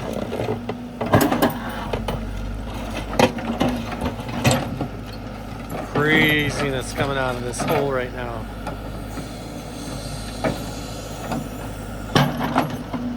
Take a big excavator. You take one that's twice as big as that one on tracks. You can just smash this shit flat like this. They took the sides of the hole down, bend it in, trying to consolidate it down in that hole.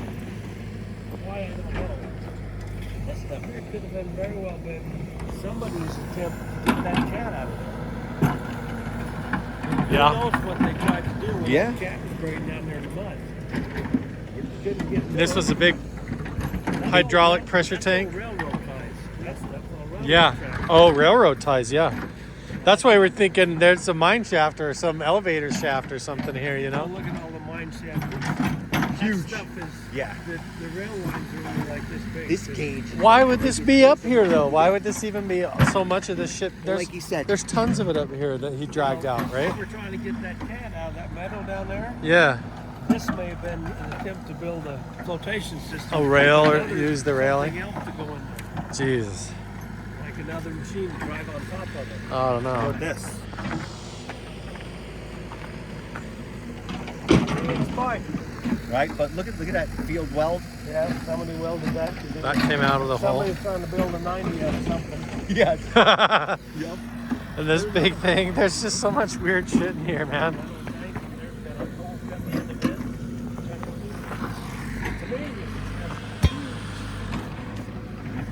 Looking on the drive, we go down to the farm and you can take it in there and you go see. Show me their dump pit. They've got a I've pile Really? Oh yeah. Yep. I mean, it's just like the Cole family. The Coles do the same thing. They got everything's buried on their farm. Well, I mean, and they've got a couple of pits there they bury Yep. stuff in, but that So that farmers and people like that buried stuff, of course, obviously. But this is during Bigelow era, from the date that we found that they buried this stuff. And we are of the process of helping you, one at a time, find out if this property is safe or full of very dangerous shit. So we are one at a time checking these things off the list. Making sure that we for don't Jeff. live in a super fun site. We don't want anybody getting cancer or weirdness. It's buried. If you leave it the hell alone. What if you drink the water that's buried underneath of it? How come everybody up here thinks we're getting abducted by aliens, though? Well, right? When you use the word everyone, there you go. That's a fairly all-inclusive. There you go. I'm the naysayer from hell. Fair enough. Fair enough. And it's a garbage pile according to Blair. He doesn't want company up here. That's right. That's good point. There's an agenda. Blair doesn't want any tourism up here. Keep the hell off the mountain. This is a trash pit. There's nothing interesting up here, He according gets to to live Blair. on the super fun site. Nobody else. No one else gets to enjoy this place but Blair. Stay away from his trash. What else would you call this? It's a garbage pit right now. Until it's otherwise, it's just a big ass trash pit, Jeff. Big ass trash pit. Yeah, but that's what we're trying to find out. It doesn't matter if it's a trash pit or a tunnel into the hollow earth. We're here to get the answers and figure out why the hell Bigelow was up here and what they were doing. Even if it ends up being that they're scamming people or lying to the government or lying Then to at least you. we know. At least we're gonna know. We're gonna get to the bottom of it, just like every other place. Look at the front grille of this truck here. This old like farm truck. The headlights. It's upside down. That's like the front bumper and the grille of a truck or tractor. Yeah, I had the whole chassis up to it. Remember where This is the tires. Yeah, but that's not on the truck. No. Oh, and Blair knows exactly what that What is that right off? there, What is too. it? What? Hey, I'm gonna go say so long to the kitties and I'll be back. It's really hard to say what Oh, yeah. but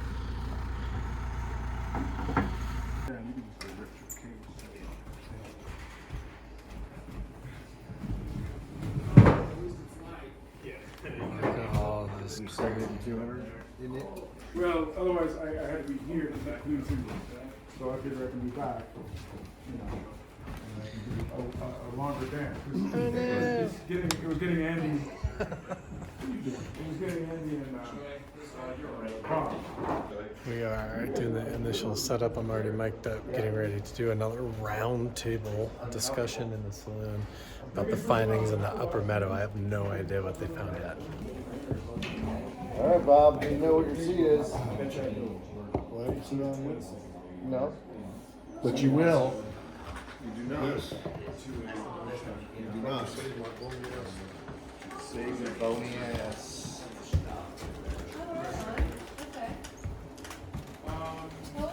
Mike, yes, as Andy, could you slide your chair that way?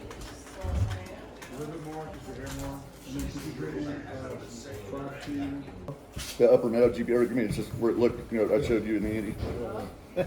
So that's, I heard you say it, but I didn't see the screen. That's Yeah. what it's supposed to look That's like? what they usually look like, yeah. And then what is it?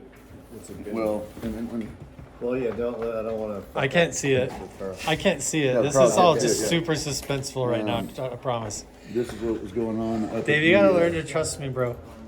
I trust You, you. you love me, Dave. Like a pulse- Everything's oh, gonna yeah. go Yeah, through you you see before it those goes lines? online. Yeah. Looks like the Matrix. No, it's not that. My concern is that when you see it for the first time, I have a camera. Oh, right. Yeah. And Right. That's Oh yeah, I know. I totally trust that you're gonna. Half of the fact when half of this is distracting me. I'm thinking about this. No, I 100% trust you about that. That I want to get the best net. Yeah, I agree. I'm on the same page.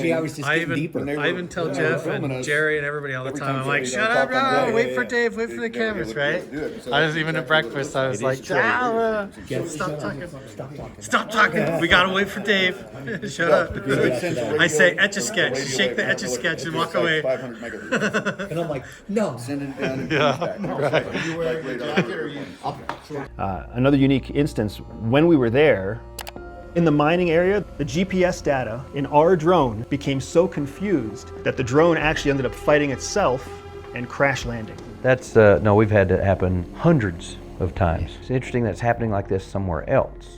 We also were able to do some post-analysis on the GPS anomalies that actually ended up bringing down our drone. Oh, cool. That's very interesting. Yes. And at first, we thought that we might just dismiss the GPS data as corrupt until we actually looked at it. And then when we actually looked at it to see, does it correlate to anything, the errant GPS data in our drone correlates to this red line and each of these yellow placements that connect the corner of Cuba up to the corner of the Bermuda Triangle.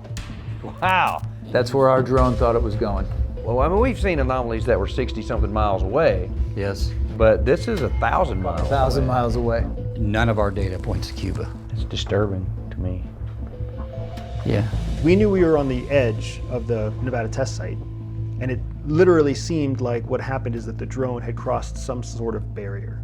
It had hit something that intentionally seemed to misguide it. And you watched it come down with your eyes? Absolutely. What struck me about this is that it's very clean but inaccurate data. It's not garbled. Yeah. My training at CIA immediately made me think that this wasn't corrupted data, it was intentionally made errant. What would we call spoofed? Yes. This is highly suspicious of spoofing to me, and to what end and why there. Round one of the results of the lower meadow. Holy shnikes.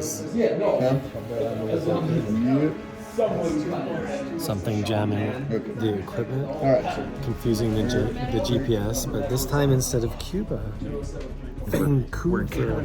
We're in Canada now, folks. At the exact same 62-degree angle, it spoofed the drone again. From Cuba to Vancouver. So all y'all up in Vancouver, watch your heads, our drone's coming over through a portal.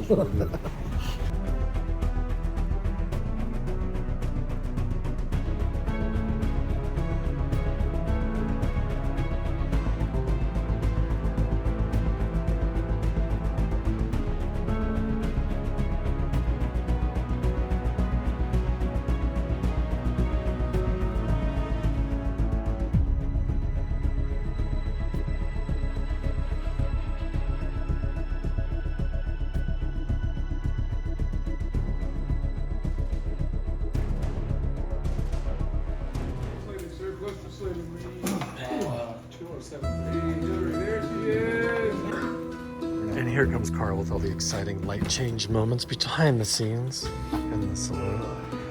We're getting strange data, trying to decide where we're going to drill. What's the elevation? Put your old cursor right there and see what the elevation is. Tunnel entrance. No problem. Is that about right, 60 feet? Drop to another? I think I've come up around 70, 75-ish feet, but...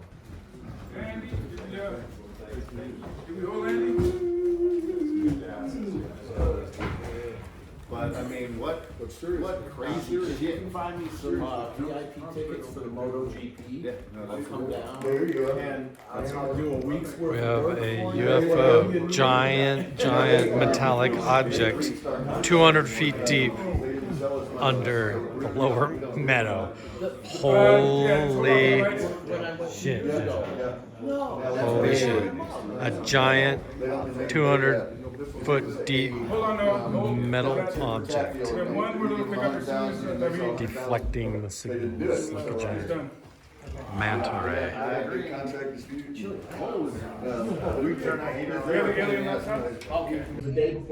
Look at this. It's breakfast here beyond Skinwalker Ranch, behind the scenes. And old P. Malley from the Patreon Inner Circle is going to be on the show! Of all the synchronicities of Mount Wilson Ranch, we told you guys, Patrick is the only guy that knows how to fix these things. And so he's going to actually be on the TV show with us. So we went from YouTube subscriber to Patreon Inner Circle member to now a crew member and cast member on the History Channel. Oh my gosh. Down in history. History. That's right. He's going to be rebuilding, putting together the old projectors, and doing a bunch of experiments with us on camera down in the settler's cabin. Are you stoked or what? Do you have any idea? No, he gets to see firsthand how all this happens, how it's like, it's not staged, not scripted. You're up here right in the middle of it, just like the rest of us, right? It's the real deal, so pretty cool. Aside from working up here, doing paranormal investigating, working with the History Channel, on the Beyond Skinwalker Ranch stuff, I go look at a lot of ancient petroglyphs and pictographs and ancient indigenous artwork and stuff, cliff dwellings and things. I'll zoom out and let you guys see this place. It's so cool historically. So this is one of the original saloons of Nevada, which is the original Wild West when you think about it. So this is the real deal. There's a lot of paranormal things that have happened in this building. I'm just kind of walking around vlogging with my phone, giving you guys the experience, what it's like to be here with me, like a vlog. But yeah, see if I come in here, this is all History Channel stuff. I'll zoom back in. Those are sandbags and things. Jeff let me put a Carl the Crusher flag up there. That's pretty cool. So that's all my new branding. Come back in here and there's just like film gear and snacks and supplies and a bunch of stuff, but mostly there's old logs and fireplace in here. The rumors are this place was built by Howard Hughes and then owned by Bob Bigelow. The original Skinwalker Ranch guys. So we have photos of them all standing in here.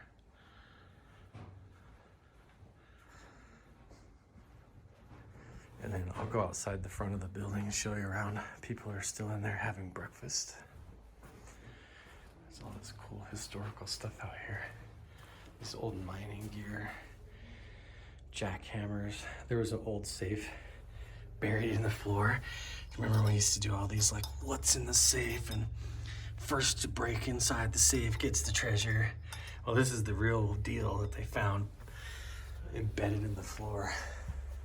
So this is the original saloon. It was all built in the late 1800s, and then a lot of this, the diner and all of this was added on later, but this is the original location up here where it's been up here for mining and all kinds of stuff since the late 1800s. There's Patrick Mallon, what's up?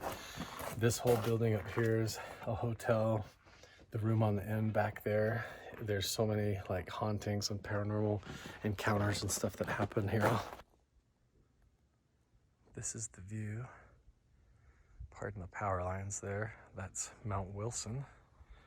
So I'm just kind of behind the saloon and the diner now in the back. And when you look down the hill, or I'll come over here a little bit, you can see the old 1800s cabin, settler's cabin. And down there in the meadow is supposed to be a giant buried UFO 100 feet down. So I'm one of those people who have grown up my whole life with things like sleep paralysis, out-of-body travel, astral projection, things that have happened to me since I was a kid, things that I thought were like abductions and stuff, which maybe they were, I don't know, but to try and get answers to all that stuff, it's kind of led me to shift over to be like a truth seeker. And lately I've been on a big quest to get answers. And honestly, I've got a lot of my answers. I think I know what I've been looking for. And recently I've had like a radical shift inside my mind and inside everything my whole paradigm and personality, a lot of the turmoil and trauma and things that I was going through in my life has shifted, and now I just feel like ready to be happy again and have fun again and enjoy the experiences of life. And I'm learning to love the journey of the experiences and the relationships that I have and all the beautiful moments that I get on these adventures. Here we are, back at the pit, working on clearing out all the metal out of it.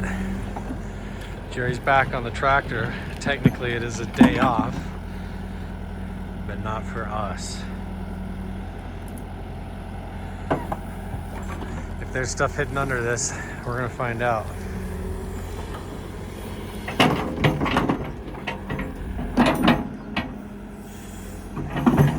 Hopefully this just falls down a 200-foot shaft any minute.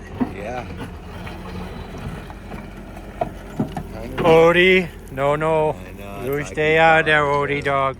Don't go in the hole. No.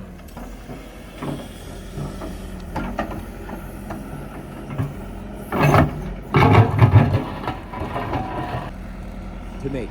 Yeah, right underneath this. Once he yanks that out and is able to get these cars out, that's our best chance. It's hard packed right here. Yep.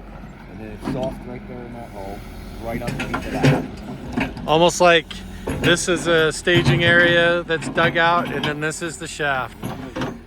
Now he's gonna start working on the big rig.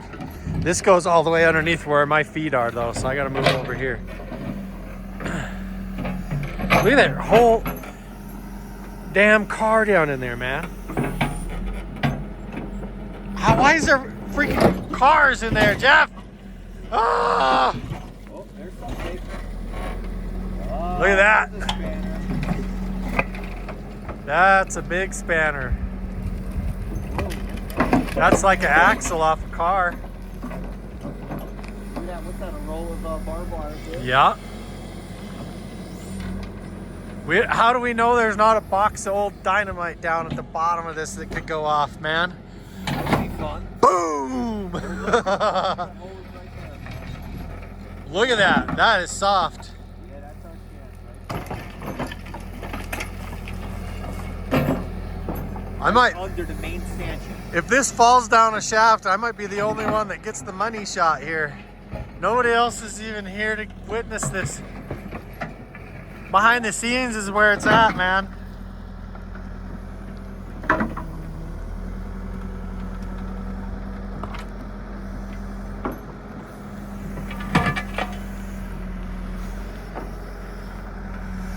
To me, it's so cool. Something has shifted in me recently on this trip up here to Mount Wilson, where instead of being all hung up about finding the truth, I've really started having a blast with the adventure and the journey of all of this, and making friends and having a good time and getting to the bottom of it and just finding answers. There hasn't been anything disappointing about it. This has just been one fun experience after another, working with all these guys up here. It's like the coolest experience ever to get to do a big treasure hunt like this. Work with the History Channel and the whole team and all my friends, and on a place that's been studied by the government for decades. Oh, what the hell, dude? Yes, sir. That's crazy. That's huge bundle of coaxial cable. Is that just wire? It's not coaxial. You're right. Oh my gosh, look at that. That's nuts to just throw all this in a hole. It's like a giant slinky coming out of your pit, dude. That's weird. This is looking deep right here. There's an edge right there. Yeah. Right under this blue. It's like they put this across it to what else is underneath there.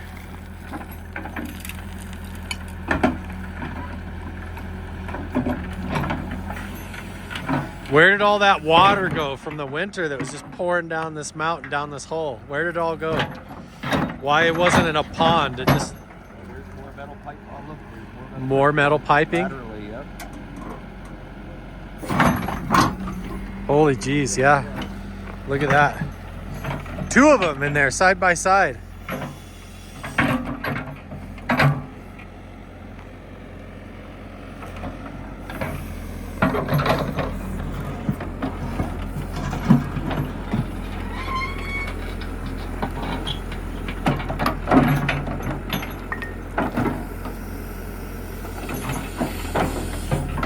That looks like the back tires off of the truck there, underneath them.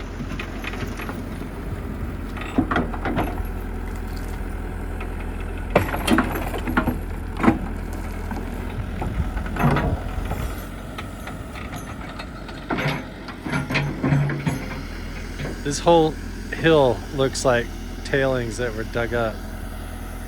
And then even if there are a bunch of tailings, that's a dump trailer, so they could have hauled the tailings off and then thrown the trailer. More cable, more wire.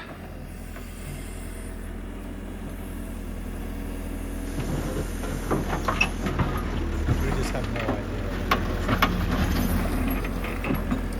The magnetometer reading was just off the charts.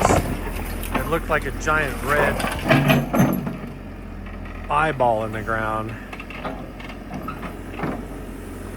Look at all that whole other piece of pipe there, that yellow pipe sticking out, man. That one's got a welded end on it. Yeah, look at that.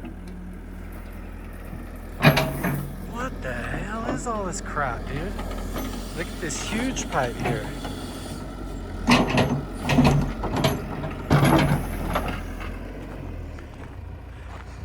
Crazy shit, dude. This hole is bizarre. It don't make any sense. Hey, Jerry. It's kind of like there is a hole underneath of that shit, huh? I thought I seen some stuff slip. I thought I did too. Come on, baby. Dude, this is nuts. I hope so. That'd be so cool. No, you know what he's talking about with the slip, right? Yeah, like something's receding down a hole, like a shaft. Yep.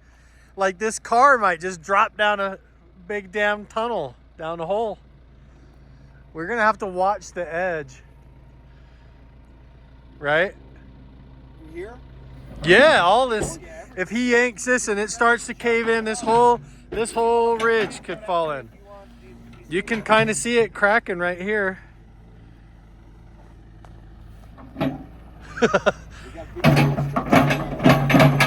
We were just sitting here reminiscing about how it's been cool. Like we were down working in the lower meadow and how Andy and Paul were struggling with the equipment, not finding anything. So Jeff just leans over and says, hey, remember Tim Ryan's is the real low frequencies. And so ultra low frequencies, remember? So I spoke up on camera and then Andy adjusted the device and all of a sudden the whole game changed. A whole extra day of filming took place. The Terra exploration team, everything shifted, you know, because now all of a sudden they knew they were started pinning the tail on the donkey instead of just shooting in the dark, you know. This whole thing's flipped on its side now. Yeah? That's a really weird truck. Yeah, what the hell, man? He's gonna yank this out now. He looks like he's gonna chain up from the front skid and pull it now.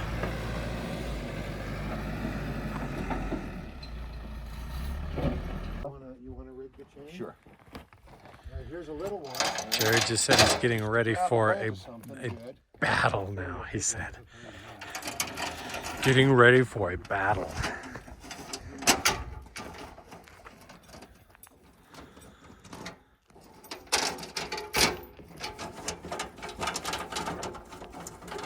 Don't fall down a mine shaft. No, I'm on a big piece of metal. Strapped to a rig. Be like some scene out of Lord of the Rings, falling down the mine shaft.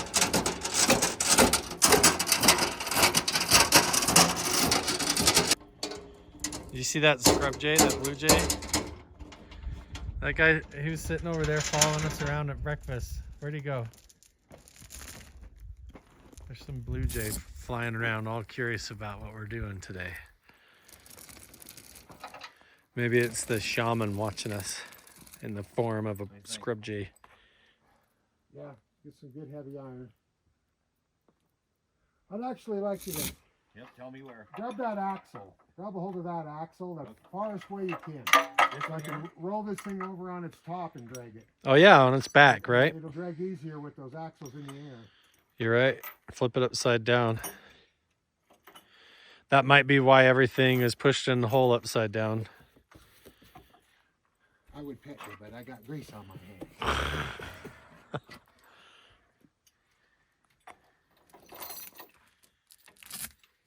Yeah, I sensed stuff slipping here. I did too. It feels like that it could fall through once we get. There might even be another layer of shit underneath this one. Yeah. What do you think there, sir? Yeah. You're better off to go to the big hook around the chain and make it a choker. So take the big hook to the chain. Yeah, right now it's a choker. It's gonna get tighter. I'm not even dressed for this. Look at this. I'm in my day off clothes. Wearing my poncho. Got my Halo Pulse from Museum of Tarot. Frequency magnetic pulsar to protect me from the crazy anomalies here. I will put a link down in my link tree to go get these. Right now I've got it set for high energy, or I can flip this switch up and pull these down. Creates a magnetic pulse of energy around my body to shield me from the whatever dangerous energy might be here. It doesn't matter. I'm just gonna hang on to one end. But yeah, I'm just like a hippie today. I've got 2 hoodies on and a merino wool beanie, and it's super warm. There's no need. I could be in a tank top right now. How it's been up here. Yep, if you need readjustment, I'll readjust for you. Yeah, we will in a minute.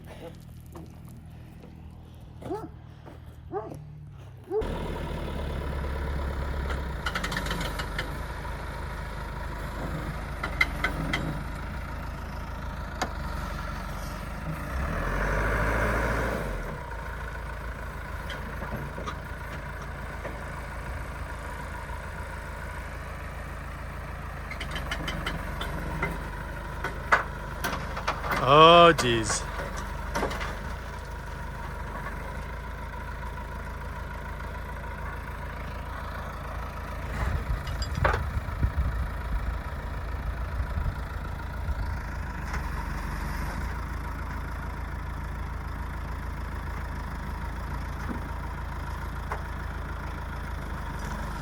Oh, geez.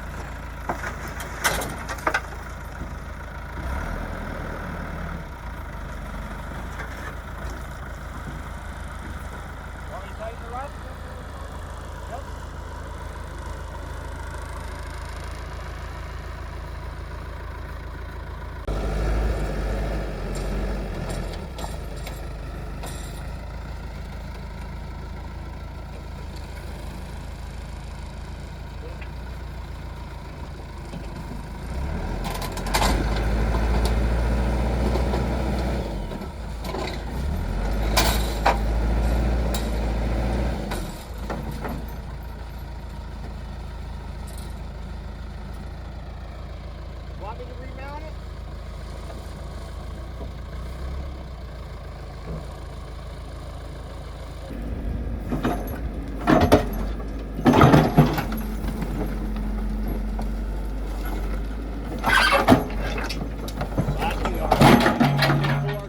Yep. Spins all the way around.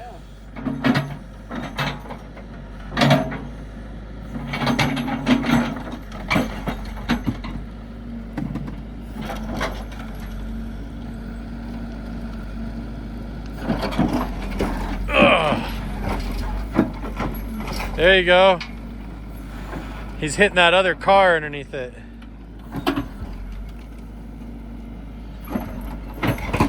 That's the whole thing. Look, there's the tail lights. Oh, I called that one is right. You called it. Dump trailer. Yeah. For what? Dumping all the fill from the shaft?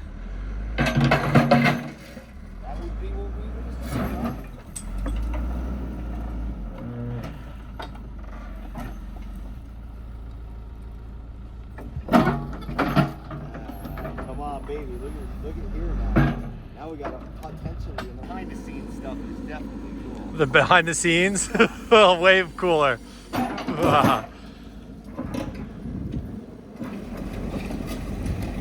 Yeah, Jerry.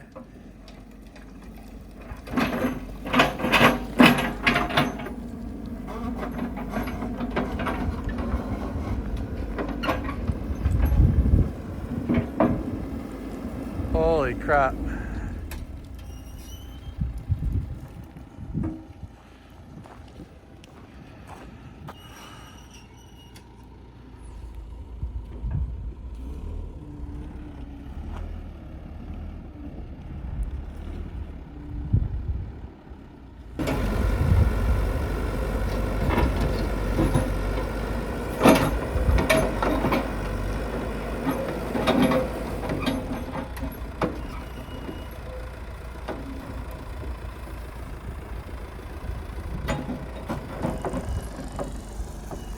And now we have maybe an unobstructed pit. We just have to get it to fall in now.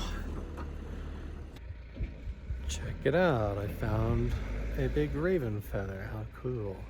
Just in the trees here. You got it out. It looks army green, Josh. It does look army green. Kinda. Jerry even flipped it over upright for us. So look at that.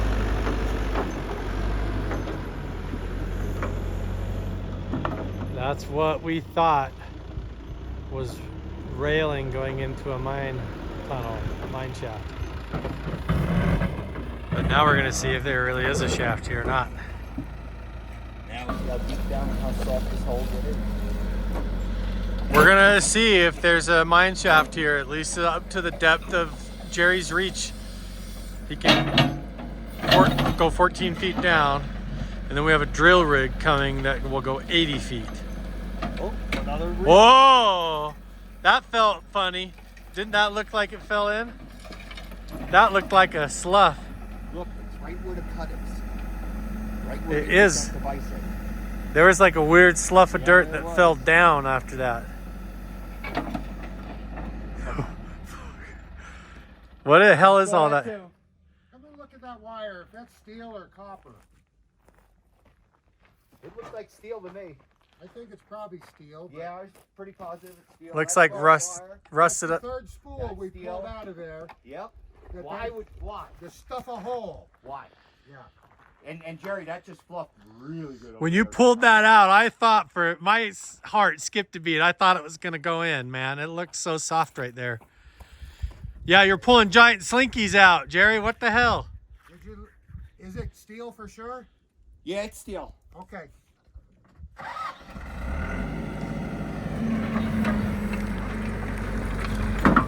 Oh, dude. It's still soft down there. Oof.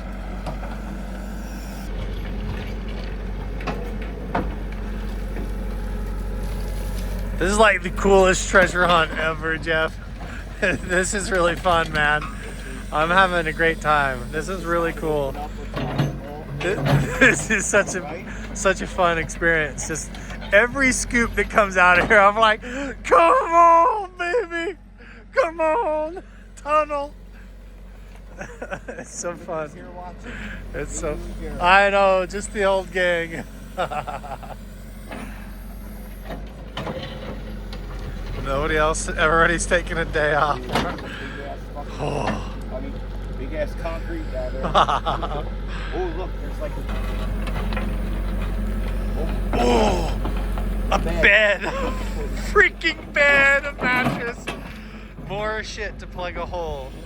Or more, just dump. Dude, oh man. Oh, did you feel that? Dude, it feels weird right here.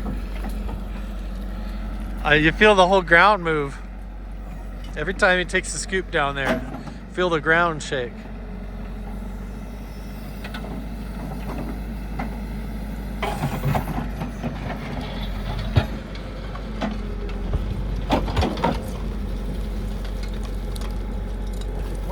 That's a car seat. That's off of that car that was down there.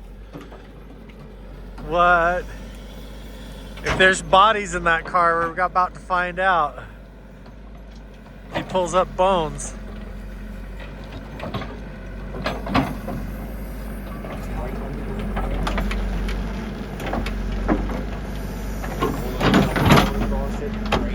Yep.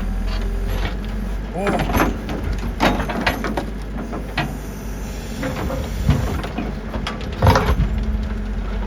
There's more, deeper. What is that? Engine? That's not even the engine that's in there. That's a V6. Another car? What the hell, Jerry? Oh, dude, another car in there? Oh, he's on something.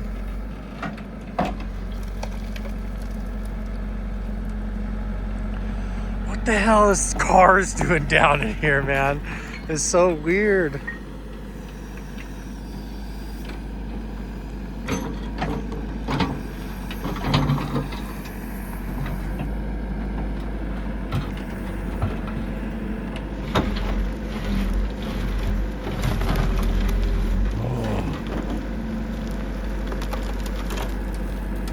That looks like part of the body of the car or something.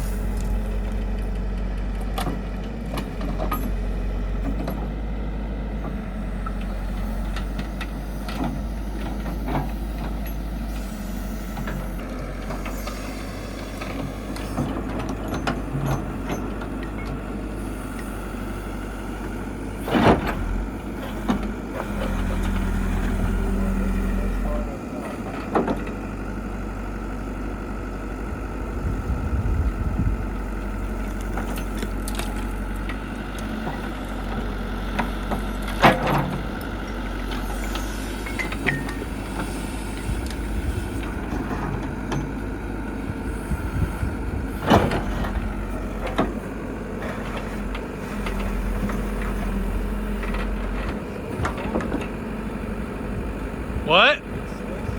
Still soft?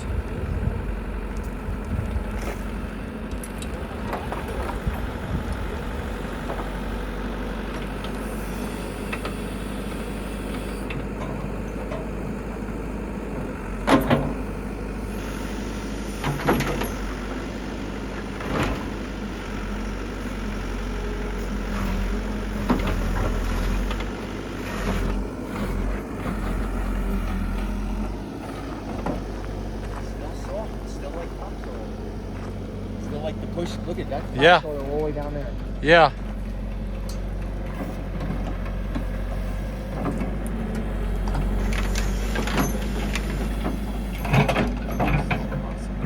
I don't know.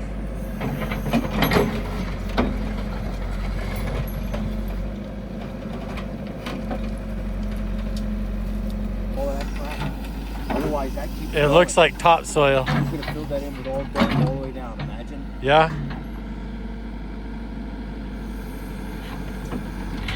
Look, that's still soft. That's all filled. Oh my goodness. It is all topsoil dirt. That's all fill dirt. Yes. You remember what that pile looked like? And look at that. Rock. Right next to it. Yeah, the caliche pile, right? That layer. And look, he's almost extended fully 14. And that thing just sinking. Soft. They filled this in, man. Oh yeah. We need the 80-foot drill.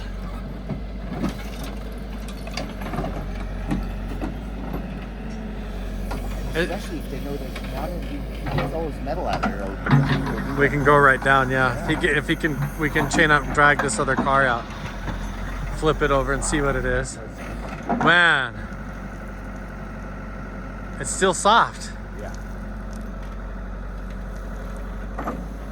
Look, it's all filled along the side. Yeah. Yes. There's the other edge. Look right alongside of it. You can see where it's all filled.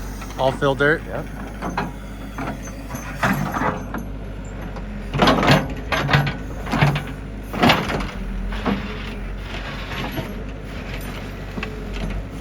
Still soft. Still soft.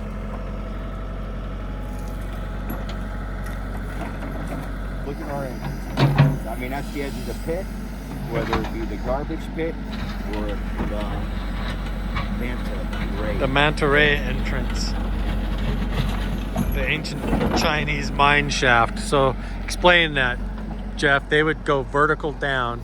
Yeah, they would get up on the, like if there was a river down here and there was a bank and a bank, they would tunnel down here, come up the bank, and they would get under the river channel, and they would basically mine the good stuff at the bottom of the channel. Yeah. Then they would go back up, So fill it in, and go to the next this hole. could be a shaft, vertical shaft that goes down 100 feet potentially, and then has offshoots going off of it with rooms and things, or other tunnels that go out. So the tunnel that we have going that way and that way, and then even down to the lower meadow, could be 100 feet down before they even start.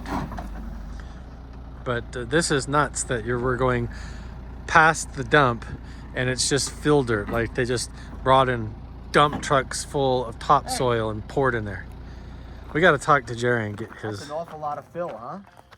Yeah. Still soft. It's still soft and still. Look at the difference. Still getting a full scoop. Look at your pile right there. Yeah. Look at your pile here. Yeah, totally different. Oh, that sounded hollow. It sounds hollow under there, bro. It does. It sounds like a drum. Come on, baby. Jerry, you might unseal it. If you see a bunch of bats flying, I'm running. What if a bunch of aliens or Oh wait, you can't. You broke your glass. Shit. bunch of Mothmen come flying out of the hole? Bat turn into a vampire. Yeah, just say your prayers. Right. But get this, how cool is it that at the end of the day, when we might open the shaft up, it's just the three of us here, the real deal. That's pretty cool, actually. Well, we're the ones that really want to know. Exactly. Everybody else taking a day off, and we're out here digging still. Yeah, this is cool, man. That's I want still to topsoil. regroup for a minute. I got to get a drink, wash the Let's dust go. down my throat. Get your hands cleaned up. And, Everybody's all yeah, greased up. and This is a lot of good got progress, man. It's It's really awesome. Topsoil, though, guys.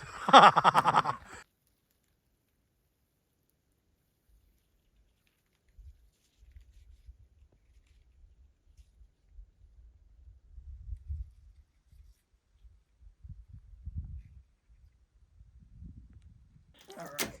Oh, fuck. See that? Yes. That's kind of shit we're worried about. Stuff just collapsing apart, old Yeah. plastic and stuff. We are dissecting the old Jacques Vallée lights, Bigelow's projectors. Getting ready to film a scene in 2 days with these. This is what the guts look like. It looks like Johnny 5 is alive. This thing is crazy. They don't make him like this anymore.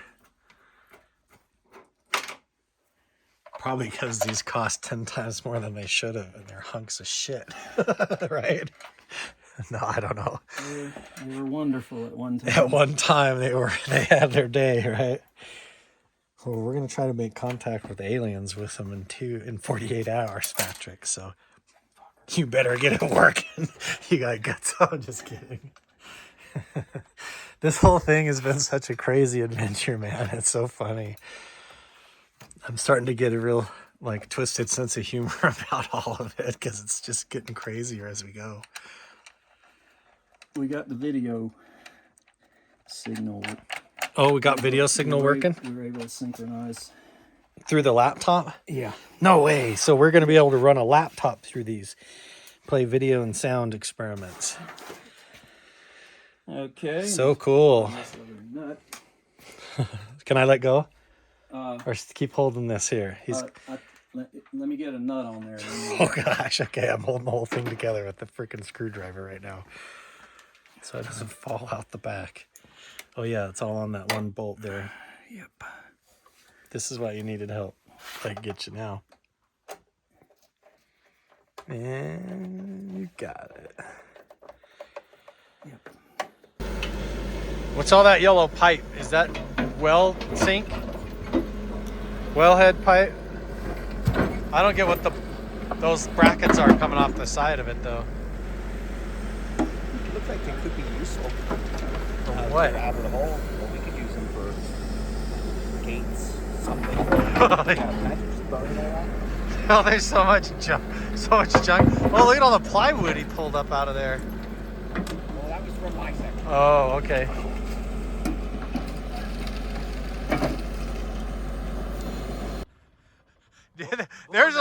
There's a logo on that door. What the hell was that? Fire department. What?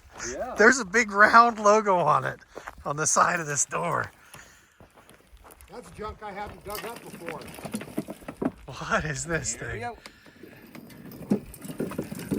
Wow, County of Lincoln. Oh, I gotta come around. Hang on. What the hell? Why is there an old Lincoln County vehicle work truck up here? I did have a dump truck. I wonder if that's a door from that dump truck. Okay, you gonna go upside down on you?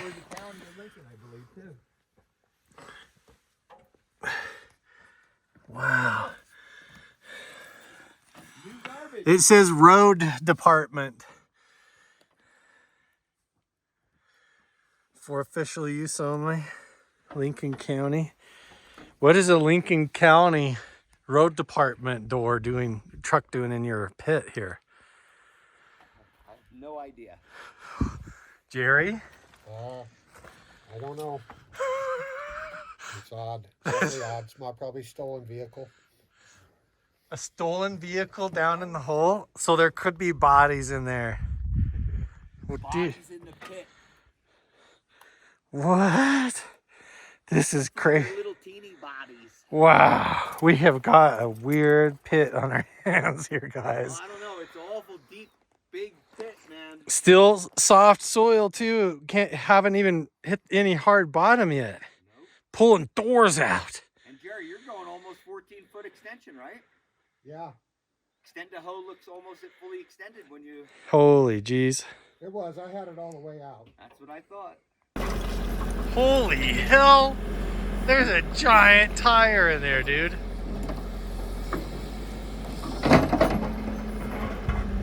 Oh my gosh.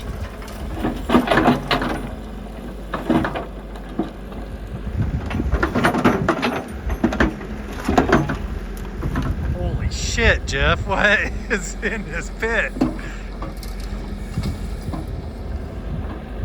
Dump truck? A whole dump truck or what?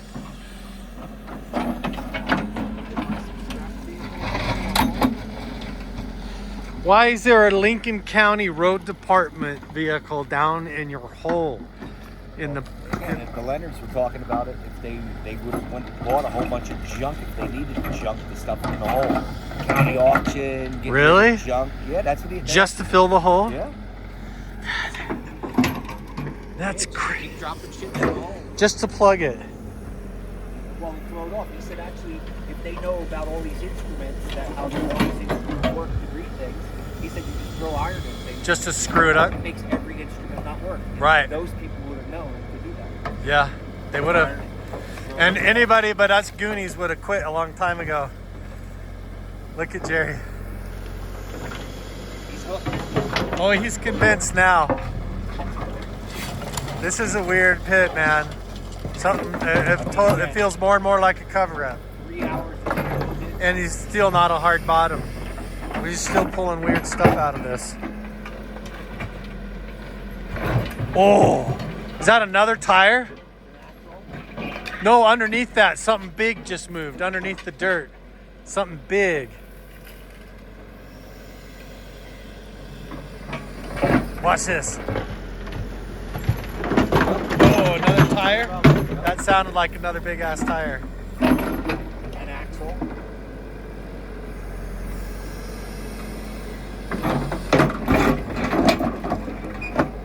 Yeah, that's a big tire, look. Oh, what the heck, dude?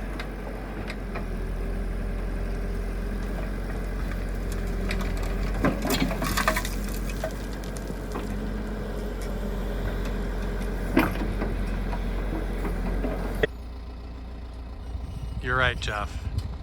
What do you not see in the pit? There's just not a lot of like garbage to make it work. We haven't seen any trash bags, no kitchen garbage, no household trash. You notice that might be Tyvek, right, or something of that sort. Tyvek. Yeah. It's all Other than that, it's all just industrial type waste, or like a reels of metal, twine. heavy operation equipment, and then for some reason a Lincoln County road maintenance truck from like that looks like it's from the 30s, 1930s or 40s. It's like some Nuka-Cola shit. Dude, that looks a little shaky on the lefty. Hey. Yo, he's a little loose on the left side. Side's loose-ish.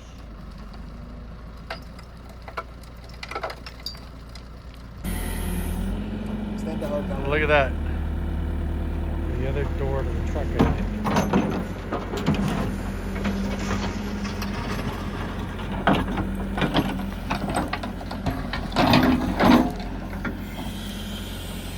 What an exciting day watching Jerry dig a dirt hole. It actually is pretty crazy. ASMR dirt digging. It really is kind of. Jerry just snagged a car. Look at that thing. What the heck?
It's like army green. Yeah, well, but even if you want to get rid of it, why would you just bury it in a hole? You're on the same page as the rest of us. And it's expensive stuff. There's entire rails and train tracks and mats that were probably perfectly fine. Yeah. Now, even a long time ago, scrap metal was worth enough, right? Yeah. I think still, like what Jerry said, that thing probably is worth $400 or $500 just in scrap today. Yeah, so if you could at least find somebody to come haul it off. Yeah, but out here, it's more expensive to haul it off than it is for the cost of the metal itself. Yeah. At this point, according to, again, Jerry. I don't know much about that whole recycling and scrapping. Accumulated a lot of crap. There's a lot of crap. But you know what, though? There's not that much crap. There's crap, but... Yeah. Well, are you going to ride your little Mini X down in there? Yep. I love it. Yeah, I can do that, I think. Hey, let's go get lunch first, though. Was it lunchtime? He's making it. Should be like probably any minute now. Or do you want to get your Mini X in there first? No, we'll come back. All right. I'm out of cigarettes. So what are you thinking, there you go. Barry? Huh? What's up? Let's hear synopsis. I got hard ground on this side. I thought so. So I feel safe keeping the Mini against this wall. Okay. And then just seeing how much further I can go. Over there? Yeah, going right where they had the main chassis, where they made that special spot for the chassis to fit. Yeah, I want to try to clean the face right here. So you notice that as well as I, and it's Jerry, right? That they made that cut right there, so that thing would fit right in there perfectly over top of that. Yeah. See the shape, how it's different? We know from our cut over there exactly how what the hard, surface is. So it's almost like Jerry's redigging out what they've done before. Yeah. Right. So they fit that perfectly over top of that. Yes. So hopefully, like he said, he's got some hard dirt there, hard ground. Well, what we're predicting is if he gets down deep enough below where we were digging the trench trying to get access to the top of the tunnel, he can then extend below the 14-foot reach of the tractor, which is going to maybe put us at the 20-foot mark where the tunnel should be. Yeah. So we might actually break through. We just got to get down there lower. You get the truck extraction on camera? Yeah, dude, the whole truck extraction, and then look how that whole dump trailer over there is army green like that, like painted green. And it has like a military looking hitch on it. And then the door on the truck that came out on that red door said Lincoln County Road Maintenance or something like that. So what is Road it? Department. Yeah. Road Department, Lincoln County. What is it? On that? Yeah, on that red door in the dirt. Yeah. What would it be? I don't know. A Lincoln County one. I think I can climb in and out of there okay. As soon as it stops shit. It totally looks like a minecart track when it's buried. Look at this. Wow. Military green. Is there any identifiers on it? It's crazy that this was in that hole. This feels military to me, but I don't know.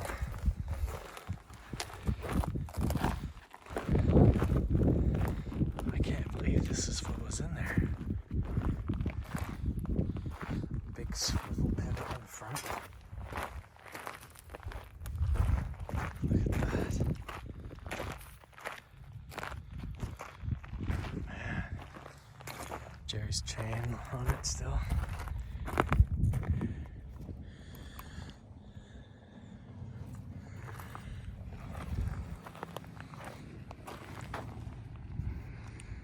I'm stoked. It sounds like we can poke a bunch of holes. And it also sounds like you can angle in if that ramp he got himself out of there and then took off. But he might be back in the morning. I mean, he's on site. Okay, that'd be good. He just parked his thing down below. Hey, it's Bomber Jack. And take all that fluffy dirt out of the bottom. That helps too, because it looks like there's 5 or 6 feet or deeper of fluffy dirt on the bottom. Yeah. And there's Carl the Crusher. There's Bomber Jack. How you doing, good sir? To see you, man. Check the link down below and check out Bomber Jack. Hey. Current status of things at Mount Wilson Ranch. The shitter's full. Septic tank is backing up. So just like last time, we are on poop patrol. Jeff and I saving the day. So we end up pumping the crapper out all by ourselves in the mystery mobile. Yeah, dude. Can we put the siren on? Yeah, of course. Let's see it. No, I'm not doing that. You got to do it right now, just for the video. Yeah. Let's go, Jeff. Okay. Ready? I'll meet you up there. Yes. Patrol. Yeah, the whole tank lights up orange. That's hilarious. So the day begins. Pumping the septic tank. Jeff had to go get a pump all the way up in Ely, Nevada, an hour and a half away last night. Almost ran out of gas. This ain't a road, Jeff. Where are we going? We're going to shit town. Dude, this is bad. No, just that is good. They're all down there filming the sunrise coming up over Mount Wilson while we come up here and pump the poop. This is how hilarious behind the scenes is, because here we are 100% behind a sunrise time lapse right there, and they're also flying a drone up over the meadow, so they're getting a bunch of B-roll while we are on poop patrol. We effectively have 25 minutes to pump as much crap as we can out of the tank, and we're probably just gonna get set up, because then we have to go get mic'd up and ready.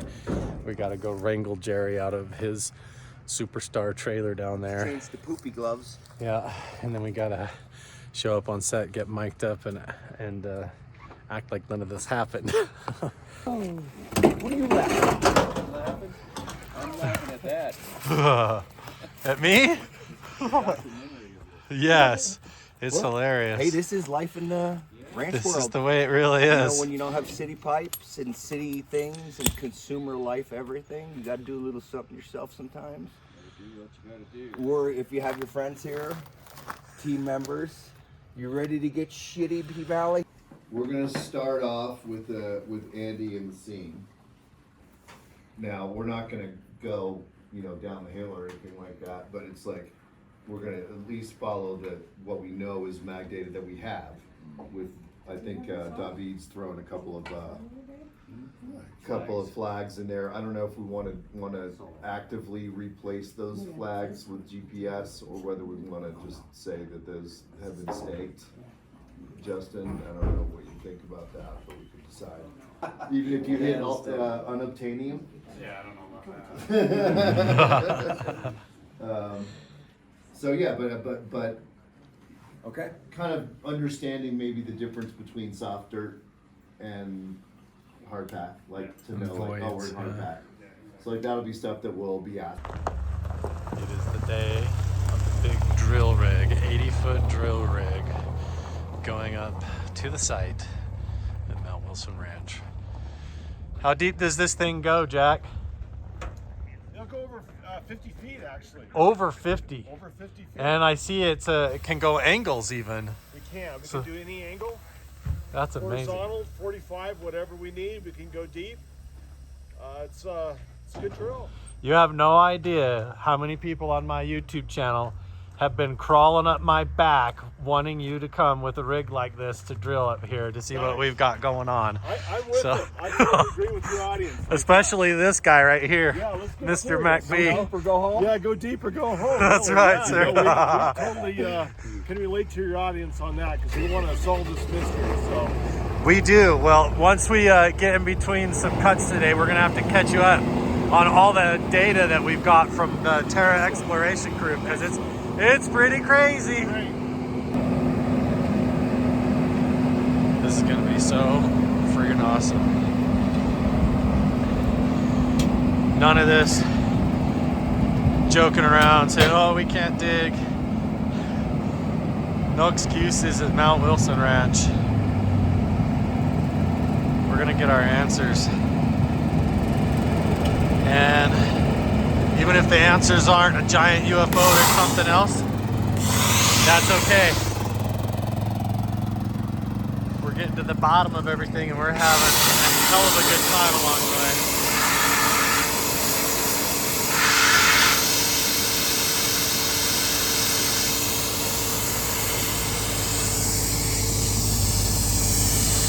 Everybody's gearing up for the big day. Here's what's kind of crazy. There's been so much going on that it's sort of glazed over everyone's minds a little bit that when the Terra Exploration group came up here with their deep scan penetrating radar, they did find a giant manta ray, arrowhead shaped, highly ferrous metallic object down in the lower meadow that fits the dimensions of the UFO that has been told, that we have been told by the former Bigelow team, was buried underground. Between 100 to 200 feet down, there is a giant, highly ferrous object, a void. It's like a void, but it's metal. It's not water. It's either like solid gold or something crazy. Huge, shaped like an arrowhead or like a manta ray right under the lower meadow. So what the heck is going on out here? That's all I can say. So we got good data, but it's the weirdest thing. The lower meadow, we use the EM34, and it's just an analog instrument. It just gives us a number, no pretty pictures, but it will reach 50 feet, 100 feet, and 200 feet. Okay. So we're reading conductivity, the conductivity of the soil. Yeah. And we did 4 lines, okay, at each depth. But once we got down to the 100 feet, the meter would just peg. So it's hitting something very conductive. We've never seen conductivity peg on that thing. They just went like that. And the size, you said they had over 100 feet? Yeah, I mean, we picked it up from 100 feet all the way down 200 feet. 200 feet down. Mm-hmm. Think about this for a second, Paul, right? Essentially, we're looking at a 200-foot deep chunk of earth. 50 feet into that chunk of earth, you don't see anything. Right. And then at 100 feet, you see high conductivity that lasts all the way to 200 feet. And so it's hitting something very conductive. But there was one, this line right here, it didn't peg. So it's like we hit an air pocket at 200 feet. And then he had a theory that it's a metallic object that's shaped like this. And the word? The Manta ray. Whoa, wow. He said. Are you kidding me? Yeah, we've been told that there is a manta ray under here. Exact shape of a manta ray, but being a craft. Yeah. Wow. Well, that's really funny because I had never heard that term, but me, I've just imagined something like that. And it came to me that it looked like a manta ray going through the water. Yeah, I mean, they even went as far as to say the one at Skinwalker Ranch was a sport model, and the one here is more like a giant manta ray. They literally said manta ray. That piece of information and data that came out was so mind-blowing that after we were done filming, it's kind of like in shock. We all like sort of haven't even really talked about it all that much because we've been digging at the hole just trying to get to it. It's been pretty crazy.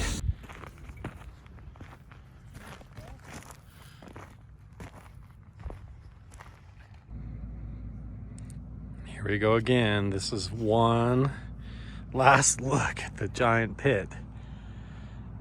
And we're going to probe down in this and all along this edge, and Jerry's going to be digging as much of this out all at the same time simultaneously. This is the final big dig day and the last dig day. So here is the vehicle up close. Tell me what you think it is, what era, who would have made this?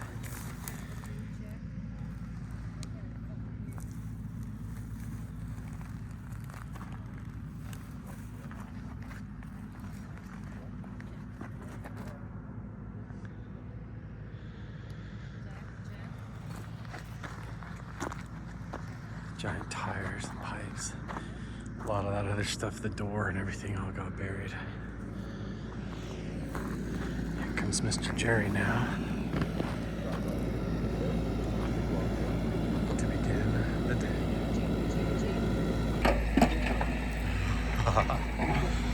Andy walks up, a tractor tire?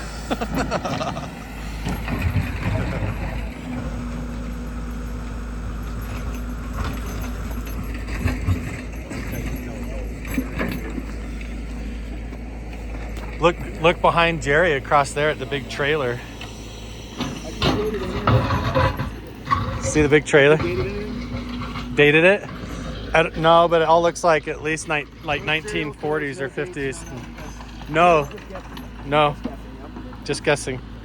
Based on the transaction in the back.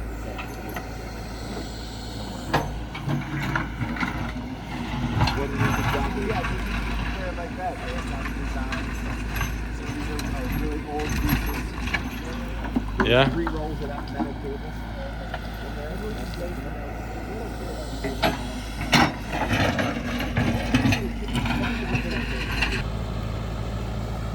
It does look railroad still.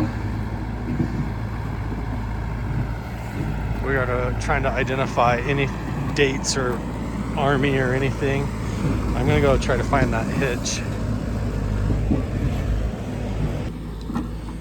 This is what they're looking for right here. Military.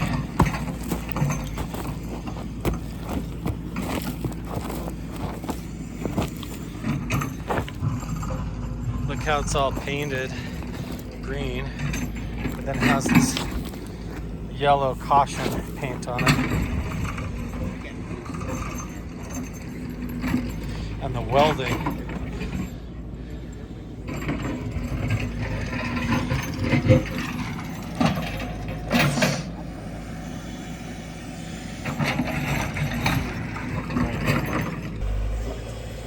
that's what I was. Right now, it's U.S. Royal. Recycling stuff. Not a time to be like, whoa, yo, you can make some big boom. This does not belong with this. No, wrong era, long shot. See the other big piece sticking out by the limb?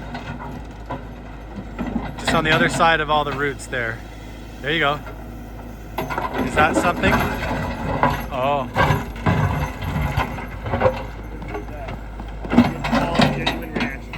Yeah.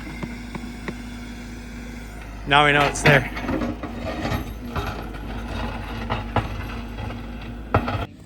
Alright, we got a scene.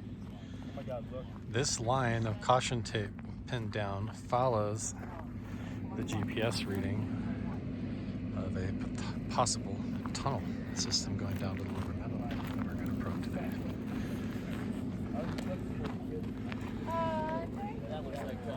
FO1 common marker.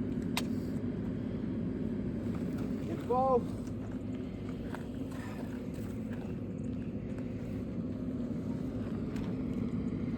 And color chart.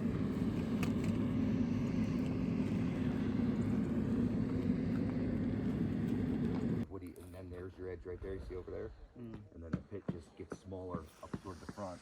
So the main drive is right here. And Is it's this right hard pack? under where they put that. Yeah, this is all hard pack.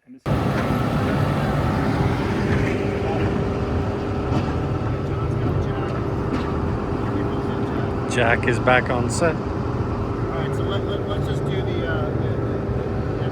color chart.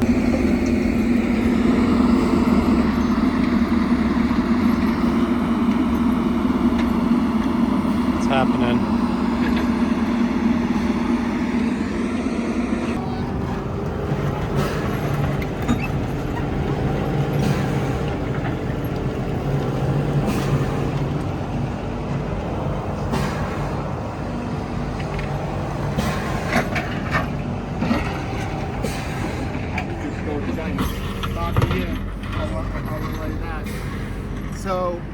So all of this conversation we had, we want to have. Yeah. Okay.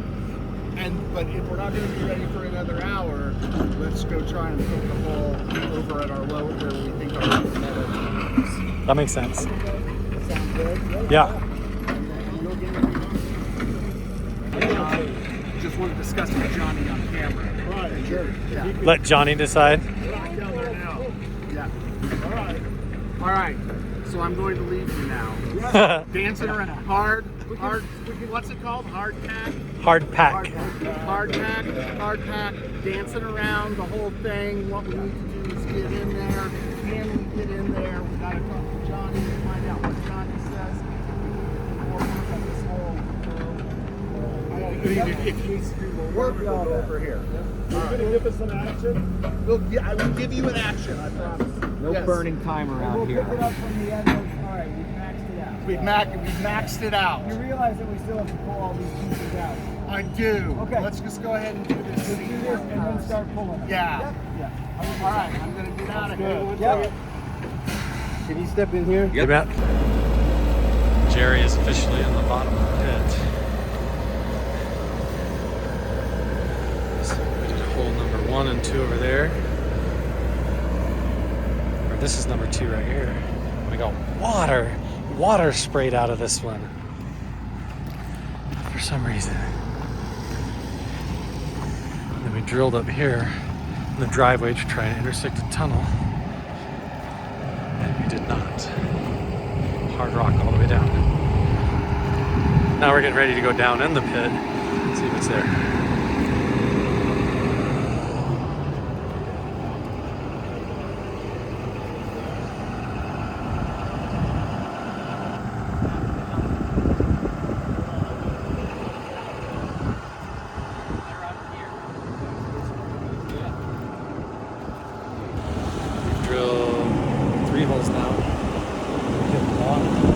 Water on hole number 2. Right next to the pit, so I think we're going to hit water.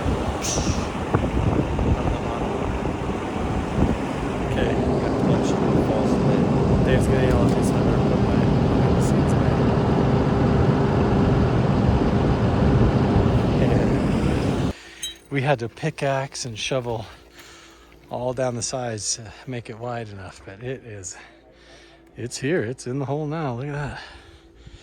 So we're gonna go eat lunch, come back, try and punch through. There it is, 100%, folks. For all the critics and everybody says, oh, why don't you dig? Why don't you dig? What are you waiting for? Waiting for this. Waiting for this. Now we have dig, we have dug, and now we drill. We have even dynamited up on the mountain. So all within a year and a half, here we are. We're not waiting for anything. We're not making any excuses. If you want to get on board and support us, then get on board. Go sign up for the Patreon, hit subscribe and the like button, and let's get into this tunnel system. This is that blue dirt that came out of this drill site. I plugged it with a rock. That's crazy. If it stays soft all the way down, that's a win. Yeah, right. If it drops, it's a win. If it stops on something and can't get through, that's also a win. Yeah, right. 3 ways to win. Okay. Closure. We need it. No bottom. Where should we start?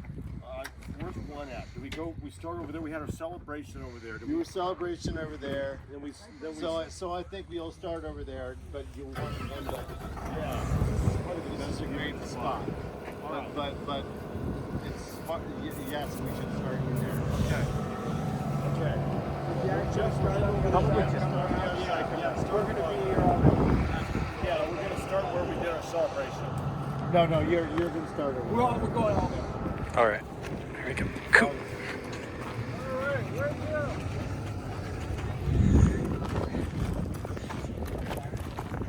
go? Resetting to before lunch positions. Don't forget your drill bit here too, Jack.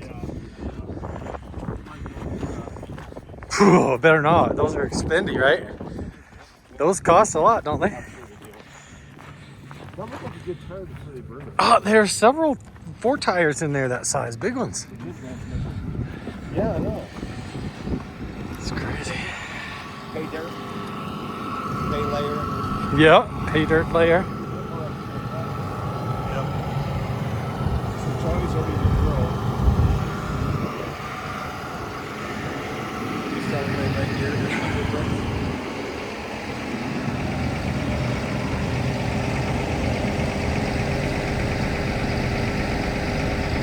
Epic.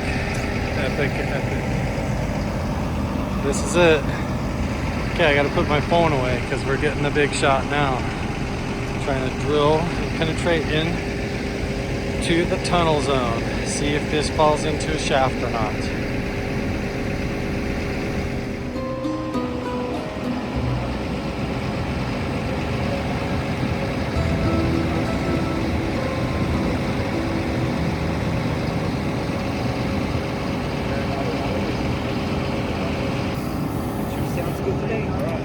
So first hole is where he's at.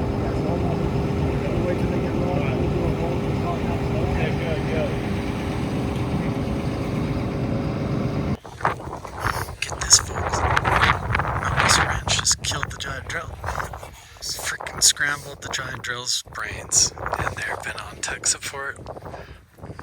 Multiple error codes, warning lights. Red flashing right when we get ready to drill in the bottom of the pit. So just engine failure, electronic failure. It killed the drill. Another piece of equipment. Yeah, That's bad television. They've literally just walked up, so people are gonna accuse us of faking. Think that we're fucking faking. No, that's why we're doing behind the scenes. That's all I can think of. That's what it feels like. I got an standing here. I'm like, It's oh my absurd. God. It's absurd. Right when we get over the hole, it's like the whole thing dies. I mean, right? Yeah. Look at that. How many times Look we at were that. just this week or whatever? That What it's happened, like, dude? I don't know. Literally. That's never happened. It all worked great until we start drilling down there. And then it just like freaking had a heart attack or a brain aneurysm. All the codes came on. Check engine, stop engine. It seriously had a stroke on it. It had a stroke on us in the middle of the pit for no reason whatsoever. Had a stroke. And those codes are still on, so it's not safe to operate. Yeah. We put the drill down, started it up. He went about 4 feet, and it was like all the check engine lights, every error code you can imagine. Complete failure. Yeah, but this is standard. Everybody's totally puzzled.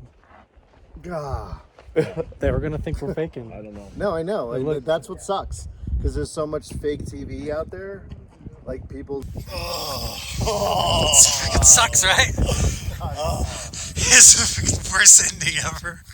He's like getting right to the climax, and then no. It's like a cliche.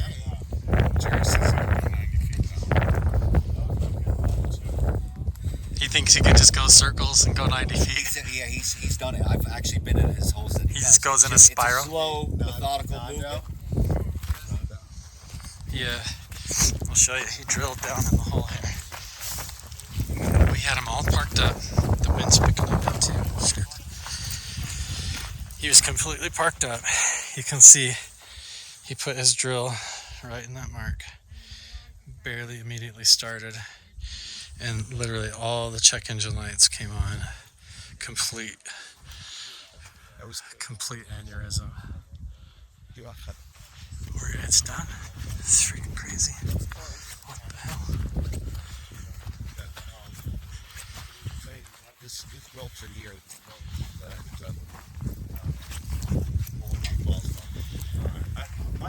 I have a weird feeling. If this drill was over there, everything comes back. I mean, I don't know. I'm just still letting it move. Well, it's gonna chill. It's gotta do that anyway. But so just using that to get this thing out of this area, and then the lights come back on. I mean, the good lights, and not the warning lights.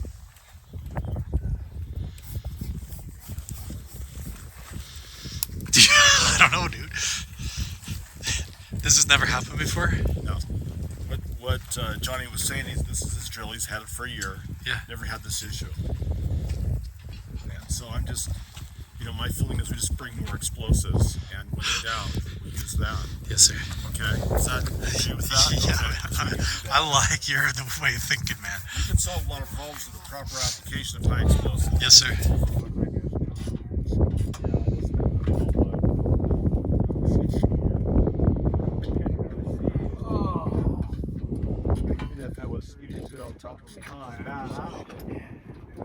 Oh, you got gooped on.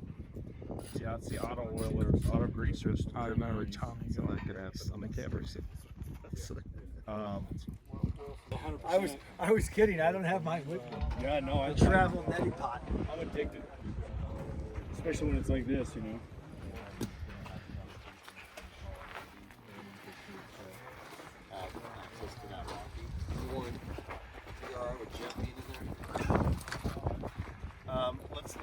Let's get first team back in and have Andy, Colin, Paul. Copy.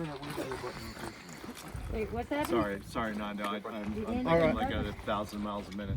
Like poking down into the hole, and then it starts to get error codes, and then we're like, and then it gets a little bit, and we're getting worried about it, and we're like, okay, whatever we can salvage, let's pull up on this first hole. We only did 20 feet on it. And let's go in the spot, right? Under where the railing was. Which we didn't get, it couldn't get all the way there, but it was angled so it would have gotten all the way there. And 5 feet in, that was the end of that. I mean, that's not even a joke. That was the end. Total, like, every error code, I think you said 9 now, plus stop engine code. The engine literally goes You want to say, and just shut down in the pit. Red code, what was it? A depth code, right? And then it was like a miracle that he was able to get the thing. It's like it got EMP'd. He had to reboot everything, and he was able to get the machine out. I've been asking for it. I'm asking you now.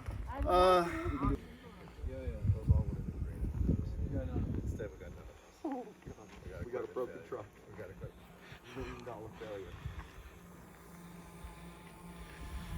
Getting a drone shot now of us walking out to the saloon. Fish wasted Sunday in there though. The rock shouldn't have stopped it. I mean, we played into our hand as much as we could. That's like the whole scene. He does have the seed, you know, that's how funny that was. So, but this is it, right here. The black,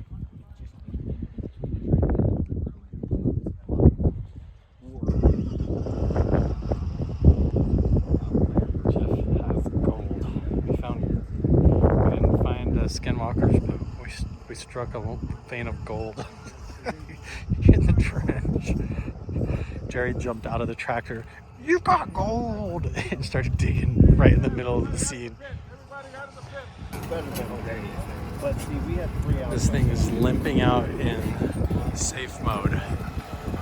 The whole tractor died.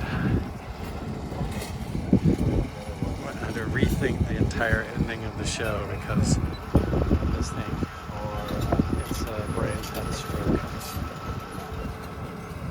So it's literally crawling out in safety mode with 9 warning lights and engine failure lights. As soon as it got to the bottom of the pit, it died. So everybody's confused.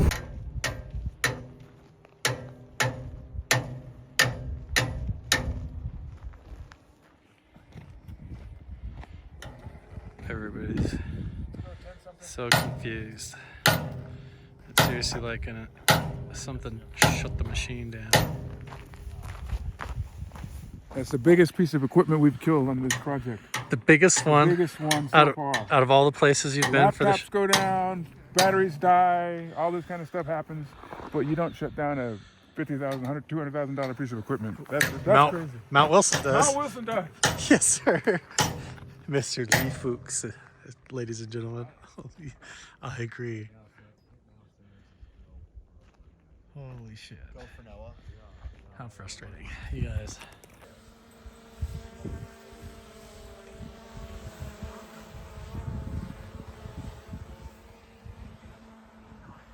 Nando's flying the drone. Ooh, he almost wrecked it. We've had nothing but equipment problems this entire trip. San Francisco.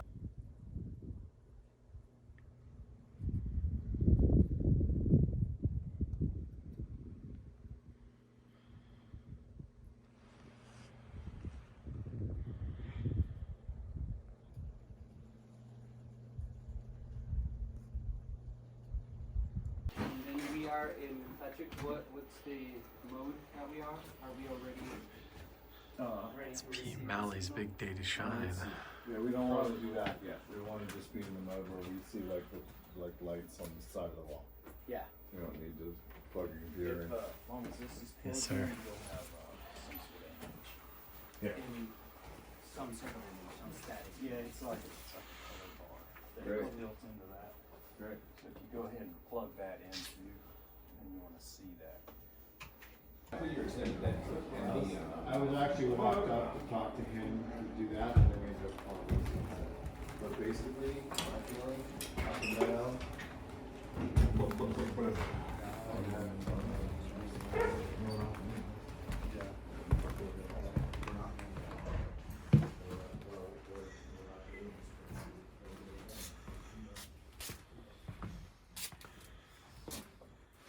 Chancellor? Yep. That's your name? Right on. Yeah. Carl, right? Yes, sir. Nice to meet you, man. Nice to meet you. This is what we're doing today. The big rebuild. Live on camera.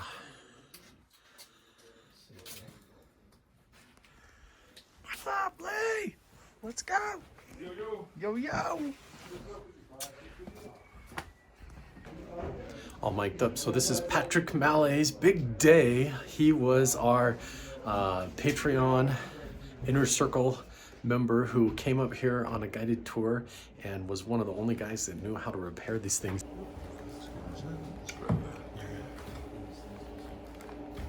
Good morning, Carl. It's Tommy Inception. There's 3 of you right now, bro. Yeah, that's the best.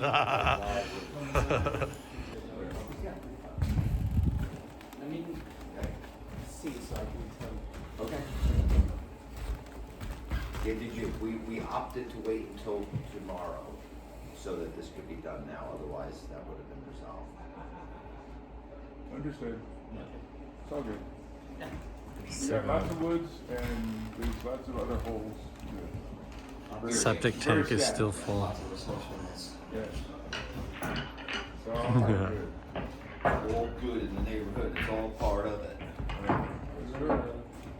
And you know, you've got one in there that's kind of half, the guts are all out of it. No, I don't know what looks good. Tell me what it is. Well, when you walk in there, you'll see the guts are out of one, and it's like you guys have been working on it, try to get them to work. Which is very accurate. And then we found the food, or how did we? We're not. Oh, okay. Oh, even better. Gotcha. And they all try to stay inside. All the spider webs. Everybody, all the creatures all come in trying to stay away from the cold so they don't die. This is the time of year for it right now. Yeah, I mean, I That just is need to imminent. get Paul to turn on, but I'm rolling. Paul and Andy are right in here. Awesome. They're at the start point. Good.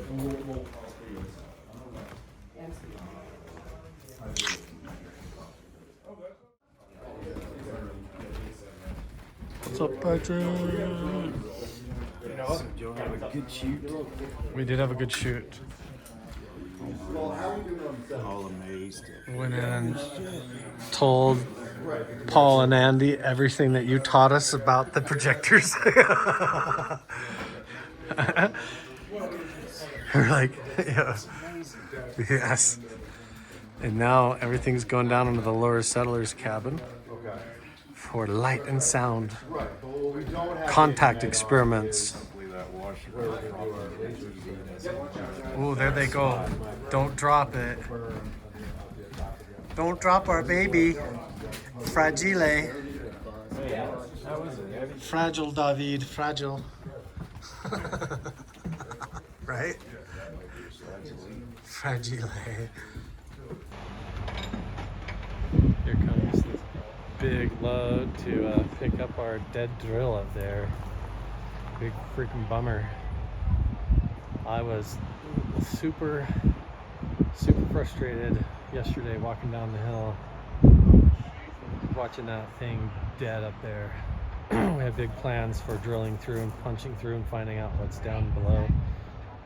But instead, Mount Wilson Ranch or whatever is protecting this place said no and killed the drill. And now there goes the tractor or the truck to pick up another victim of the shaman. Oh my gosh. Indian unknown, I think he'd make his way back now at the bridge.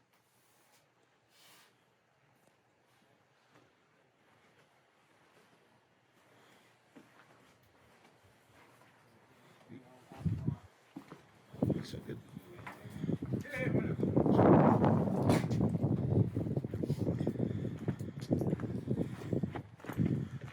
Hello, sir. Hello, Patrick. Hello.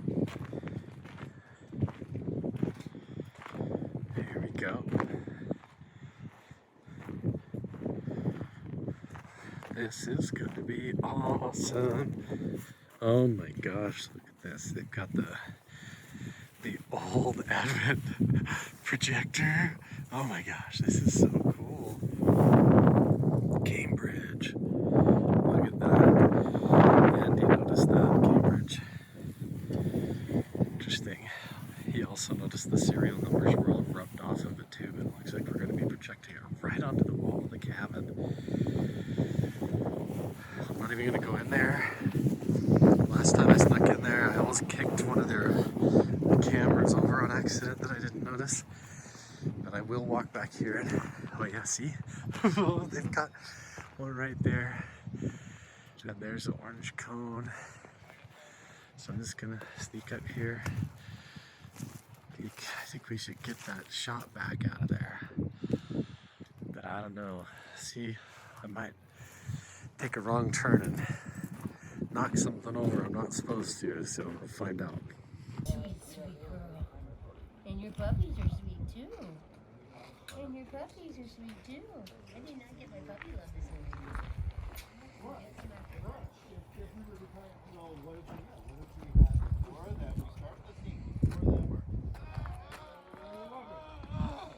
All right, here we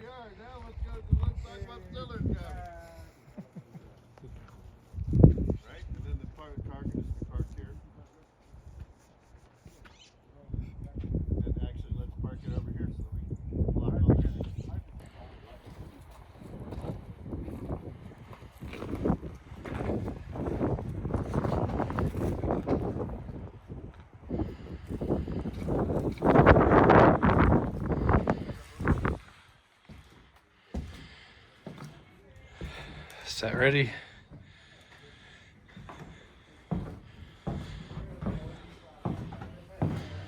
Projectors out here, ready to go. In honor of Jacques Vallée, original Bigelow team, Hal Putoff. Well, you guys, we're gonna try to do this. Even if it wasn't your gear, we're gonna find out. Am I turning on here? Yeah. Okay. There he is. Look at that whole crew out there, Jeff. Can you believe that one phone call has turned into all this? Oh my gosh. Does it not prove the fact that we are manifestors? We're in trouble. Hi. Okay, we just got in trouble. We gotta go. They're like, Jeff and Carl are in the shot. Get out of the shot, Carl.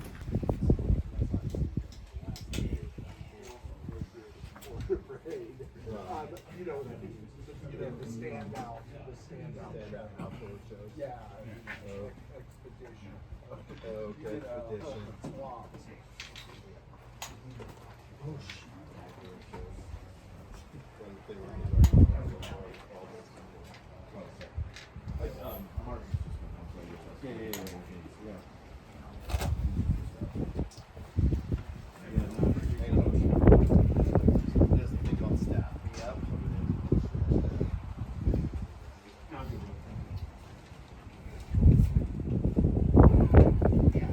But it's like if you hired somebody on staff,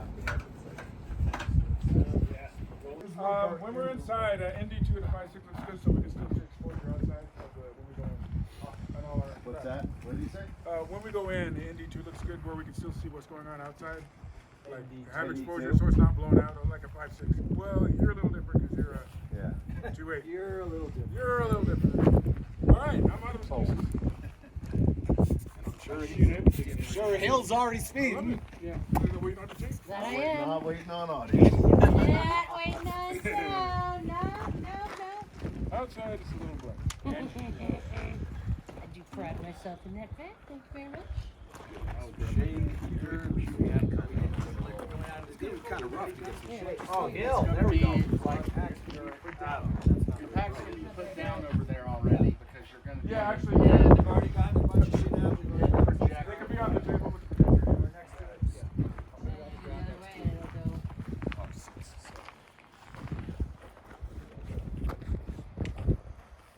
You can break out the other one if you want to, sir. Want to go underneath that? Yeah, I'll do the 40.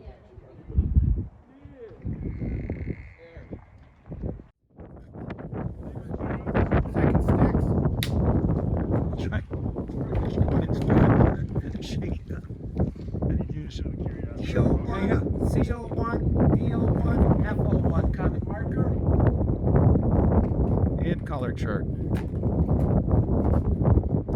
Whatever it's like instrumentation you got last time is going to be different. I predict it better each gotch. Yes, sir. I'm in the next meeting. These horizontal lines intersect with the vertical line, but only at this specific point of amplification, and then they fade out. If we change the amplification, we lose that strange signature. We would do 2 episodes on that. On the burnt logs. And then the other thing I want to show you while you're here Don't laugh. is if we turn down our amplification. Hey, I'm sorry, Jeff. Can you stand? You were standing. Yes, sir. Thank you. You can stand close in a little bit. Yes, sir. Right there. That's good. Thank You're you. acting as a shield, Jeff. Well, I Gotcha. mean, yeah, because I'm seeing a little bit of your jacket. All right. So when we change the amplification, we actually see no noise around the spectrum at all. It looks quiet. It's all blue. But whenever we amplify the ambient noise, all of a sudden we see this signal only on the lower end of the spectrum come to life. But it's not reflected on both sides. You would think that if that was a solid signal, it would have bleed in both directions. But it doesn't. Instead, it's focused only on the lesser end of the spectrum. Got it. Beautiful, thank you, sir. When I needed you most. Turn off the page. Oh, is this on? Oh, geez. I just turned off your sound. Oh, thank you. You sneaky little. You gotta turn it down. Radiation in the chimney and under the house. Crazy pulsing. What was the last device? EMF? What was the last device reading EMF? Oh, it's been. I'm not sure. Create weird energy. Pulsing grid. It's like a 1.68. Yeah, 1.68. Yeah. And then below it. Yes. We didn't have it in Shasta. You know, I never saw it. It was. We'll look up what this device Treat it gingerly. Yeah. I'm always careful. What's the perfect resonance? 71421 is what we always get on the infrasound. That's the Schumann. It's like a really loud Schumann. Yeah. I'm wanting to ask. Are you feeling okay? Oh, Yeah, that's. Are they lightning at all? Or are they This thing's like a big obelisk giving off radiation. I've mostly been tracked by a spinster. You guys like to join us first? I went to the Baseball Hall of Fame with my son, who's 23 years younger than he is now. Dave's been having cool. Field of Dreams dreams meeting his son.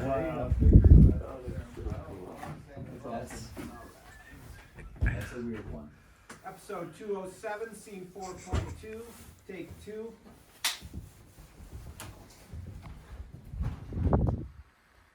Common marker, FO2, EO1, EO2. Zone that this device can't pick it up because this device is designed to pick up higher frequency zones. That's why it has this. That's why it gives us the ability to amplify, so we can see those quieter, lower level frequency zones. If we. So basically, just get it to where it was before Bobby, and then we're going to roll with it and let them do the rest.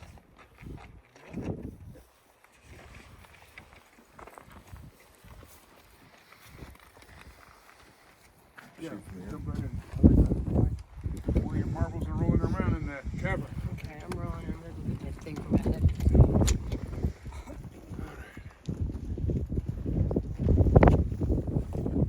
Hey, Nando, you're up.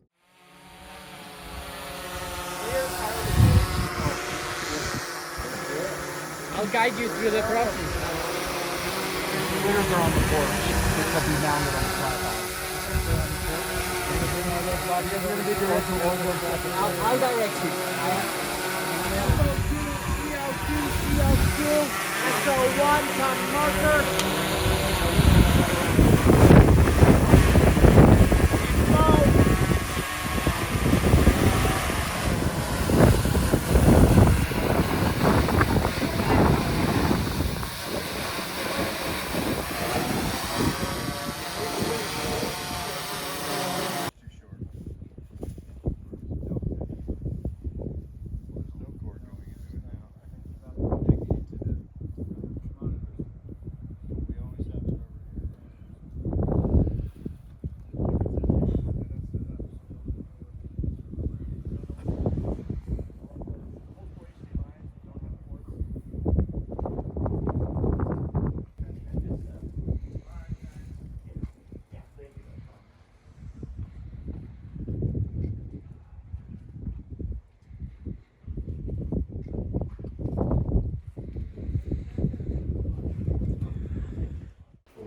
You're fine, man.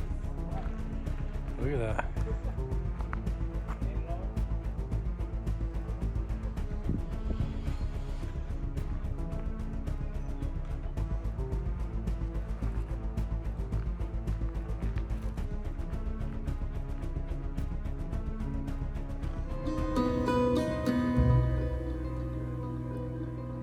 Done? Yeah. Nice job. It's about lighting It is about each other's lighting. faces. Awesome.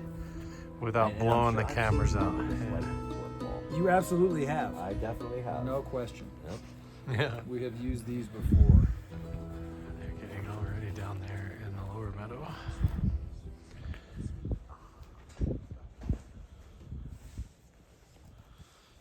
We have UFO dap. What's up?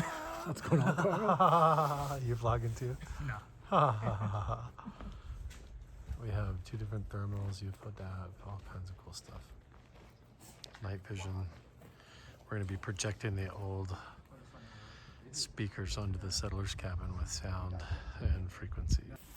The other thing is, hey, Lee Fuchs, can we get one of your boys to get a camera on this thing and see if we got some stuff? That looks good. Image? That looks really good, Patrick. That looks cool. You're gonna take that light out when you get started, or you got that? We're gonna do whatever it takes to get the shot, and then we're gonna be pumping some Also all bring kinds over of the cool white stuff out of here. Oh, it's all swampy.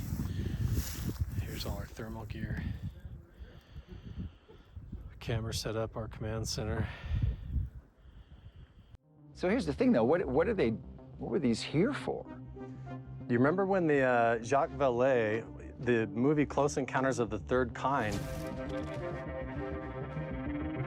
there was a French scientist in that movie that was projecting light and sound to try and communicate with the extraterrestrials. Right. And that character from that movie is based off of him. And we have photographs of him up here with Bob Bigelow and the rest of the team. So we thought maybe there's a chance that these might have been part of that original experiment back in the day.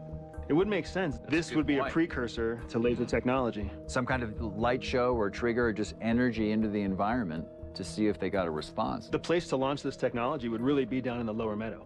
Yeah. Because that's where we have the most saturated signal activity. Right. If we really wanted to see if we could invite or possibly instigate a response using this kind of technology, it would be down there. I think that's a good idea. Yeah, meadow seems to be our hotspot. This is our first chance to really carry out an investigation with the same technology, the same tool that the Bigelow team may have used. Do you want me to hold this or you? I got this. Are we moving the table over? We're moving it this away. You bet. I just want to see what that looks like with Yeah. without it. I put another, I had to put another hoodie on, but I don't have it zipped up, so it shouldn't affect if the we have mic. no widescreen, are you registering that something's happening, or? Register something's happening. But that's about it. Okay, I'll do that. Yeah, I mean, from this viewpoint, I think if you had 2, it would definitely be better. It looks like it's awkwardly cut in half. What if we put the second one inside behind the window? 4x6. So it's still white, but has the depth. Inside the window and see what happens to it. Right. Why don't you audition that now, Noah? Yeah, throw that in there. The door should be open. Might be two dimensional that way too. Yeah, just go into the haunted house, Noah. Yeah, go ahead, Noah. Goodbye.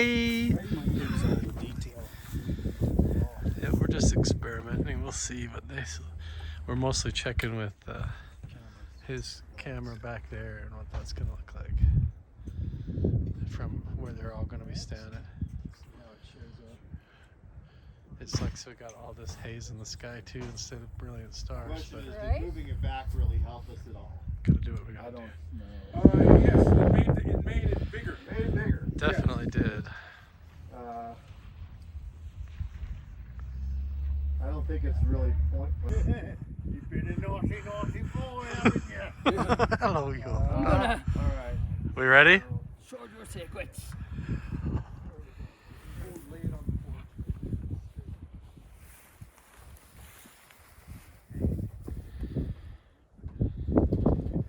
I started filming just in time for the carry. It's like wheels. All right, so now let's collapse.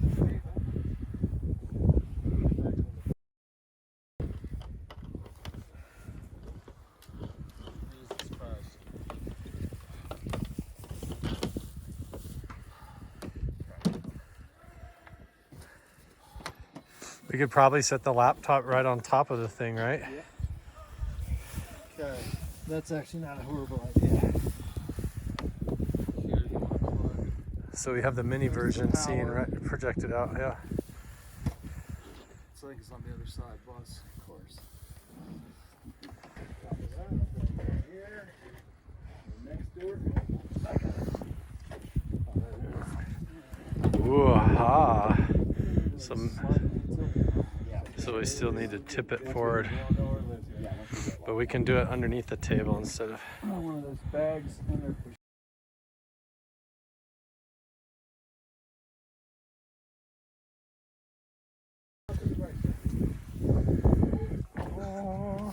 That looks pretty cool.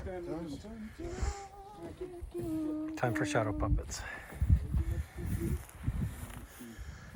Interdimensional communication commencing.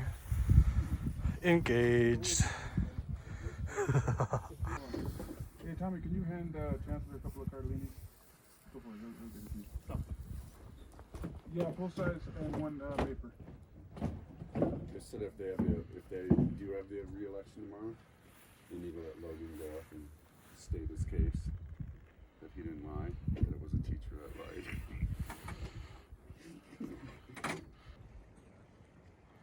Come on, UFO dap. Please catch something. That would be excellent, UFO dap. Yeah, this looks pretty cool. Look at how we got the thermals up.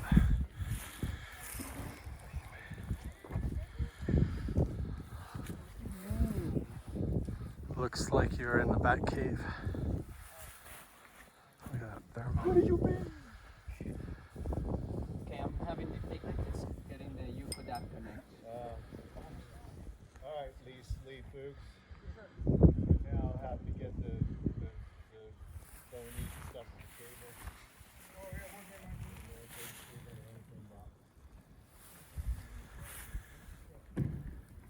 I'm not messing around today.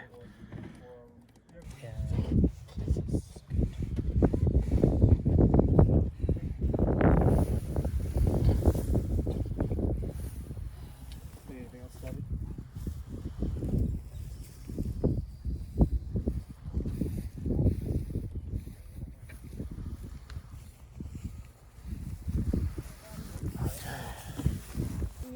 Tucked right under. His face like, ew. We never got our lantern on the red cabin, did we? No, sir.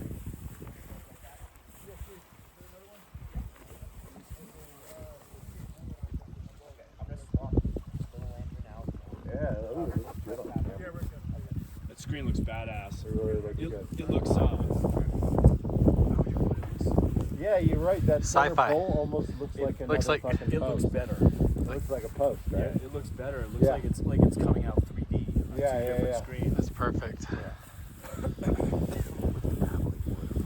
Oh, the Croc Creek running. It's so cool. We're here. Might as well be us. Sounds great. Yeah, buddy.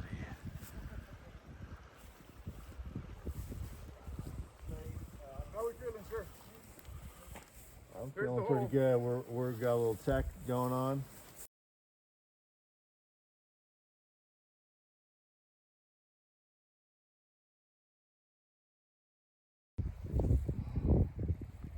Looks cool.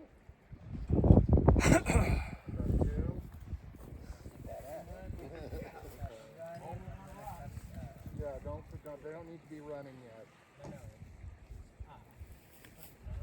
No.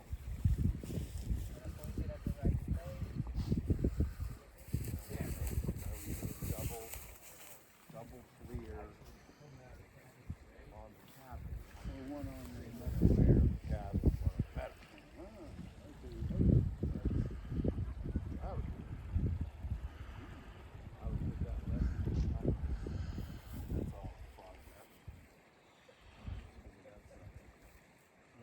Is that the good one? Is that the 10?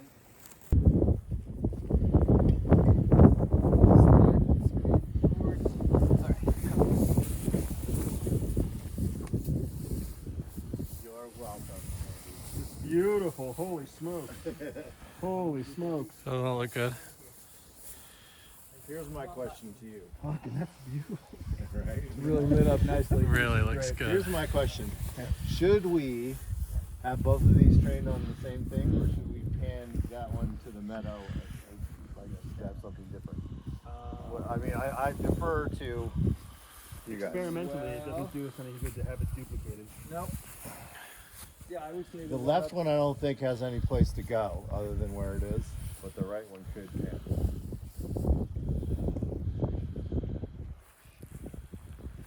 Dave, is that all right for lights? We want that porch light out. We want that light on the end out. Okay, that's mine. Sorry. That's Hillary's. That could be Carl's bathroom, maybe? Oh, Hillary's bathroom. No, mine's around the end. Mine's are all off. I could go. Hillary. Yeah. Sorry. Look what you've done. Look it all what up. you've done. How dare you? Alright, let's go So time. do we turn it off?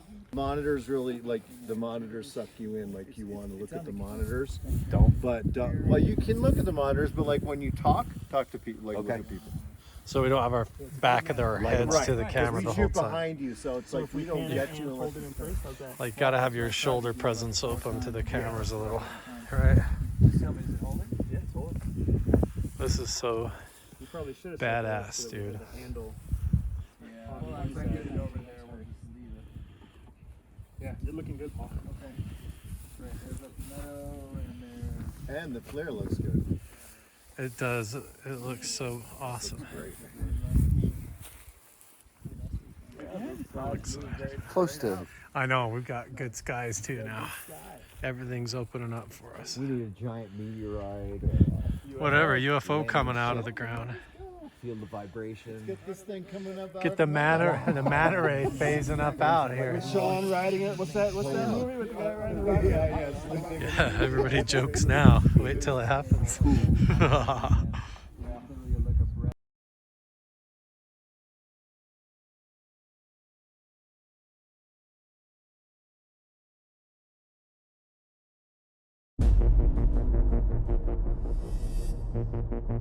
This is a beast. Yeah. I can't believe you guys got this tuned up.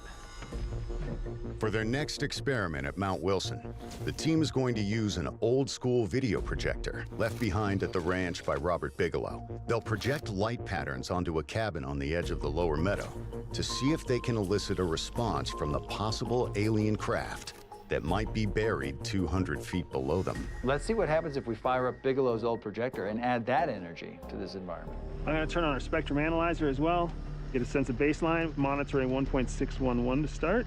What device is that coming in on, Andy? Our spectrum analyzer right here is picking up through this antenna. Gotcha. You guys ready? Ready. Yep. All right, here we go.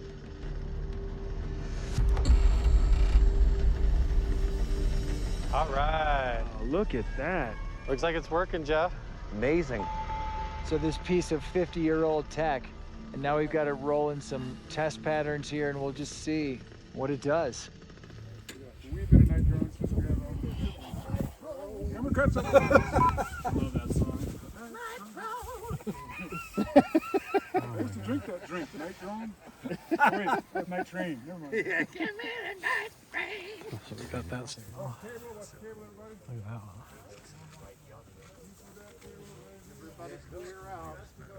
Well, it's got to be the opposite, right? I guess that's true. But yeah. Wouldn't that be a counteracting? Oh. If it's a negative. Right? You would. Earth's at 6. Yep. Why couldn't it be at 200 or a million? Is that negative? You should be on the other side of that camera, Lee. But if it was in the negative range, what would be doing noise canceling Yeah, but underground? it would take energy. There would have to be an energy source to create The negative Manta. hertz. Yeah. The Simple. manta rays. It's very simple. Some sort of giant noise canceling. Some Resonant all-knowing entity. UFO underground. Yeah. Negative hertz. Can hertz be negative? So we're not the only ones. Yeah, we're not the only one wondering. What is negative frequency? You know, every time you research that, they come looking for you. They do. Don't be messing with the negative We hertz. finished the shot. We're just getting the drone shot, but we're still puzzled about the noise canceling giant UFO. highly ferrous arrowhead under the ground here. What the hell? Super quiet, huh? And the higher end of the spectrum is still steady too. Let me go ahead and jump down to our low frequency areas. Okay. While sending out light patterns from Bigelow's old projector to provoke a response, and not seeing any strange activity in the Earth to space 1.6 gigahertz frequency range, Andy decides to scan the lower frequencies on the spectrum analyzer. So here is what it looks like, very, very low frequency. What are these? Whoa. Oh, already? Yeah. As soon as you turn on the projector, we saw a wide spectrum response here. We're seeing frequencies that have some sort of overlap with visual cues. And look at this. In such a low frequency band, man. What could that be? I don't know. I don't know the answer to that. What I do know is that this intensity zone is a zone that we can respond back on. Play back? Yeah, because we have a tone generator, and we can use a tone generator to play back the exact same frequency in a tone. Ultra low frequency below 0, so it's like noise canceling. Something is noise canceling under the meadow. We don't know what though. So they gotta take this back to Skinwalker and we will find out. Yeah, if I can, that's the problem. Hold the 5D dots. Still pretty crazy to try and wrap my head around all this, how last night we projected the old Bigelow, Jacques Vallée, or whatever projectors that we found onto the settler's cabin while pumping frequencies and ultra low frequencies down into the lower meadow. And we got a response. Something giant and metallic buried like over 100 to 200 feet underground right here below where I'm standing, out here between the settler's cabin, the lower meadow, and Mount Wilson. Is a giant metal, highly ferrous arrowhead or manta ray shaped something that is resonating like a bell. And not only that, it is responding and answering us when we send it in ultra low frequency. It responds and changes and resonates back with a subtle delay. Like it takes time to hear us and then it comes back and answers us. Almost, it's so interesting.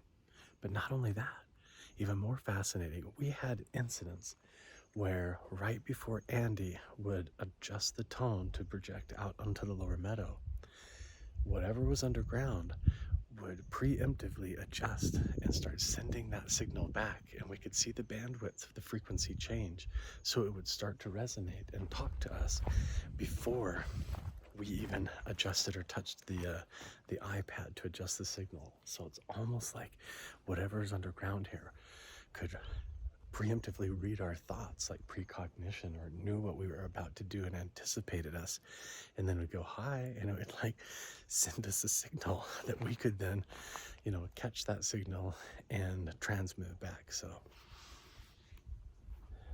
everything that we've been doing is starting to add up, and it's not just us, it's not just me and Jeff with our amateur gear, but it's all of you guys. It's the support of everyone from the Patreon Inner Circles and the History Channel and the crew coming up here and bringing all their investment and equipment to tell the story and to help us get answers and to see if it correlates back to Skinwalker Ranch. And hopefully this new information about ultra low frequencies down below 0, like noise canceling headphones range, that's what this thing underground out here is doing. It's almost doing a noise cancellation thing, like it's sleeping or trying to hide itself. I don't know what, but it seems to be aware that we're here. It knows that we're here, and it's trying to communicate with us. It's totally mind-blowing. I don't even know what we're doing today, so I'm gonna go out for breakfast and coffee. Let's find out.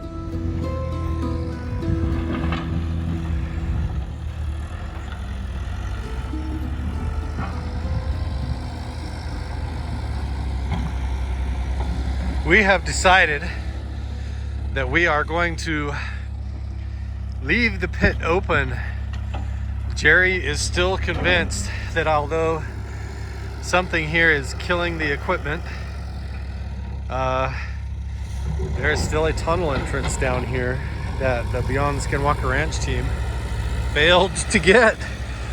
So we're gonna leave this open and continue to dig down in this spot. We're also going to survey all the mineral layers and lines for gold. And right now what Jerry's doing is basically filling in the trench over there, so nobody falls in. So we did that test trench. We don't want Odie to fall in. We don't want anybody riding by, walking by to accidentally fall in the big hole over there. I'll go show you. Jack the bomber, sir, you left your drill bit. Oh, whoops. Okay, we'll put it in the back of the truck here. But yeah, we gotta come back here. We're gonna put all this dirt into 5-gallon buckets. We're gonna check it for samples for gold and ore and all that business. We're gonna continue to investigate all this debris, because the truth is, you know what you don't see in the hole? You don't see any household garbage and trash. It's all just like industrial machinery, tractors, V8 engines and transmissions, and interesting stuff like that. We've got this trailer over here, military painted. Looks like it belongs on train tracks, but it has like a weird hitch on the front. And there you have it. Our big 15-foot trench is now filling back in.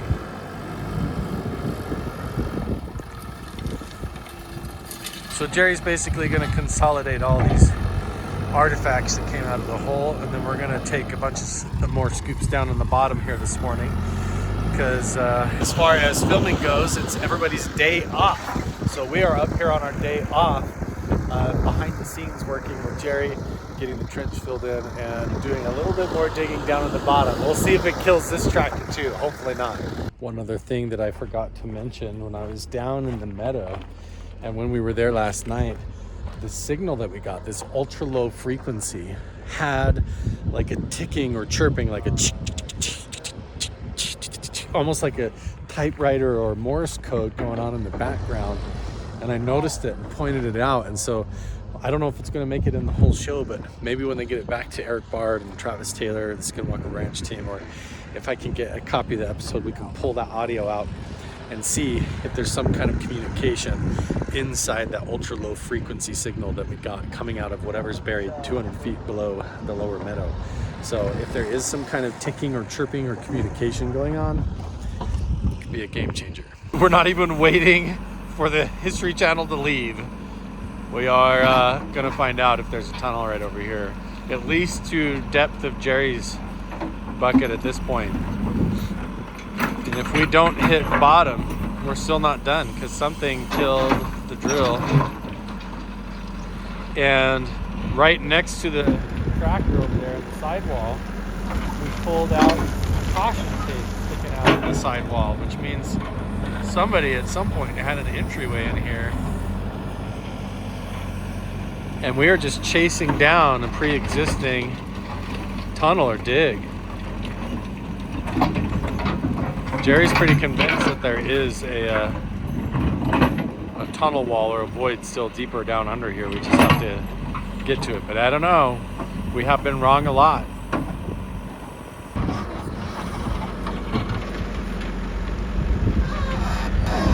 Still soft. Still no bottom. We still haven't hit a bottom, but Jerry's tractor and backhoe is surviving. So far, it has not got EMP'd like Jack the Bomber's big drill.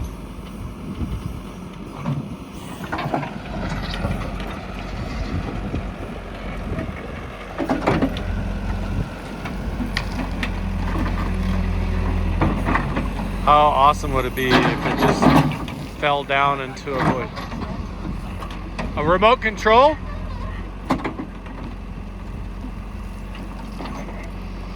Yeah, I don't even know what's coming out of the hole here.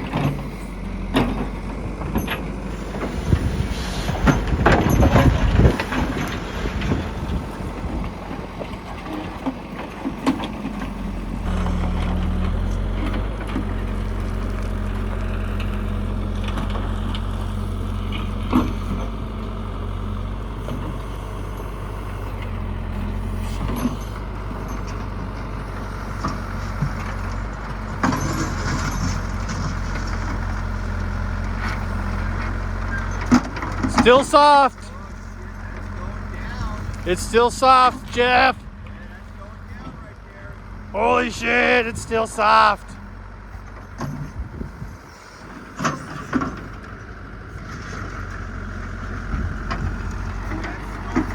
Still soft, Jeff. We get excited sometimes around here and it's fun. We're like big kids in a big treasure hunt right now. Oh man, I hope he opens up an entrance right down under that wall.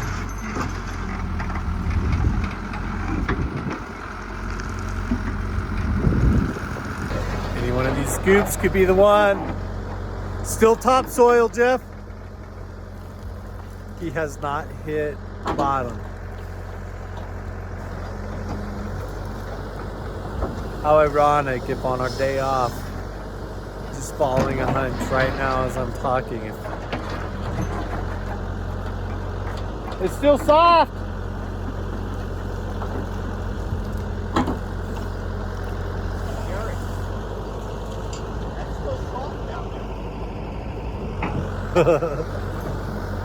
Here's my thumbnail shot.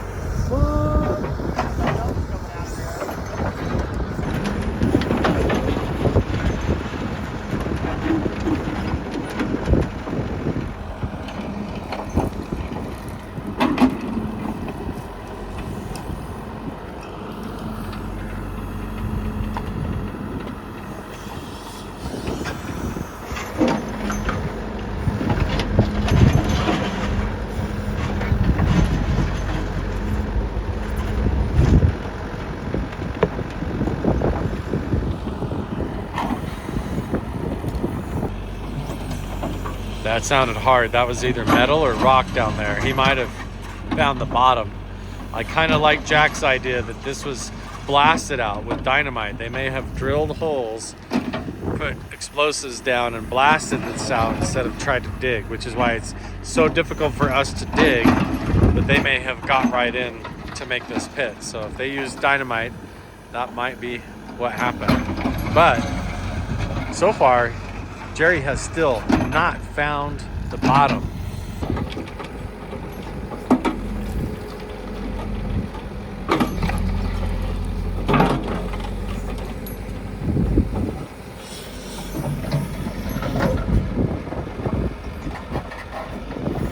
Still soft. That was a 2x4. A wood beam came out, a wooden beam.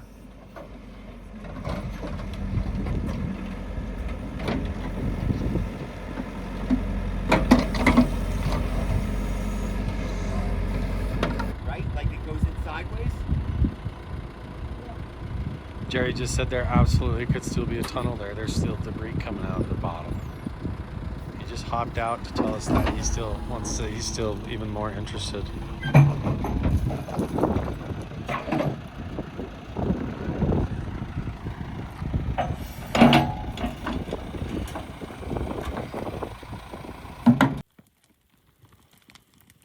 Maybe that's just naturally occurring topsoil, Jerry. I just... No garbage in it? There was a piece. There's something. Look at that. This is an undercut. This is fill. Under the hard pan. Yeah. Like this is filled in like like it was a room or tunnel? I'm not sure, but there's... See, there's... I want to bring the mini in here and just start, you know, clawing away at this, but... Yeah. Without burying your ass? Well, I should pull that back on top. Yeah, be careful. Jerry's right, my buddy. Hey, just pedal it like a regular bike if you want. Yes. Yeah. Super trace, but trace.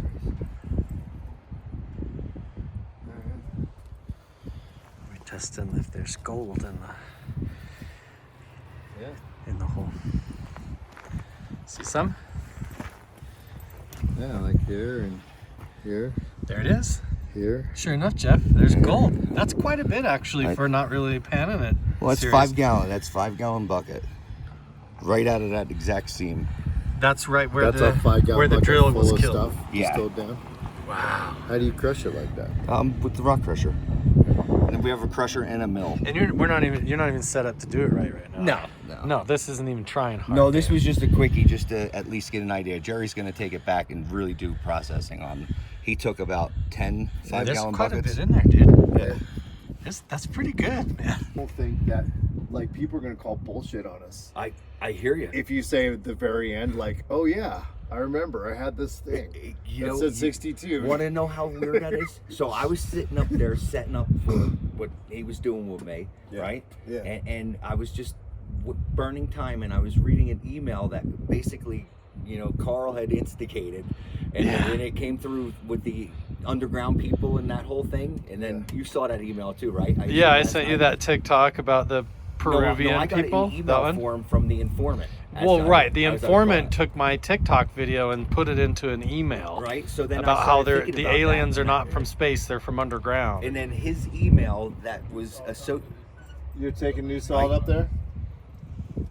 You're taking new salt? All right, I'm gonna jump in with somebody. I don't know who it is. Anyhow, the email then We just want to be able to see Mount Wilson. That's the main thing. Like from wherever you are, we want to see Mount Wilson. There we go. The email that he instigated last night that I got had that picture in it. Yeah. So then I looked further into that picture and I went, oh my God. And the email is, you guys are finally looking underground. That was what the email header was. Yeah. And then that was one of the degree headings. I don't know what to make of it. I don't think it means anything, Jeff. I don't know. I know, but we got to challenge each other sometimes. But see now, pattern with it? Yeah. So that pattern Not how it reminds me goes. of the noise. But we can't all get Skinwalker fever though, so it's good. We're gonna stick it in the two scenes that it belongs in, which is the map scene and the result scene. Okay. Nice. All right, we'll keep it. Yep. Don't trip, don't trip, don't trip and fall. Don't be a klutz and ruin it all.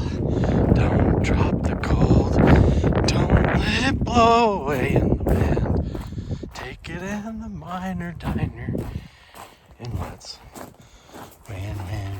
I don't know how to rhyme this song. We're taking this to Jerry. We're gonna make him pan it down so we can show Dave that we got gold in our heels. I mean, do you want me to clean it right up to nothing but gold in the pan, or just? Can you do it that way? I mean, I would love to see if we can get predominantly. Yeah, get it pretty close. Yeah. Predominantly gold, I it's can. gonna look awesome. We'll take a peek right now. Well, there's a lot of iron left in there.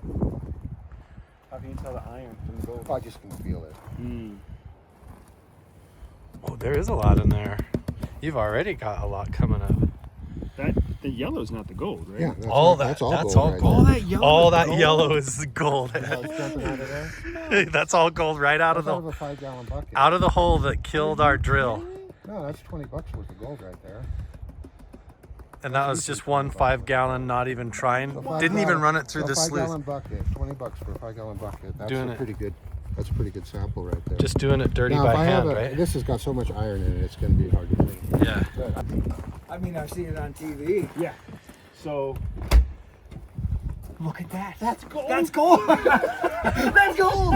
It's really gold. Exactly. Look at that. That's gold out of just the in a ground. pan. Yeah. Out of the ground. That we cut into. That's incredible. That is a significant amount. I mean, however much it is kind of irrelevant to me because it's actual gold from the ground. That's not sitting on a ring. You're That's looking not... back to the beginning of planet Earth. Yeah, dude. Yeah. And what you... Not just as we know it, but as it's always been. Sorry. Oh no, I'm sorry. No, go ahead. Tell us. So how does this happen, Jerry? Like, what is when you're digging through those layers of seabed, lava flow,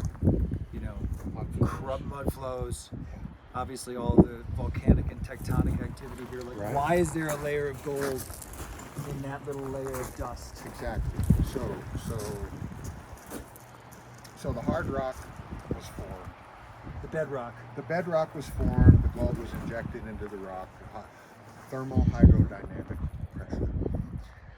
Then the rock. Orogenesis. Yeah, then the rock was forced to the surface. It might have been thousands of feet underground, but the tectonic pressure, like you talk about, the collision of the plates, had these massive chunks of rock. So is it mineralized magma, essentially? Yeah, mineralized magma gets forced to the surface, and now it's exposed to the elements, freezing and thawing, which is very susceptible to temperature, the rock is. And then over millions of years, that rock disseminates and breaks up and crumbles, and the light stuff washes away, leaving the heavy stuff there. And but that's sorry. Go ahead. Well, and so the heavy stuff forms and concentrates in the bottom of the creeks, so the miners would go and pan in the creeks and find gold. But see, we have a different scenario here. We have a totally different dynamic, and that's why there's so much gold left out here, because it's not your typical deposit in the creek.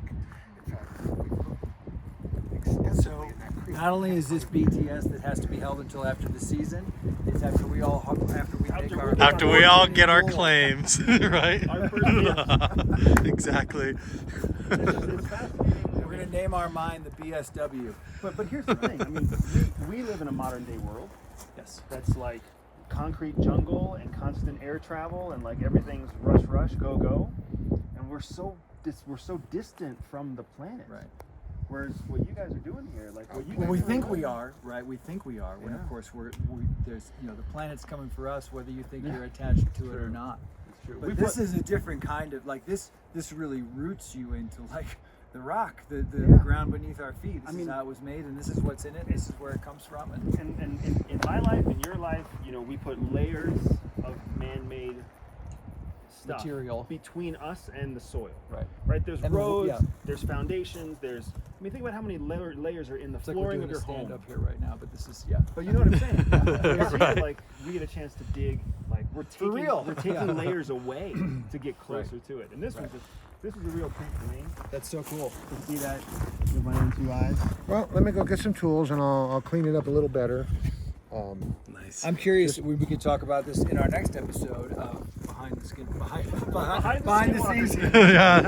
scenes on Skinwalker mining episode. Right. The difference between this kind of precipitate gold and like a vein of gold or a vein of a precious metal, which is different than this, right? Like, is this this is washing out of crushed rock? It's not a deposit of gold.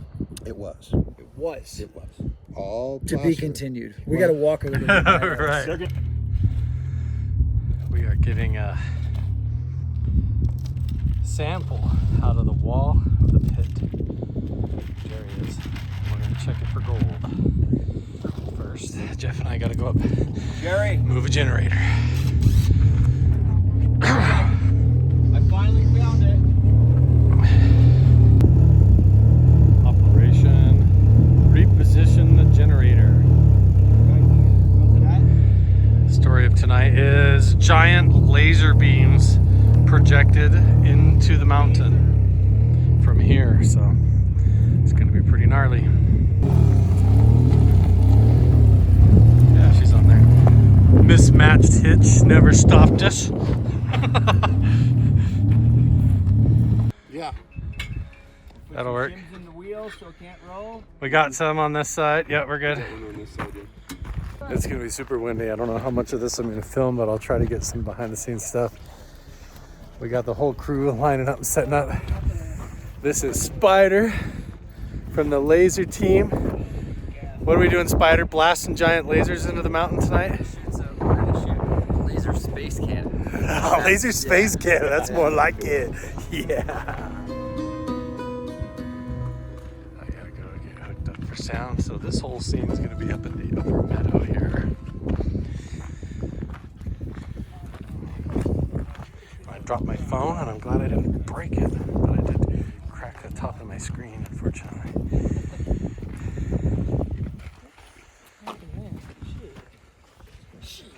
you grab 2 tripods for the clears? Just leave that bag right there. That's good. Right there. Grab 2 tripods. This is like the real Close Encounters of the Third Kind set. We're going to be detecting anomalies.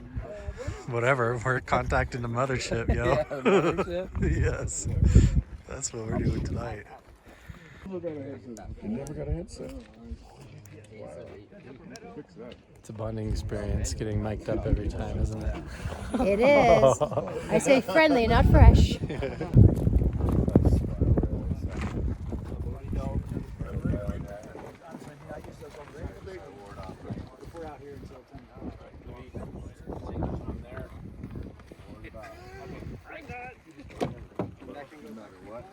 Fire, like when it gets dark, lasers. That's why it's like, that's why we're doing everything now, because it's like, if it starts raining an hour after dark, we'll shot for an hour. Perfect. No, that's cool. Oh, hi, Odie. I'm sorry, sweetheart.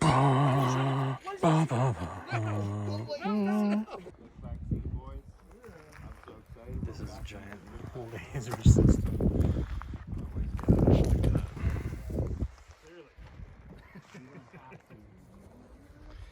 Apparently, we've got this thing pointed right at the mountain.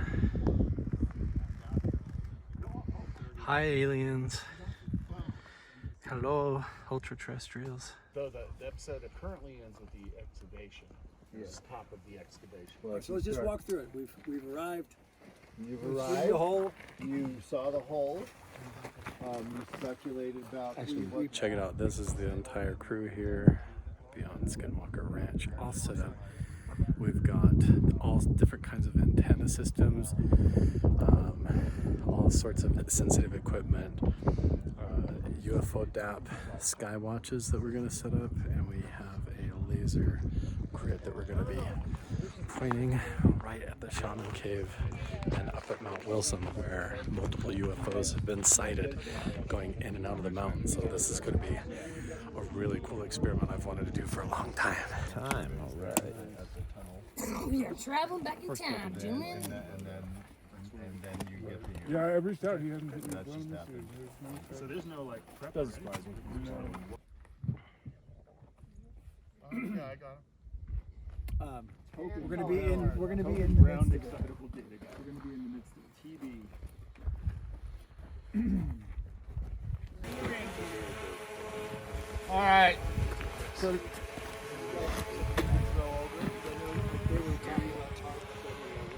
I am sorry about that dog. Oh, he tried to kill the drone. she jumped good. He was almost getting it, man. Look at that. We got the UFO DAP. Over Mount Wilson, we got another one down in the bottom. And then over here, we have a giant laser array.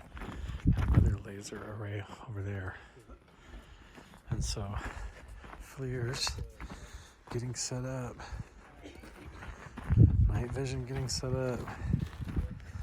We're basically reenacting and recreating an advanced version of Jacques Vallée's Close Encounters of the Third Kind experiments, doing light and sound and frequency experiments right at Mount Wilson over the lake.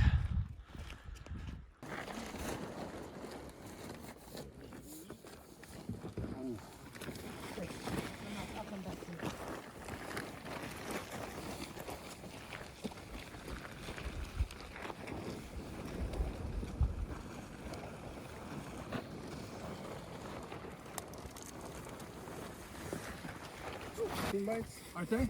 So good. Yeah. No, I thought I gave you some of those last year because I know I had them. Maybe you did. I just forgot there. They're as good as sleeping with a girl for the first time.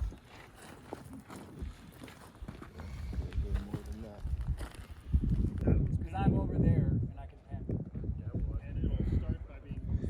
I'm so freaking excited for this. I can't even hardly think straight. So I'm just trying to get it all in, man. Soak it all up. Look at all this. We got FLIR here. We got FLIR there. UFO DAP.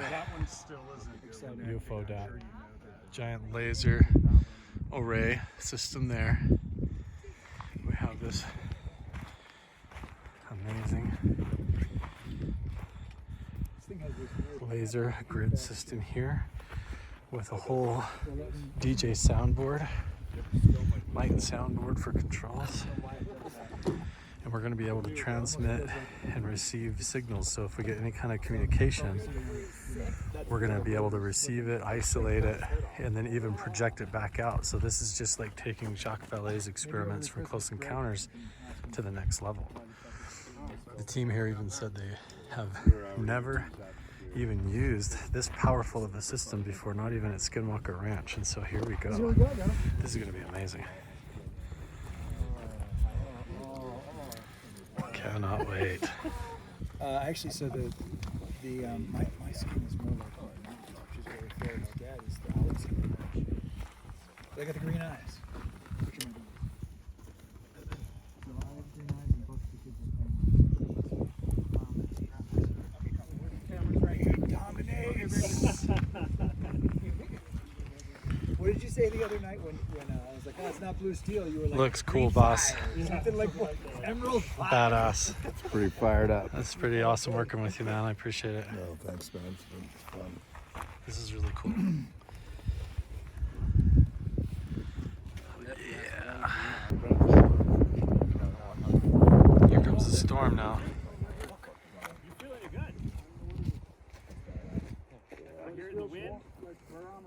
Yeah, I do want to roll. So, can we? Yeah. All right, Let's roll. Rolling. I feel it. I get my camera. I'm ready, boys. Just gonna jump right into it. Mine. David, as soon as you. Jeff, would you Okay, ready, gentlemen? You? Yep, she's been. We don't have our laser team, guys. I've been rolling since 1974. CO2, DO1, EO2, FO2, common marker. Info. Rolling since back before you was born. Who's touching my elbow? Stop touching me. Stop touching me. And color chart. I'm messing up my framing. Oh my goodness, that's like crisp. Love it. And Dave flying in. Oh, Nando 2. Love it. Headlights, two meters lovely, that looks good. Your headlamps flaring me, buddy. Oh, sorry. Sorry. Straight ahead. Water here.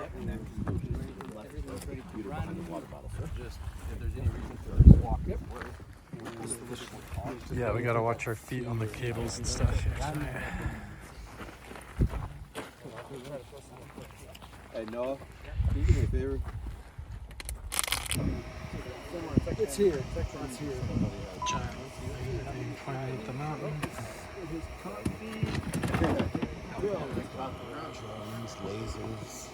Yes. There it is. I see we should get it on the FLIR too.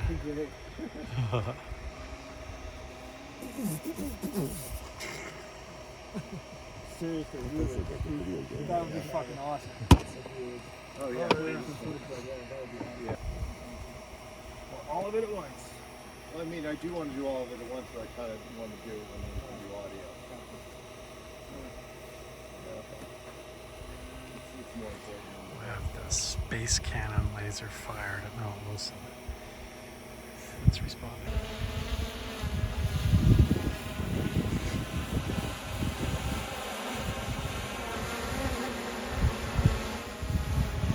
Oh! Let's do this all day. Put them against each other.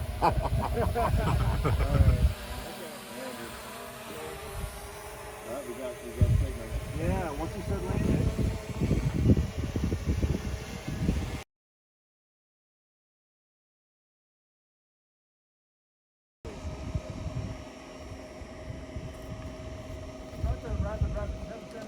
Giant space cannon, laser cannon pointed at Mount Wilson right now. And then we keep getting this interactive response right at 1.6. Whoops. Whoop, there it is. Whoa, that's a big signal right now, even right as I pointed it out. And it seems to be reacting to me change our pattern. Wow.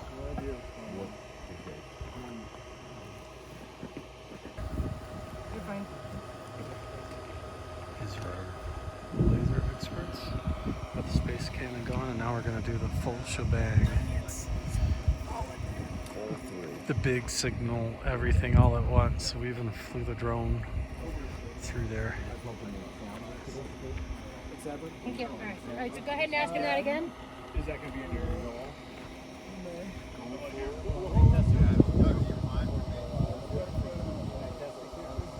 Hold on until they do the nylon. Can't play like I know. We can play the tones, but.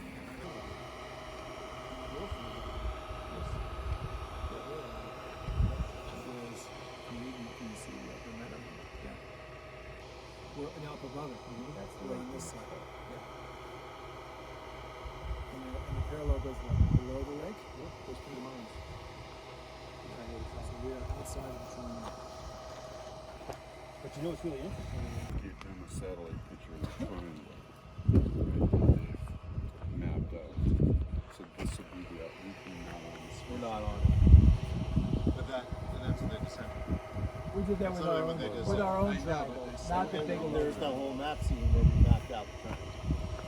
We have a map too.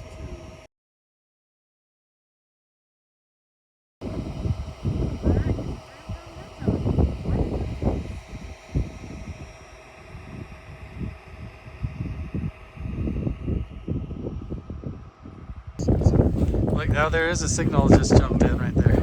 Right when he changed it. Right when he changed the pattern, it popped another signal. Yeah. We're not even filming. Well, I am. Also, just in case it starts to fucking rain. That's the one place. Remember when it snowed last Am I off? Yeah, no, it's awesome. Those Oh, were cool. sorry. Those were cool. All right, so we'll just walk back down. Yeah, if you guys want to walk there. Sure. I'm walking. Oh, nice. Really? Oh, yeah. Because I didn't see the scene you guys.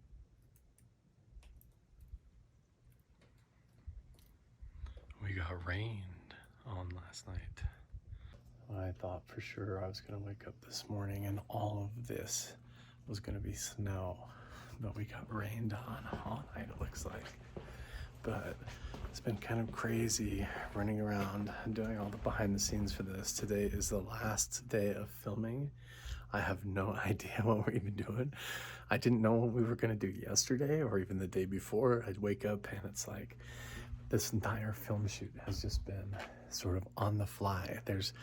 We've had to adapt and make plans, call teams in and other stuff. We had to deal with the drill dying, all kinds of equipment difficulties, and then trying to chase down, circle around, and communicate with whatever this signal is that's responding from under the meadow that seems to be focused down in the lower meadow down here underground, but I have no idea. We're also pulling gold out of the ground. We were gold panning and digging out of the hole up there yesterday, and not even trying, just doing basic levels, there's little nuggets of gold in there. So I don't know, probably gonna get into the gold mining stuff up here and try to learn how to do all of that on top of everything so that we can figure out what was going on and what Bigelow and his team were really up to.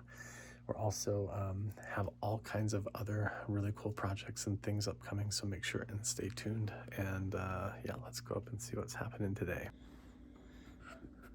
Today is our last day of filming with Beyond Skinwalker, and I don't know if this is going to wind up as bonus scenes or what, but this is the final result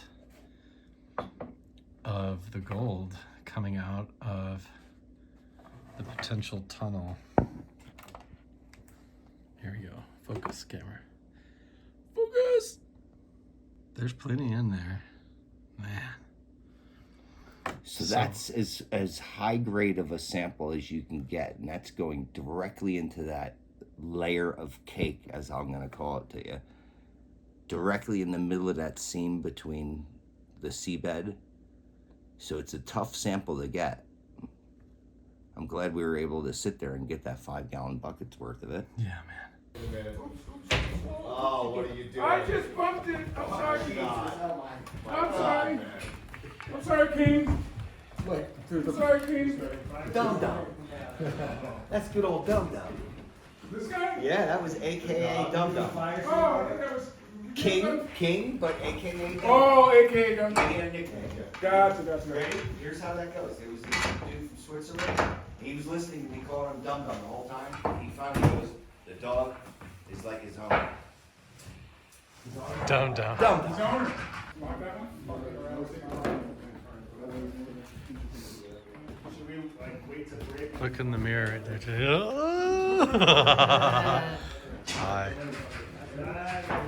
I love the mirror effects. I'm getting all kinds of reflective, like, multiverse shots this time. It's so cool.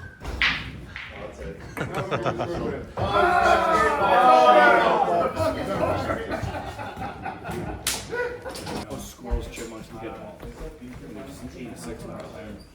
This is John Greiber from the show Life Below Zero. You ought to go watch this guy on that show. He is badass, dude.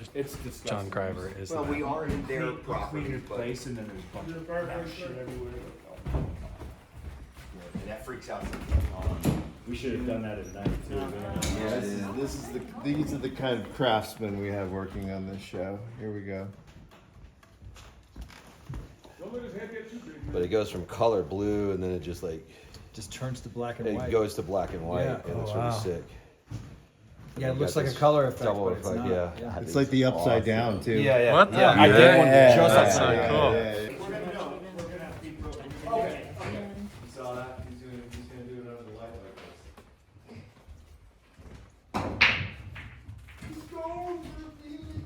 Thank you. Yeah, I wanted to. No, you step out. You're going in later. Yep.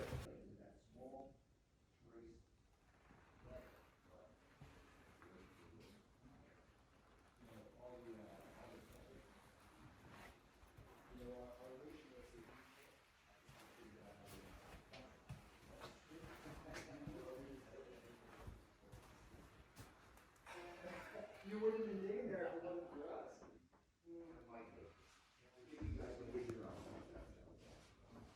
So, just all kidding aside, though, this may suggest one reason why that site is still in the first place. And maybe Bigelow and his team later on. Did you, Hillary? Oh, shit. Okay. All kidding aside, though, I mean, this may indicate why that site was there in the first place. And maybe Bigelow and his team expanded upon it. Maybe this is actually, a potential vault or shaft that leads to a bigger system. Yeah. There's your golden rock. No, I get it. I'll get that. We'll get all that.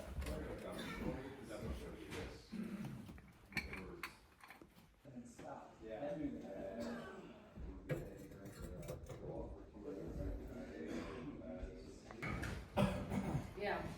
Yeah, the seat number and the descriptor. It sounds like we're going to fix. Going to fit. I believe it's too difficult. Yeah, so I always put in my notes a little descriptor of the scene so that they don't have to, in case something has changed or whatever, So Dave said I gotta watch the UFO DAP hits from when we were doing the old projectors in the lower meadow. So this is a sneak peek behind the scenes. This first video is a control video. Right. What you see here is a blinking light. That looks like a plane.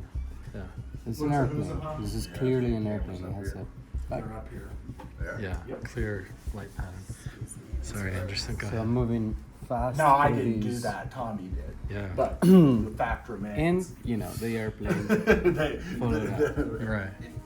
Irrespective of my existence Oh. and what I did or didn't do. Whoa, that's not natural The movement. cameras are up here. You see a trail behind it Let me go too, back. like a weird trail, like a what? Dude. We're gonna watch the video without those markings. Without the circle. when we were up there? It goes up. No, this is UAV! Something different. Okay. That's an orb! Whoa! Dave, we got one! Yo! Excellent! Handshake, yes sir. Look at that. What?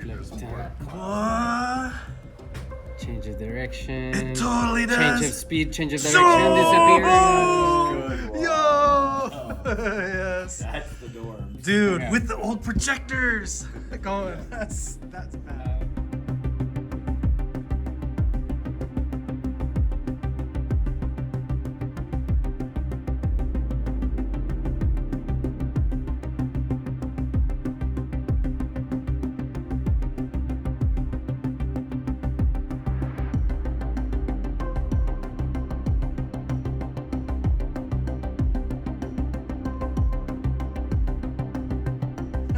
That's bad.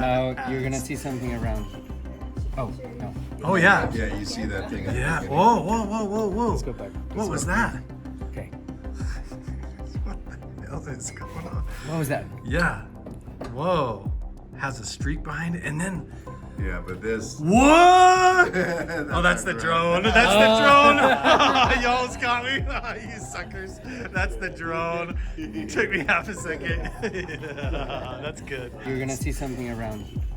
Oh no. Oh yeah. Yeah, you see that thing. Yeah.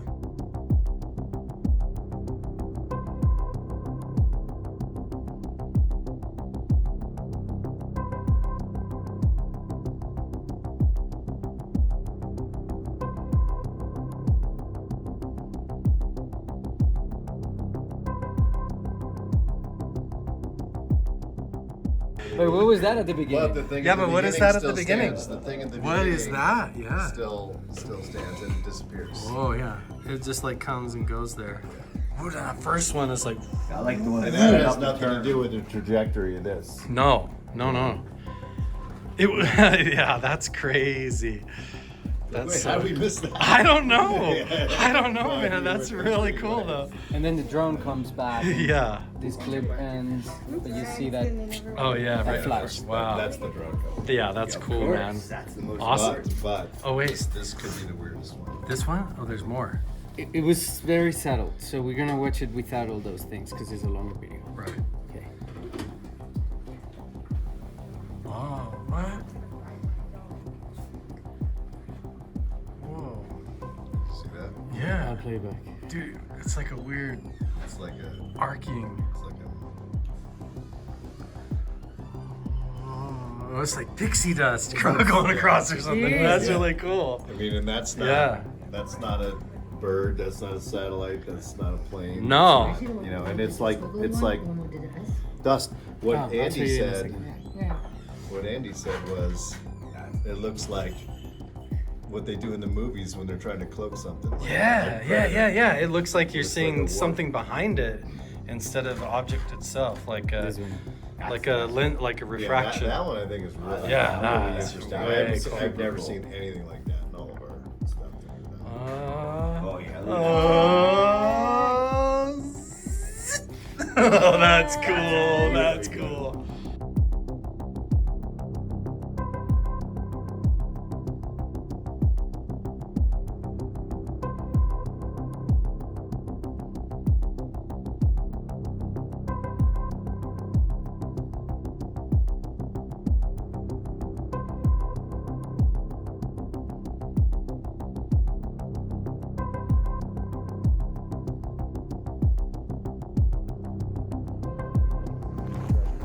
Have officially microphoned me up. I am now in the bonus episode. I was just hiking up to find Mr. MacBee, but there he is. We got all Odie's up here. We got panning stuff. Okay. So bonus 2, correct? Bonus 2. 207, bonus 2. Yeah, they go. Find people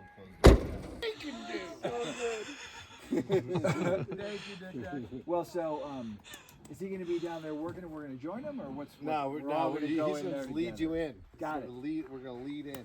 Got it. All So right. you came down and checked it out. How you doing? Yeah. You can fill in the blanks with your imagination. Hey, side learn. learn. A side learn. All right, I got it. This place looks like a. Look, there's a knick-knack in the woods. A wild knick-knack? The rare spotted knick-knack? Yeah, let's get that knick-knack out of there. Knick-knack, is that you over there? She's looking for Odie.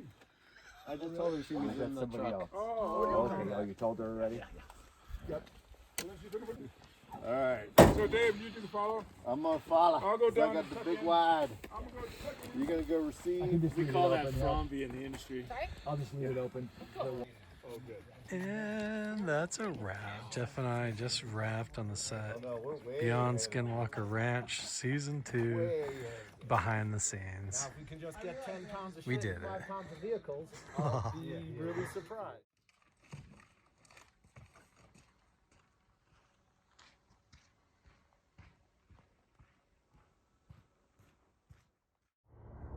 Here it is, the final moments of filming, and here comes the helicopter flying over the ranch again. Why?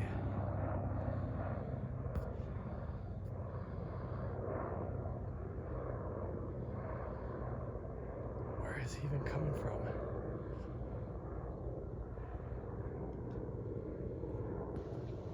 That's happened a couple of times here.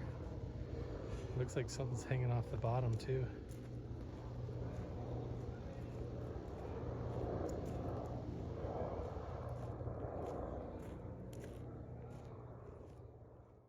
That's it for Season 2 of Beyond Skinwalker Ranch, behind the scenes up at Mount Wilson. And I gotta update you that not long after the filming of Season 2, we did a couple of private guided tours up to the ranch with some of the friends from the Patreon page. And then the owners of the property started running into some financial issues and debt problems, and they started trying to extort me for money, say that I owed them money, and they wanted to try and take ownership over all of this YouTube content, all of the behind the scenes, and even tried to get lawyers involved. So long story short, I have contacted Brandon Fugel. I've encouraged him to hopefully purchase the property of Mount Wilson Ranch from the current owners so that the property can be dealt with responsibly and with somebody that's more financially capable of doing the research and funding the project and handling the property in a way that's responsible and that needs to be done in order to preserve the place and all of the artifacts there and potentially what's underground for historical reasons and for UFO disclosure potentially.